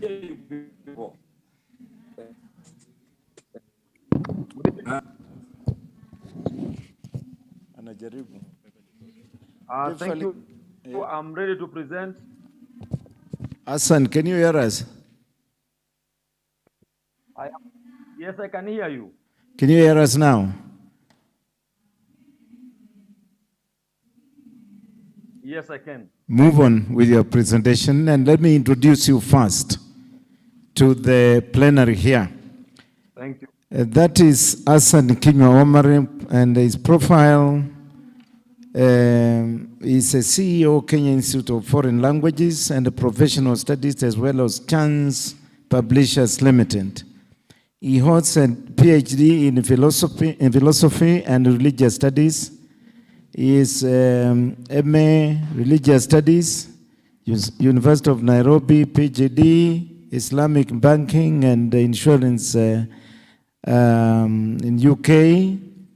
He holds a BA Arabic Language and Religious Studies in University of Nairobi, which is LLB, Bachelor of Laws, University of Nairobi, diplomas, diploma certificates, training programs, the ATP, continuing Kenya School of Law, Mass Communication, Public Relations, and Customer Service.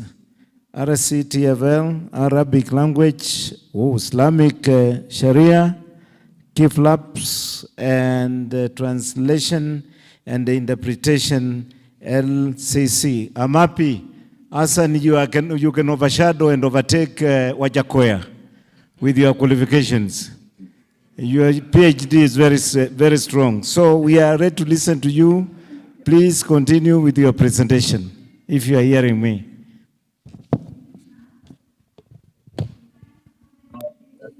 So much, member. I believe you can hear me. We can hear you. And look at your watch. You have 10 minutes to the point to present. So the time I'm starting with your program now, your presentation now is 4:43. So you have 10 minutes. You finish at 4:53. Please go on. Thank you. Thank you so much. I'm presenting on the analysis of development of laws and jurisprudence and public participation principle in Kenya.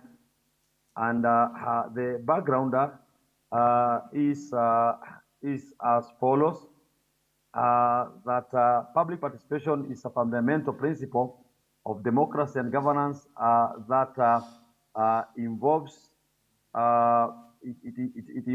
active involvement of citizens in decision-making process. We see that Article 10 requires public participation in matters of governance. Principle of participation is also recognized in other legal frameworks such as Environmental Management and Coordination Act, EMCA, and County Governments Act 2022. Constitution of Kenya provides for establishment of Commission on Administrative Justice, which is mandated to receive and investigate complaints from the public. And we see that public participation in Kenya is comparable to that of other countries such as the UK, USA, South Africa, and Nigeria. And what is the importance of the principle in promoting democratic governance? It ensures that citizens have a voice in the governance process and their opinions are taken into account when making decisions that affect their life. It promotes transparency and accountability, and it's a mechanism for ensuring that government police policies and actions align with the needs and aspirations of the people. When you look at some of the case laws, you realize that there is Republic versus County Government of Kiambu, ex parte Robert Gakuru, and another where the court held that public participation is a fundamental principle of democracy and governance and is a constitutional requirement that must be observed in the decision-making processes. There's also another case in the Institute of Social Accountability and another versus National Assembly and 4 others. And the court recognized that public participation is essential in promoting good governance and accountability. Actually, what the court held is that public participation ensures that government actions are aligned with the needs and aspirations of the people, and it promotes transparency and accountability in decision making. When we move forward, we realize that there's also another case of Munyalo, Kamote, and 29 others versus County Government of Kajiado, where the court held that public participation is a fundamental aspect of democratic governance, and it is necessary for the realization of the rights and freedoms of the people, and the court recognized that public participation is a mechanism for ensuring that government actions are legitimate and it promotes public confidence in government pro-governance processes. And what is the problem actually? In our paper, we realize that despite the constitutional requirement for public participation in Kenya, there is still lack of effective public participation in both national and county government affairs. This problem is evident in the low levels of participation in public forums, lack of public awareness on their right to participate, and limited involvement of civil society organizations in public participation processes. And this undermines effectiveness of the public participation principle in promoting democratic governance in Kenya. When we move forward, we realize that now, in the case of, move forward please. In the case of Robert N. Gakuru and others, versus Governor Kiambu County and 3 others, the court recognized that the problem of inadequate public participation in Kenya. What we are trying to say is that there are times when a matter is needs at least 100,000 people, so you take a sample of like 1,000, for example. Then we realize that only 20 people go for that event, and then that thing passes. So when it passes, everyone says that we didn't know about it. And the court held that public participation is a fundamental principle of democracy and governance, and it is constitutional requirement that must be observed in the decision-making process. However, the court noted that public participation in Kenya is often reduced to a mere formality, and the voices of the people are not adequately heard or taken into account in the decision-making processes. When you analyze the case law on public participation in Kenya, we look at Kenya Human Rights Commission versus Attorney General and another. It held that public participation in also in Mosila, Mutua, and 9 others versus Attorney General and 3 others. The court held that, that public participation is not only a constitutional requirement, but also a fundamental aspect of good governance. Let's move forward.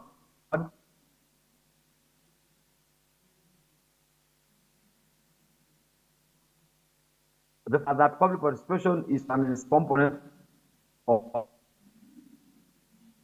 democracy, and democracy is not about respect for human rights and the rule of law. It is a means of ensuring that the voices and views of citizens are heard and that the opinions are taken into account in decision making. There is need to increase public awareness of their right to participate in decision making processes. We have come up with some few recommendations, but in the paper, they are mainly papers we have sent to the group. Recommendation number 1, we have to strengthen the legal framework as far as participation is concerned. We also have to encourage civic education during and after participation, and also provide participation. And lastly, participation in the country. Thank you so much for listening. May God bless you. If there are any questions, we are here to answer the questions. Thank you. Thank you, Hassan. In fact, you completed your presentation with 2 minutes to go. Thank you very much for saving time. I will hand you the 2 minutes. You have 12 now to answer questions. So, can we have the questions? Yes, Melimo. Who else? Pass the mic there. Who else? Can I see another hand? Okay, yeah, Wakili, Angela. Okay, let's go on. Yes, thank you, Doctor, for your good presentation. I have just maybe I would wish to pick your mind on the concept of the extent of public participation. I saw your research concentrated on how courts have resolved this question of public participation. And I therefore wanted to ask you whether in your research you found out how far the courts have gone in striking out legislation or key executive decisions for purposes of failure to comply with the requirements of public participation. And a sub-question to that is this, that if the courts were to ask whether courts should ask all executive decisions to be submitted to public participation, or is there a threshold or a number of executive decisions that ought not be submitted to public participation? I thank you. Thank you. Write that down, Professor. Can we have Angela? Yes, Wakili.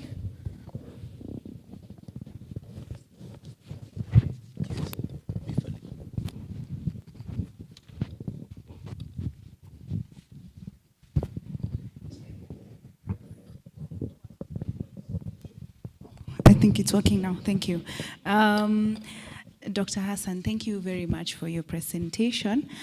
In your recommendations, you have proposed the effective provisions on public participation in legislation.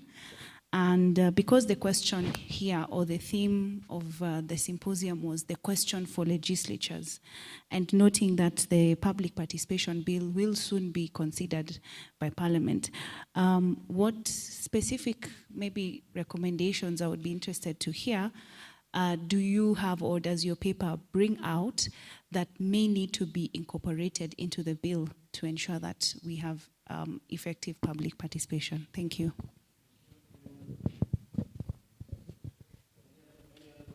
Mheshimiwa here, and then Daktari. We have 2 more minutes with the, so even if it gives three each, it's enough. Thank you, Daktari. Thank you for well-elaborated session.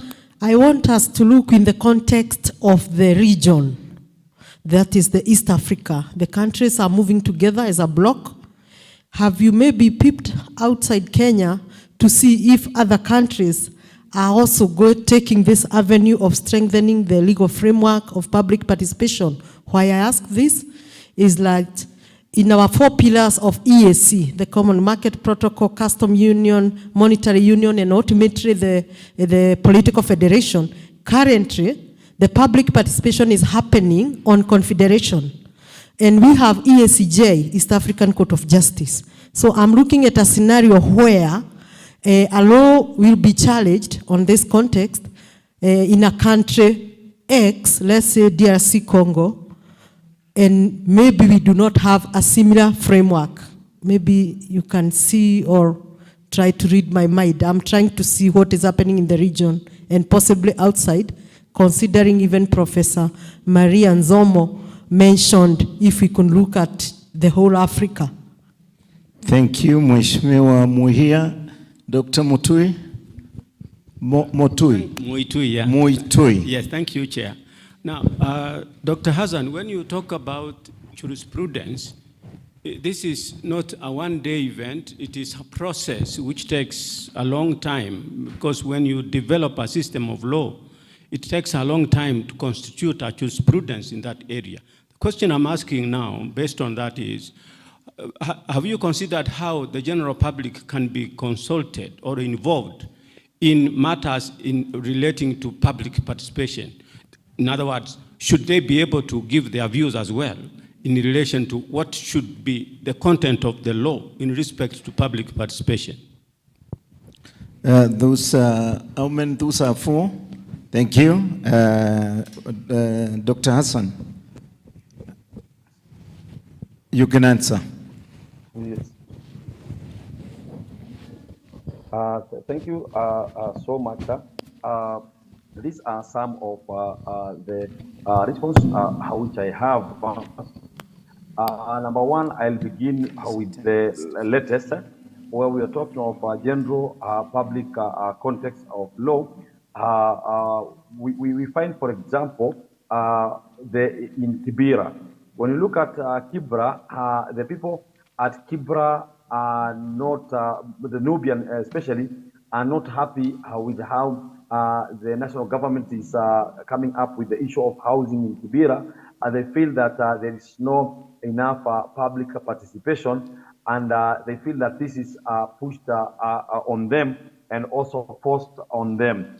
So what we are trying to say is that when you look at our laws, there is a lacuna somewhere, and I think it is important that now we come up with the procedure of how public participation should be undertaken. And I'll give an example, 2 examples, or let me give you 3.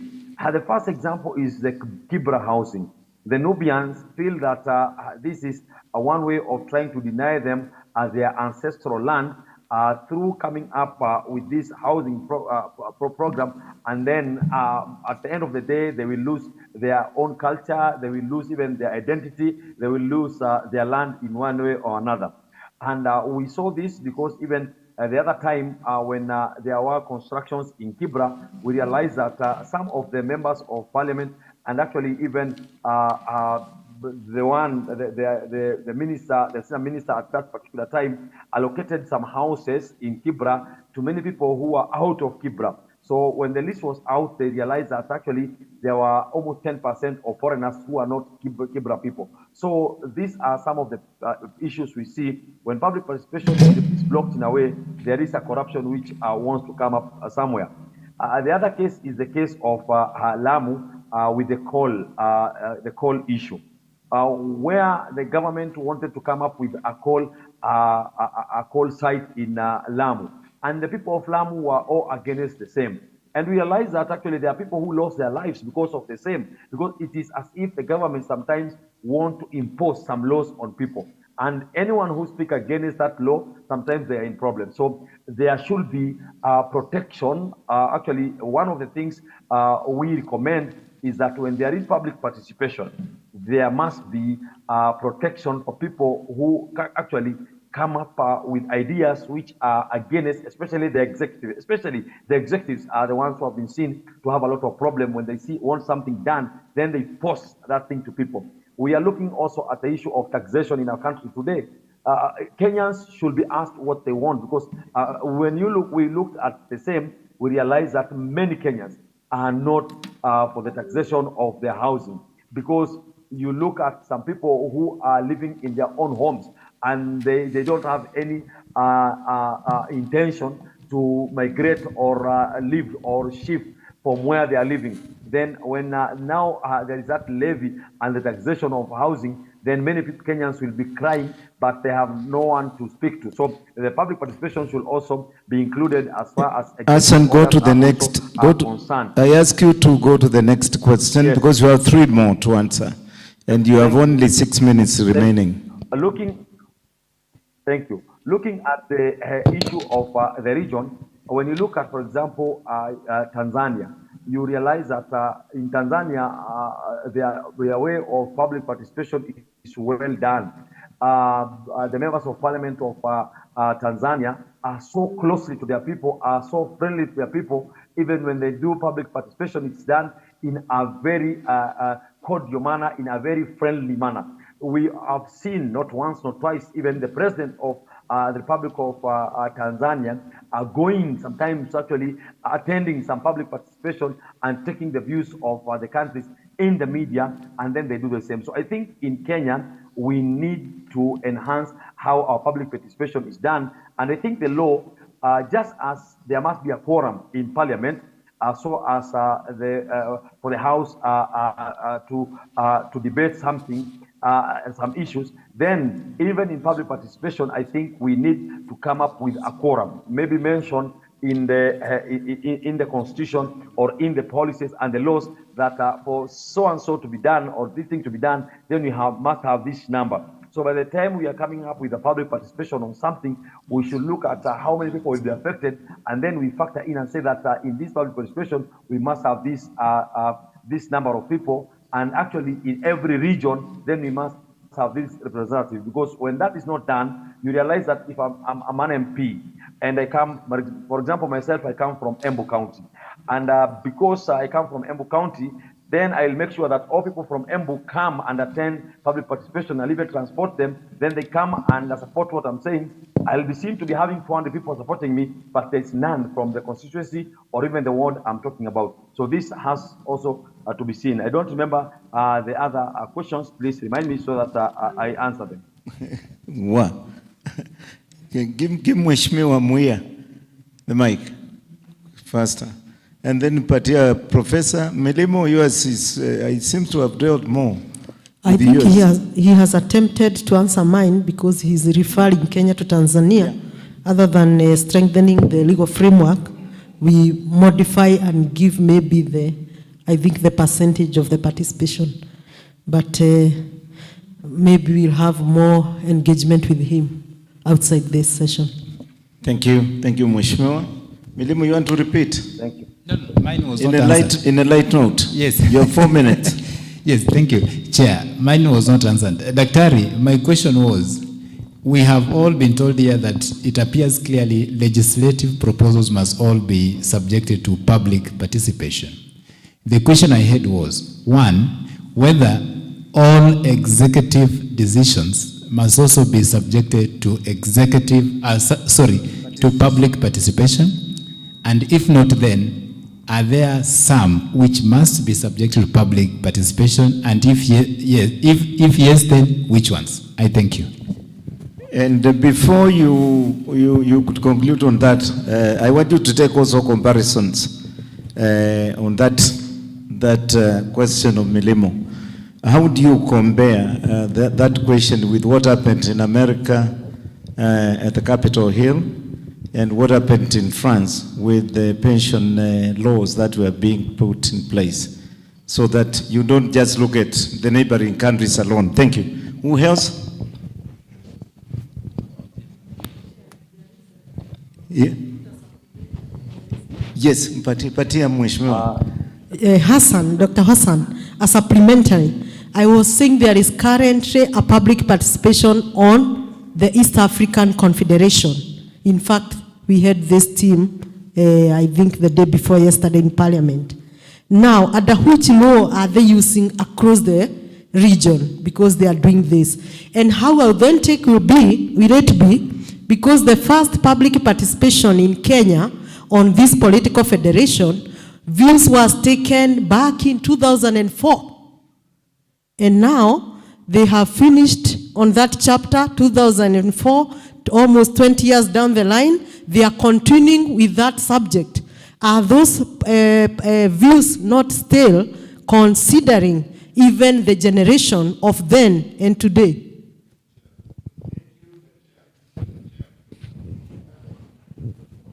He has only 2 minutes now. Mheshimiwa. But here, Mheshimiwa, you know, you speak on your behalf and on behalf of people who elected you, so you have to. Thank you, Chairman. Platforms. Dr. Hassan, you've dwelt so much on jurisprudence and the development of the law on public participation.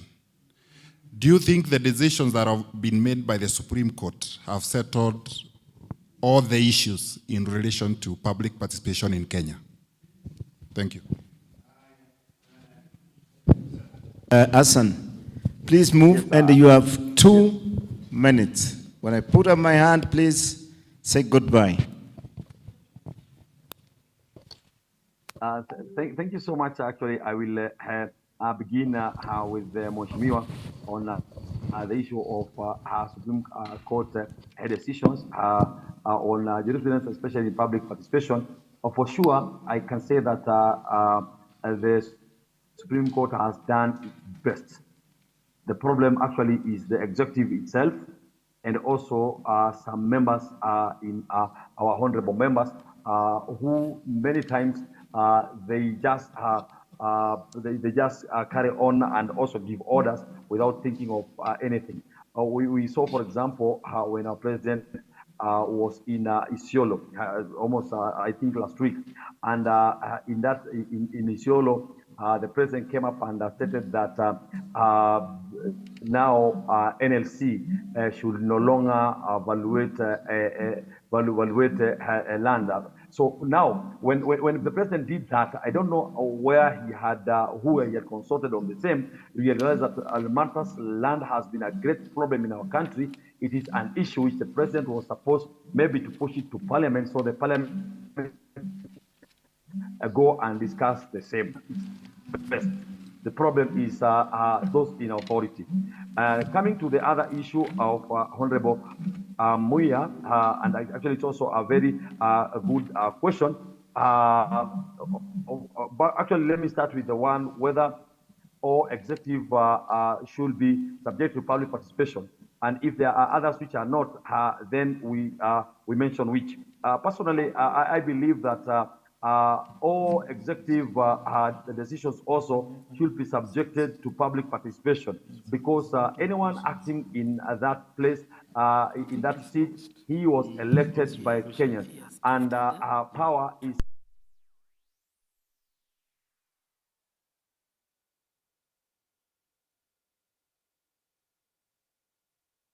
they cut across everyone and they affect everyone in the country. So I believe almost all the executive also orders and also executive decisions should be subjected to public participation.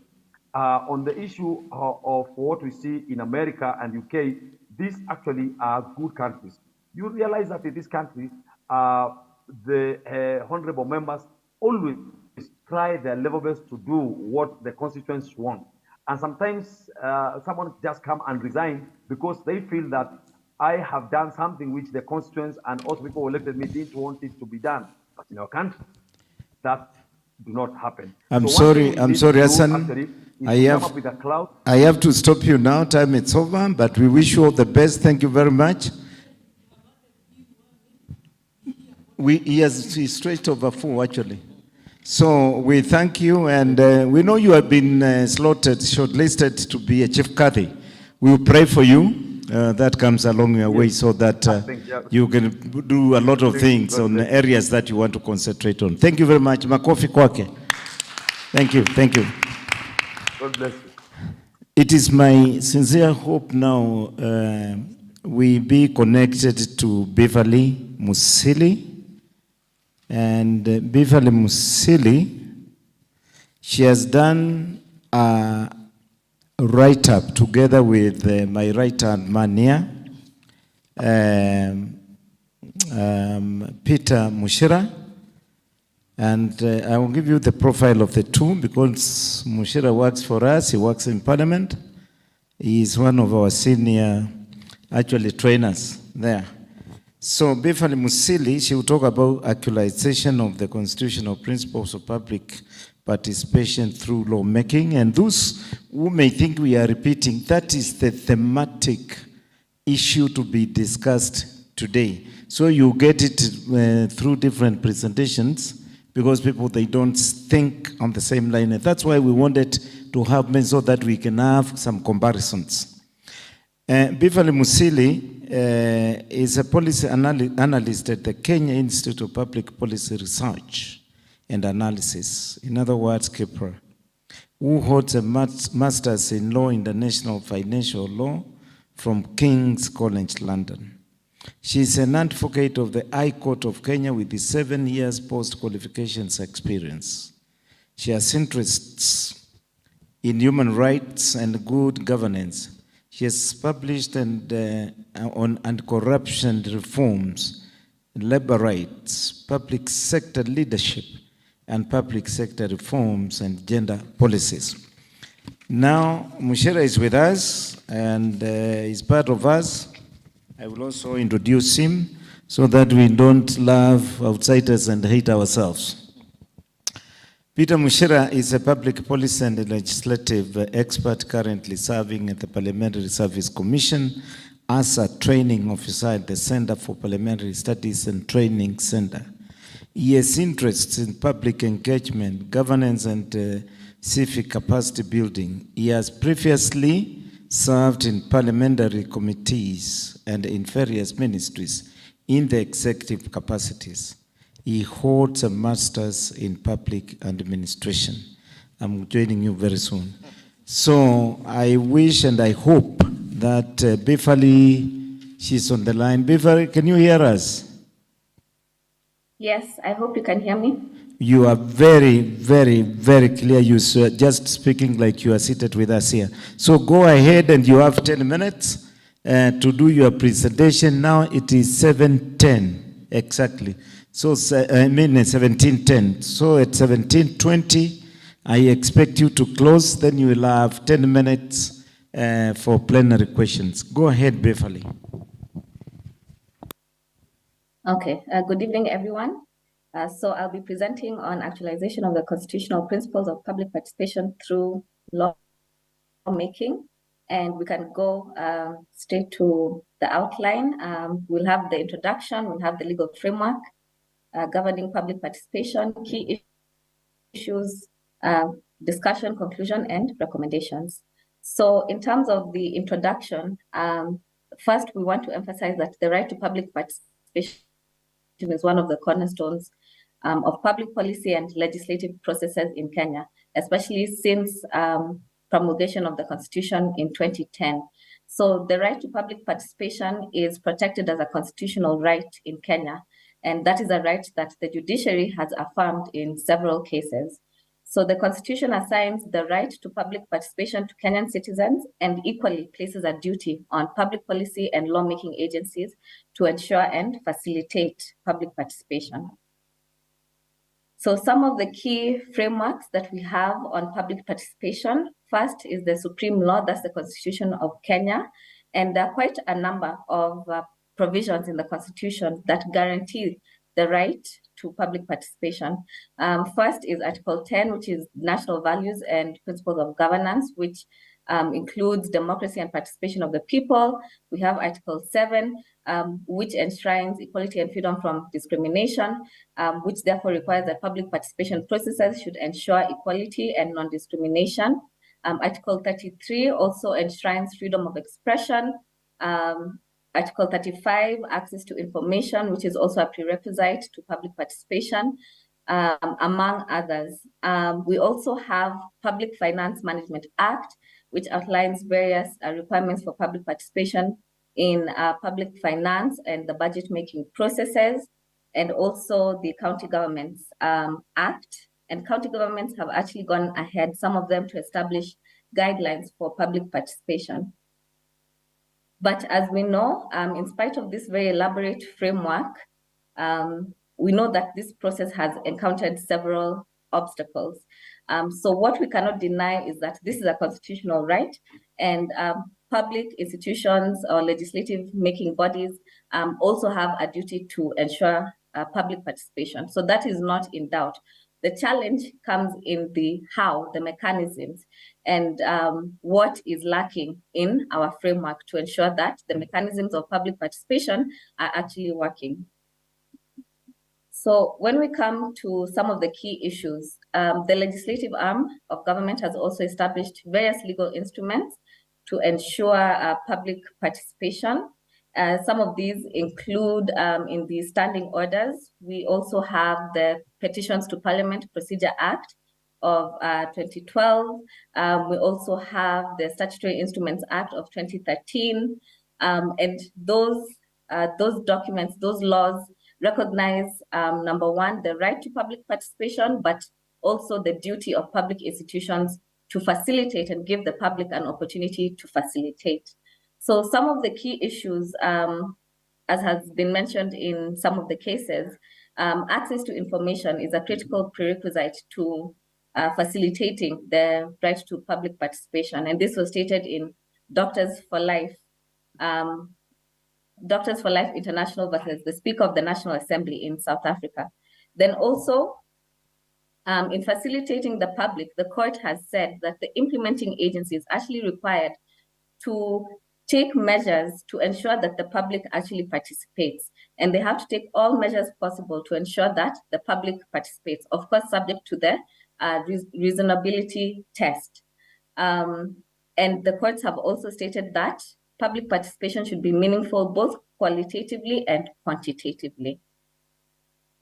So although this right is considered indispensable, and I think we can agree that public institutions are aware of the requirement of public participation, how they approach or how they conduct public participation is usually inconsistent. And in the National Assembly Committee on Delegated Legislations report, they reported that a total of 25 pieces of subsidiary legislation was annulled, mainly on the basis that they lacked reasonable public participation as required by the Constitution. So some of the challenges we have seen is that there are inconsistent guidelines and inconsistent approaches.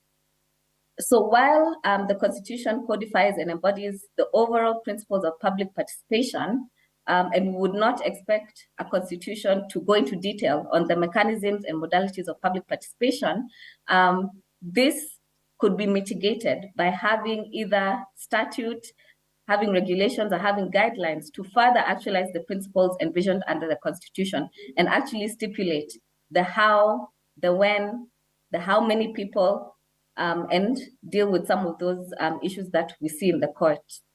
So we also recognize that some of the issues is we do not have much guidance on what is adequate, what is effective, what is meaningful. And if we were to have an overarching law or guidelines or policy framework outlining some of these questions that we have, then we might be able to answer some of these questions. So overall, if you review Kenyan laws and case law, you can see inconsistency in the modalities of public participation. And this has led to a lot of laws and a lot of subsidiary legislation being challenged on the grounds that there was inadequate public participation. Yet we do not have a very solid framework telling us what is adequate public participation. So in as much as we agreed that we want to allow some flexibility for public institutions to adopt different mechanisms in the process of public participation, this has led to a bit of inconsistency. So this now necessitates policymakers to ensure that we have some minimum basic standards and processes that must go through to ensure that there's adequate public participation. So from a review of case law and literature, some of the key considerations to ensure successful public participation include, number one, it is a duty of a public participation to provide an opportunity for the public to participate. It is also the duty of that public institution to facilitate the public participation. That duty includes the duty to disseminate information in a timely manner, and also includes access to information, data, and documents, because you cannot make decisions if you do not know what you are discussing. Then also institutions must document the process and provide feedback and incorporation of comments, including why you decided to take up a certain proposal, why you decided not to take up a certain proposal. So in terms of the recommendations, because one of the challenges, the main challenges has been the lack of a detailed either policy framework or guidelines spelling out the processes, the mechanisms of public participation, we'd recommend that best practices on public participation should be documented and disseminated. Then public institutions can also promote cross-learning with institutions that are seemingly doing well in public participation in policy and legal making. For example, the case of Makueni is considered best practice in the country. Then the process for public participation should also be all-inclusive, but we must recognize that the mechanisms for engaging different categories of the public may vary. For example, we may need to make some special provision for persons with disabilities. Then also it is important that once consultations have taken place, the institution must provide feedback on how the public input has been used, what has been incorporated, what has been left out, and the reasons why. So overall, this necessitates a cyclic process as opposed to a linear process whereby consultations are undertaken, and also the feedback mechanism is also factored into the public participation exercise. Thank you. Thank you very much. You finished with 1 minute remaining, Beverly, and now I want to take questions. Questions? One, Mheshimiwa Milimo, another brother there. 3, Lishimo. Oh, Mheshimiwa, asante. Haya, Kishugu, tuende mbele. Take note, Beverly, questions are coming now. Thank you, Chair.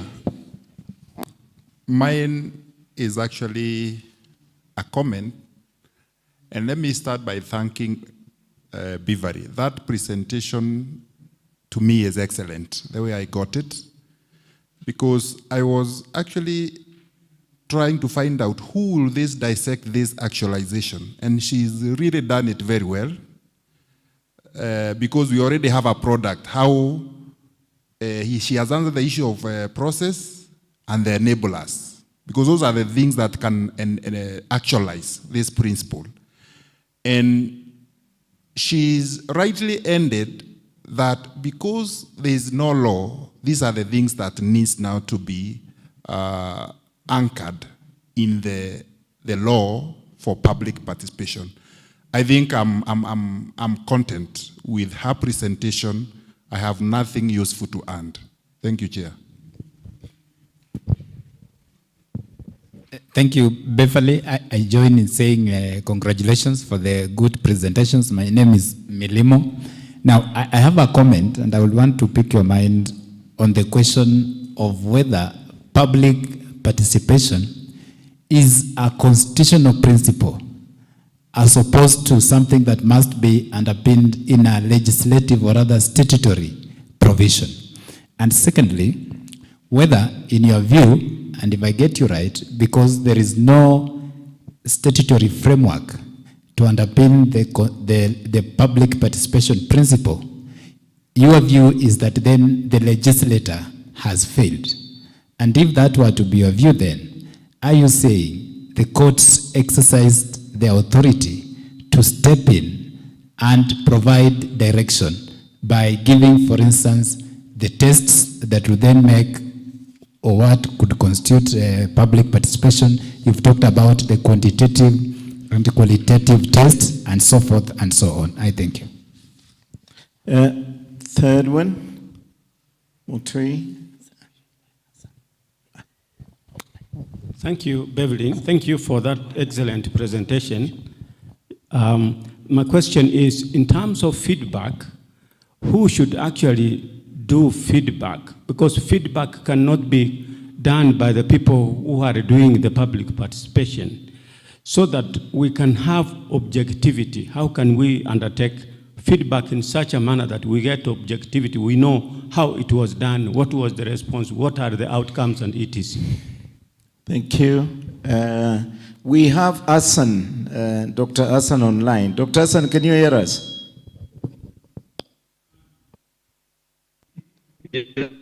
Yes, can you put your question? Can you put your question to?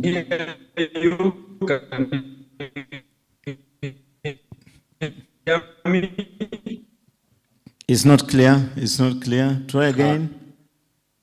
To put a question. Thank you. It's not clear. It's disappearing.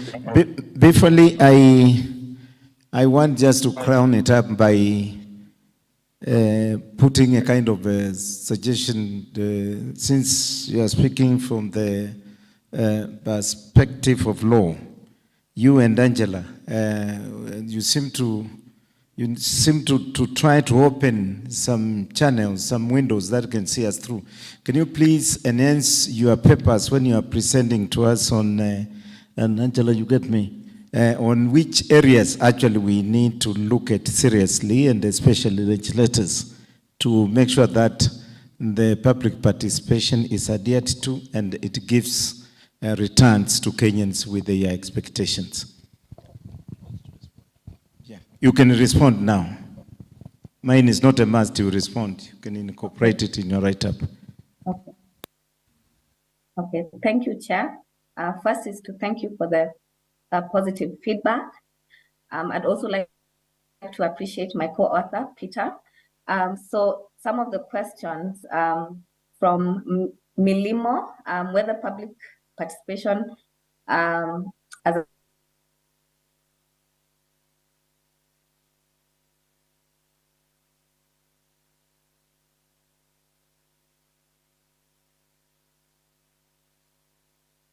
We are losing you. Can you hear us? Goki, where are you? Where are we?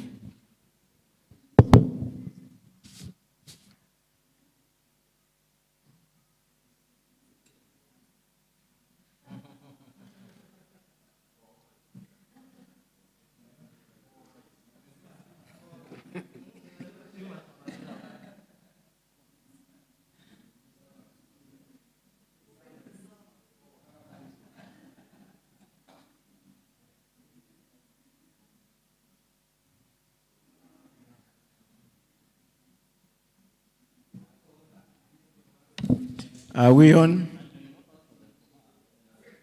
Bifani, can you hear us? Eh?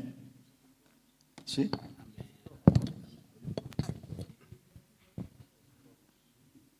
She stopped. Are you Kotena? She dropped. Yes, that's what I'm asking. She's not there anymore. Eh? Oh, she's joining on the phone, yeah? Let's see. Give her a few seconds. Yeah, there's not a must actually with the picture. Mushira, can you find out whether she's hearing us? She can. Yeah, then Bifari, Musili. Musili, Mushira. No, Mushira he was not taking the questions. I wasn't taking, but I can put on speaker. Yeah.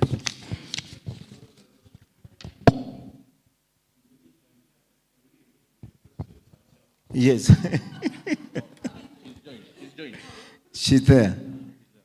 Musili, can you hear us now? Yes, sorry about that. Good, no problem. Let me down. Yes. It's This is why I understood. should have come to Naivasha. Yeah. Yes, so I was responding to the comment from Milimo about public participation as a constitutional principle, or if it's something that must be either embedded or codified in statute. But first, I'd like to say that I don't think the legislature has failed, but the courts have stepped in terms of doing their duty to interpret some of the constitutional provisions and have tried to fill in the gap. But I still feel that in as much as the courts have provided some tenets in some of the case law, we need to go further and embed these mechanisms in law or in policy so that when it gets to litigation, we have a document that we can say, but the Public Participation Act says that we needed 30%, for example, 30% of the quorum. So those are some of the gaps that we'd be hoping either a policy or a legal framework would be able to fill and provide some of those details. Then in terms of the feedback mechanism, that it should not be done by the people who are doing the public participation. What I have seen, because of course there will be the public institution that has organized the public participation, and they are the ones that have collated the views. But once they have collated the views, they still have to go back to the same stakeholders that they were engaging with in the public participation and go through one by one that this is what you said, this is what we considered, this was the action that we have taken. So when it comes to feedback, you still circle back to the stakeholders that you had collected the views from, and they can validate the feedback that you are giving. Then lastly, yes, I think we can see how to enhance the papers on some of the key areas and maybe emphasize key action points that we need to consider. Thank you so much. Thank you very much, Beverly. We are here with your colleague. He has also enjoyed the presentation because it worked out the way he expected it to work out. So we are coming to the end of our session. You allow me to stand. Let me just move there.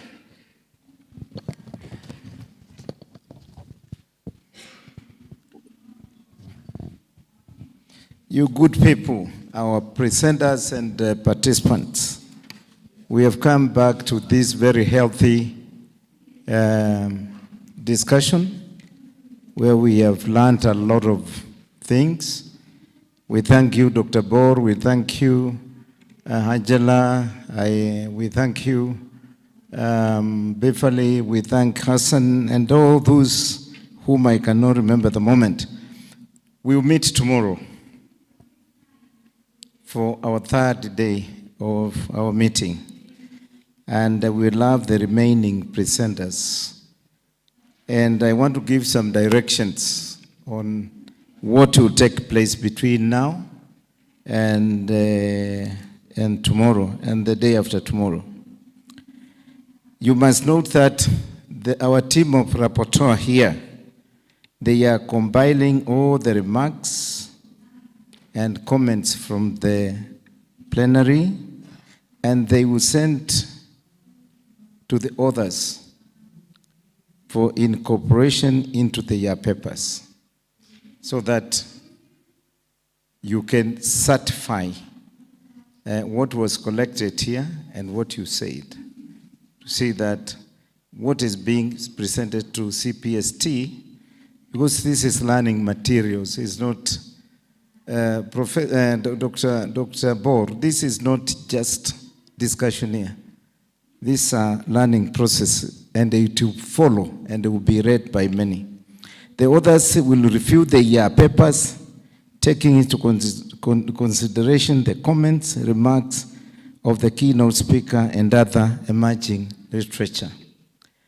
Then, from there will be others who submit their revised papers to the CPST team on or before 2nd of May 2023 for plagiarism details. We don't want to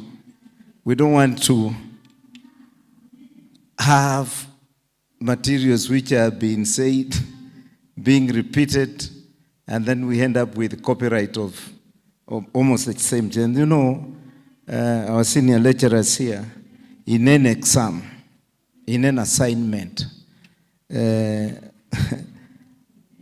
plagiarism is something that is taken seriously, and they can fail someone in the exam.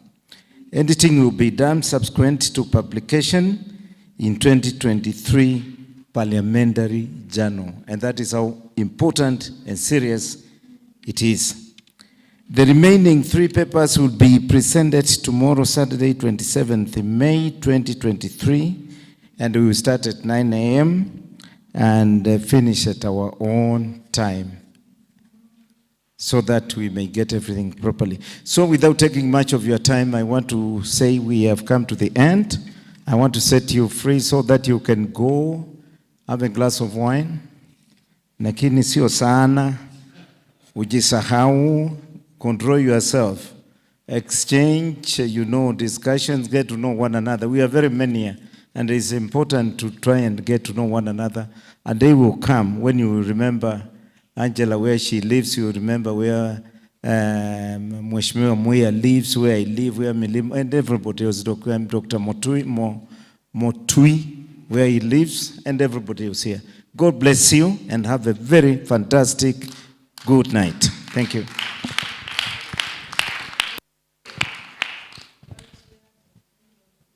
Thank you.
ones we were with yesterday.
Hello. Check 1 2. Wasikia sasa ina feedback. Bra. Chukui mic.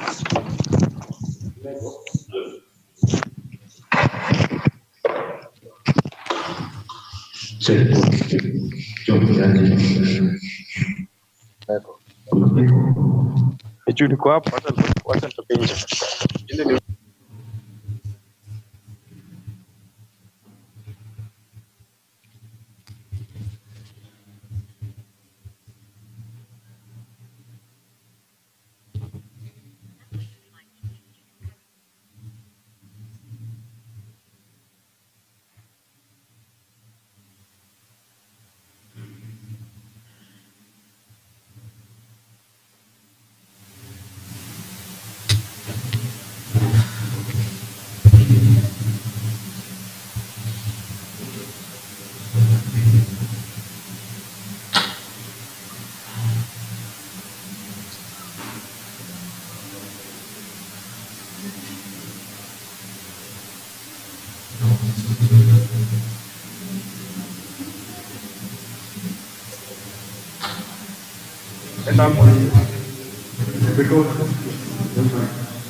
Haya.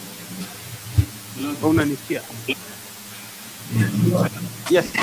Sikusikii. Ngoja kwanza. No, sikusikii.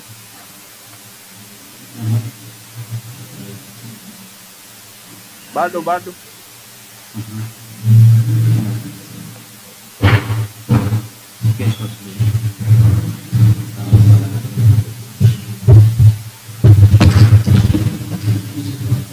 Nothing. Bado.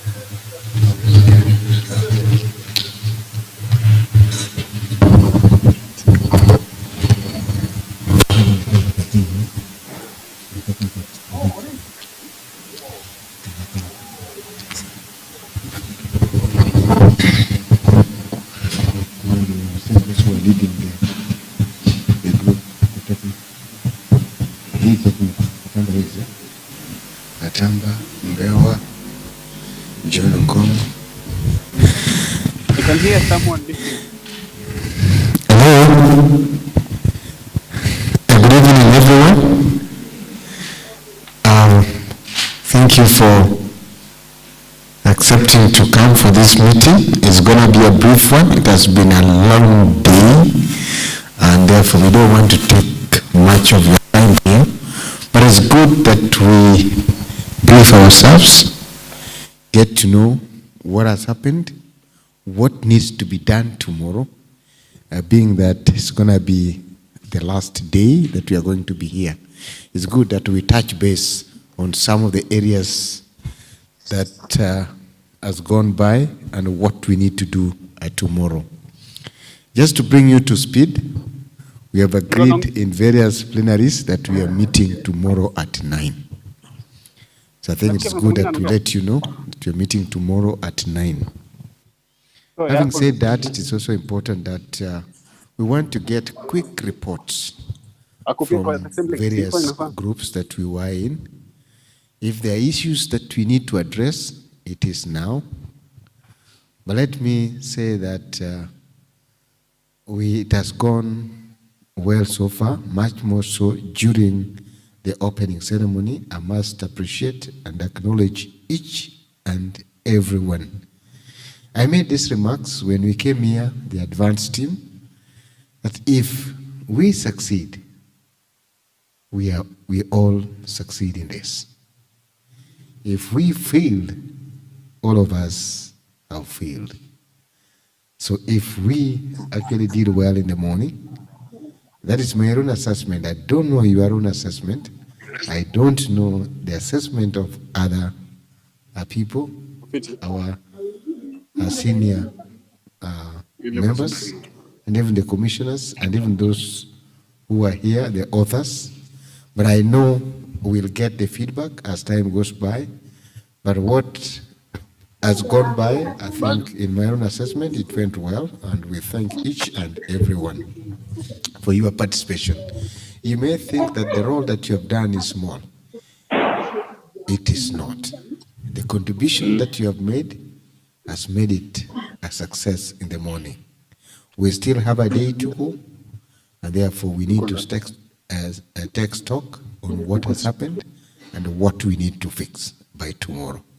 I want to give the lead technical team in those various groups, just in brief, just to give us how it went and what we need to do tomorrow to make it a success. And I think that is good enough. From the Secretariat, I would also want to ask Jane to give a brief report on the Secretariat part of it, in terms of the logistics that was going on there, how it happened. Please, let's start. Then we go to Joe Kongo. We go to Atamba, Mbewa, Moshira. Please, if those people are not here, please, can we have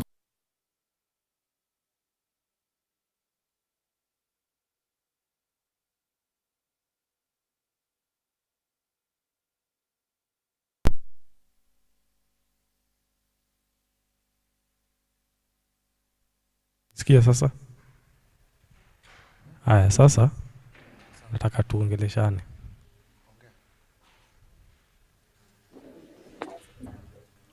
Ongea Evans, nataka tuongeleshane. Okay. Unanisikia sahi ama? Sasa ukiwa tu hapo, wacha tuongeleshane ukiwa hapo. Wazi. Lakini okay. Ongea na nguvu kidogo Evans. Sawa. Hata sioni video yenu ama haina shida. Endelea kuongea Evans, ndio tujue level ya speaker hapa ni gani. 1 2 3 1 2. Uko sawa? Mlimaliza? Ongea kwa dakika 2, chukua karatasi usome hapo. Okay, acha nita.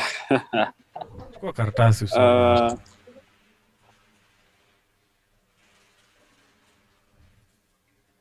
Chukua kitabu usome hapo.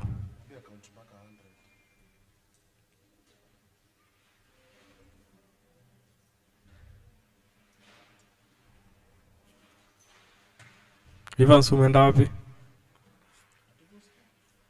Manyamaza.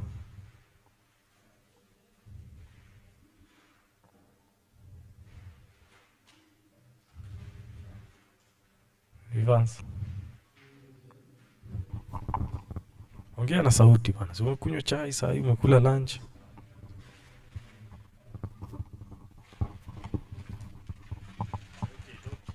Sauti iko wapi Evans?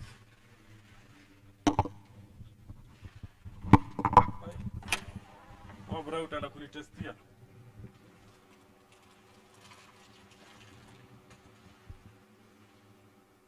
Kwaje?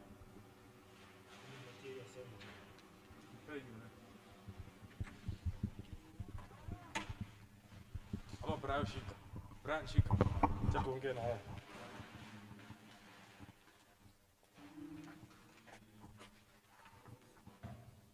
Waizo, acha nikuone mtu bwana.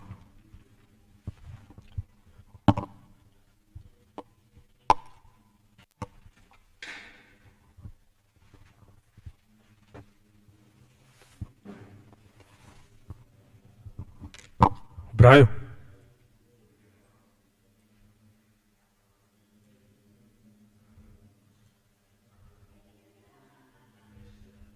Hebu unmute Brian. Hebu jaribu ku unmute.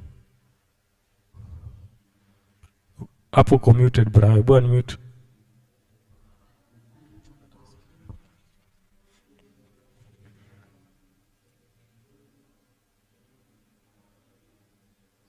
Uko muted Brian. Unmute. Unajua ku unmute? Unajua ku unmute. Hebu ongea.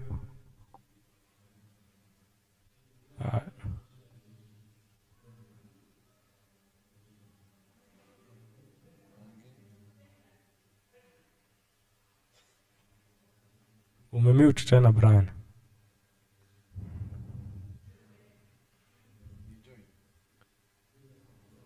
Brian. Umeenda mbali sana. Hebu kuja tu hapa nje ya room juu ya internet. Kuja hapa nje ya room juu ya internet.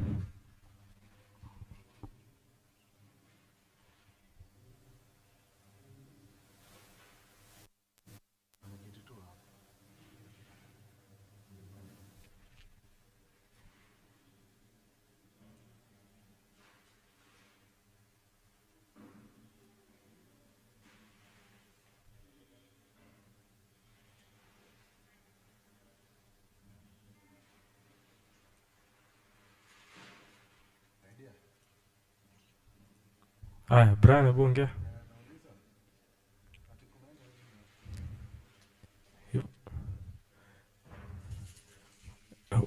Hebu jaribu kuongeza sauti hizo headphones, Brian.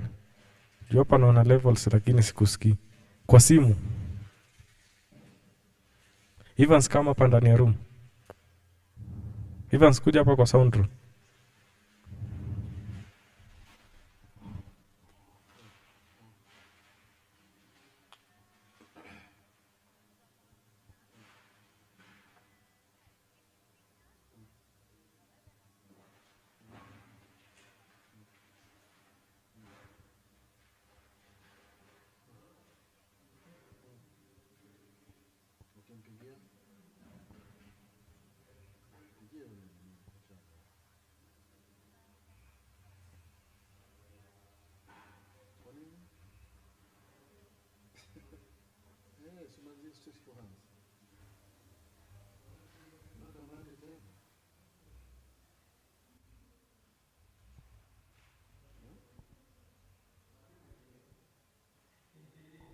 Brian, unanisikia bado?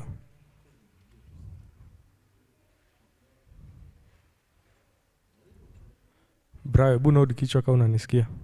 Ama uinue mkono juu. Inua mkono moja juu kama unanisikia. Avaa earphones vizuri sasa.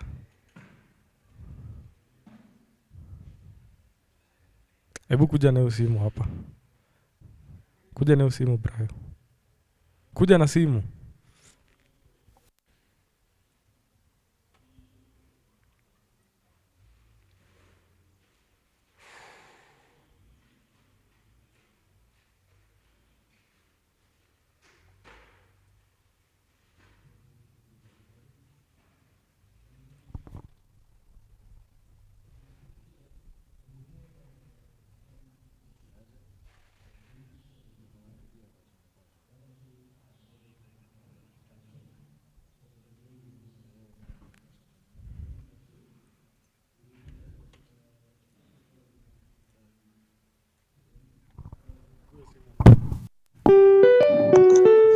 One, two, two, two, two, two.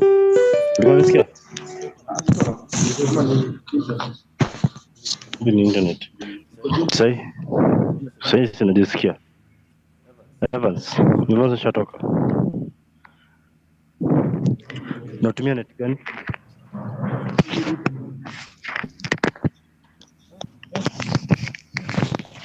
Shida inaweza kuwa nini?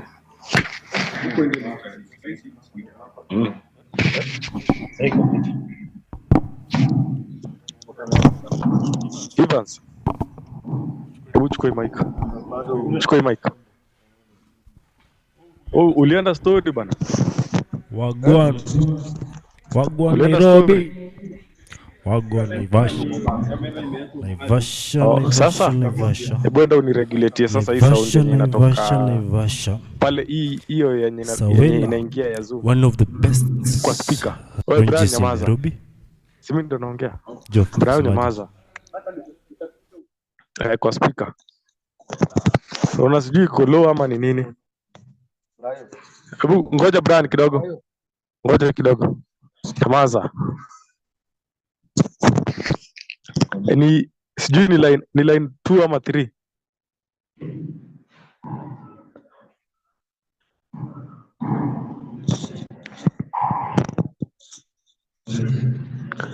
Pandisha.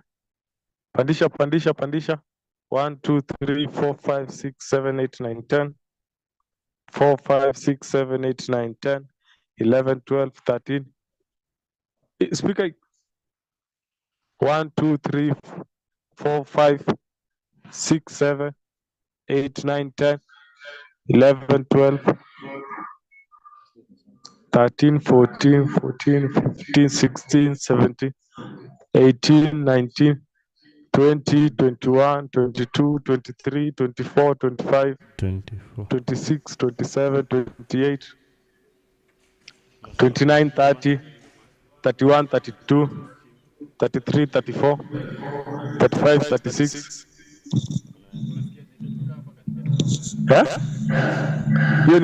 Hiyo ni nini hiyo? Eko. Imetoka wapi? Eko imetoka hapo. Sawira, ama ni hizo zenye nimepandisha make again sijui nini. Regulate side ya. Regulate on your side. Evans. Hiyo yenye inanitumia sauti. Hiyo sauti ya headphones. Hebu nipunguzie. Yenye inaniletea sound mimi. Headphones. Punguza tu, punguza. Haya, bribe ongea. Usipunguze yote. Acha tu kidogo. Haya, bribe ongea.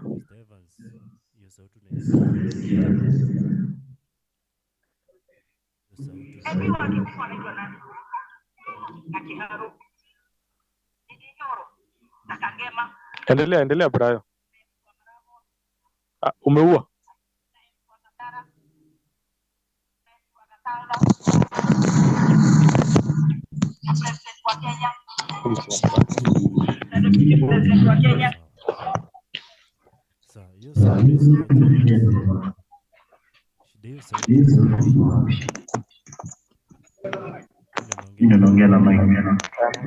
Nauliza upande unaongea ni hii lakini unasikia hiyo lakini kama nikiongeza na hii kibu umetoa pia msaidia tupo. Okay, so nikiongea kule mkono nisikia vipi zinapika hivi. Ndio kibu Don't. Okay. Hizi unaona hizi zinatoka hivi. Hizi nyoka. So, hizi zimeenda kwa server room. Ndio maana tujaiconnect.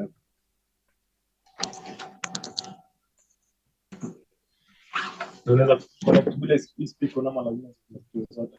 Hii side ya juu kuna icon. Zote unacheki hapo. Ndio una speaker na hizi. Speaker juu chini speaker chini ya kawaida. Uto speaker ndio bila speaker kwa speaker. Itaongea na speaker moja sasa. So. Aibu sana.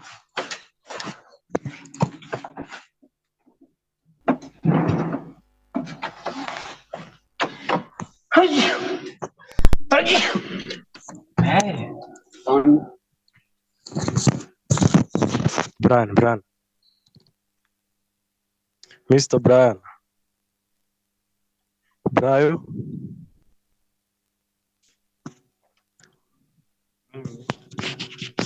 Ile yonge.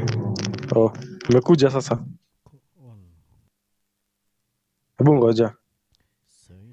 Hii ndio sauti yangu, si ndio? Hii. Na hiyo nyingine ya Zoom ni hii. Ya Zoom iko wapi? Si ndio? Hii. Wacha kunirudishia hii. Hii ndio Zoom. Zoom ni. Hii ndio imeenda ndio tuna. Hii ndio Zoom. Iache hivyo. Ongea basi. Bravo, sasa hebu ongea. Haya.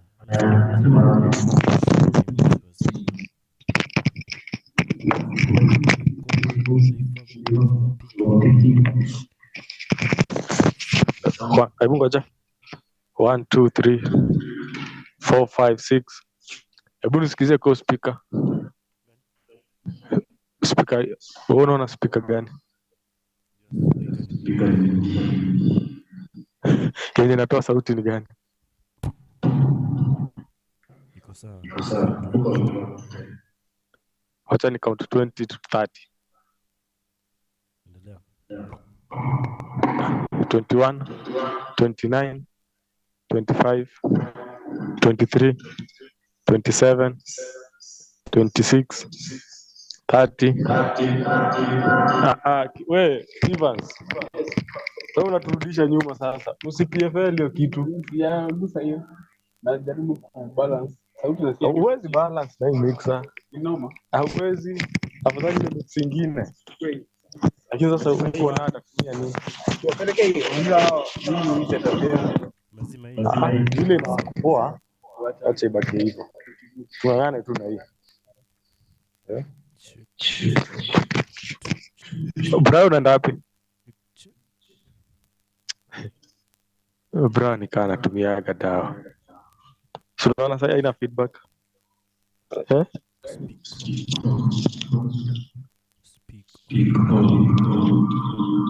Brown unaenda wapi?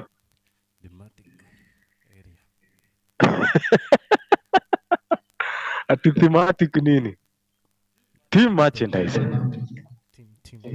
Team merchandise. Merchandise.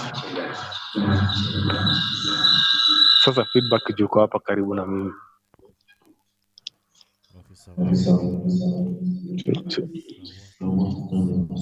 So, sio testing hivyo.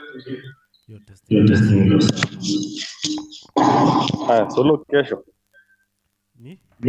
Kesho. Tusepe.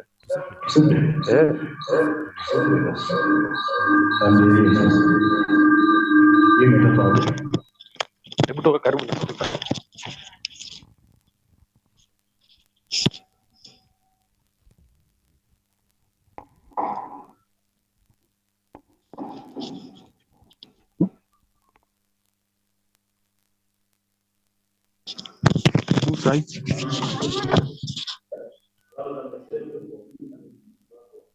Kwa nini?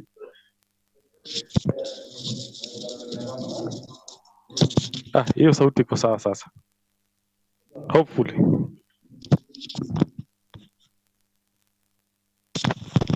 What do you think?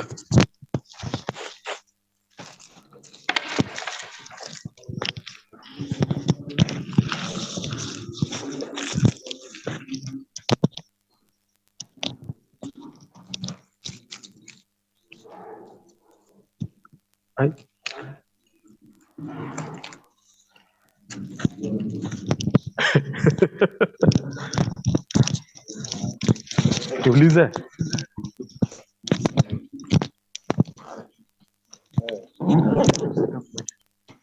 You want to set up the guest? Busy.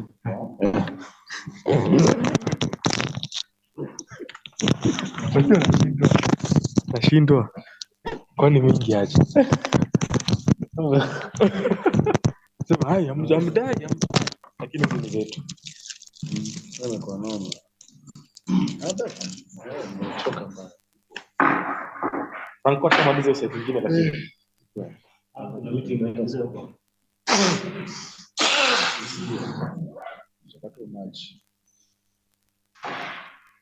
Set up the bag here. That's what I want to do.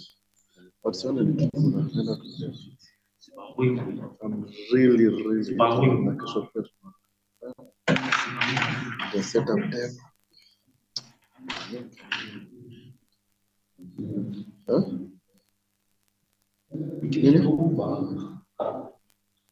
Mko na wasili? Sasa ndio tuna wasili ama tusafiri? Tuna test wasili. Tuna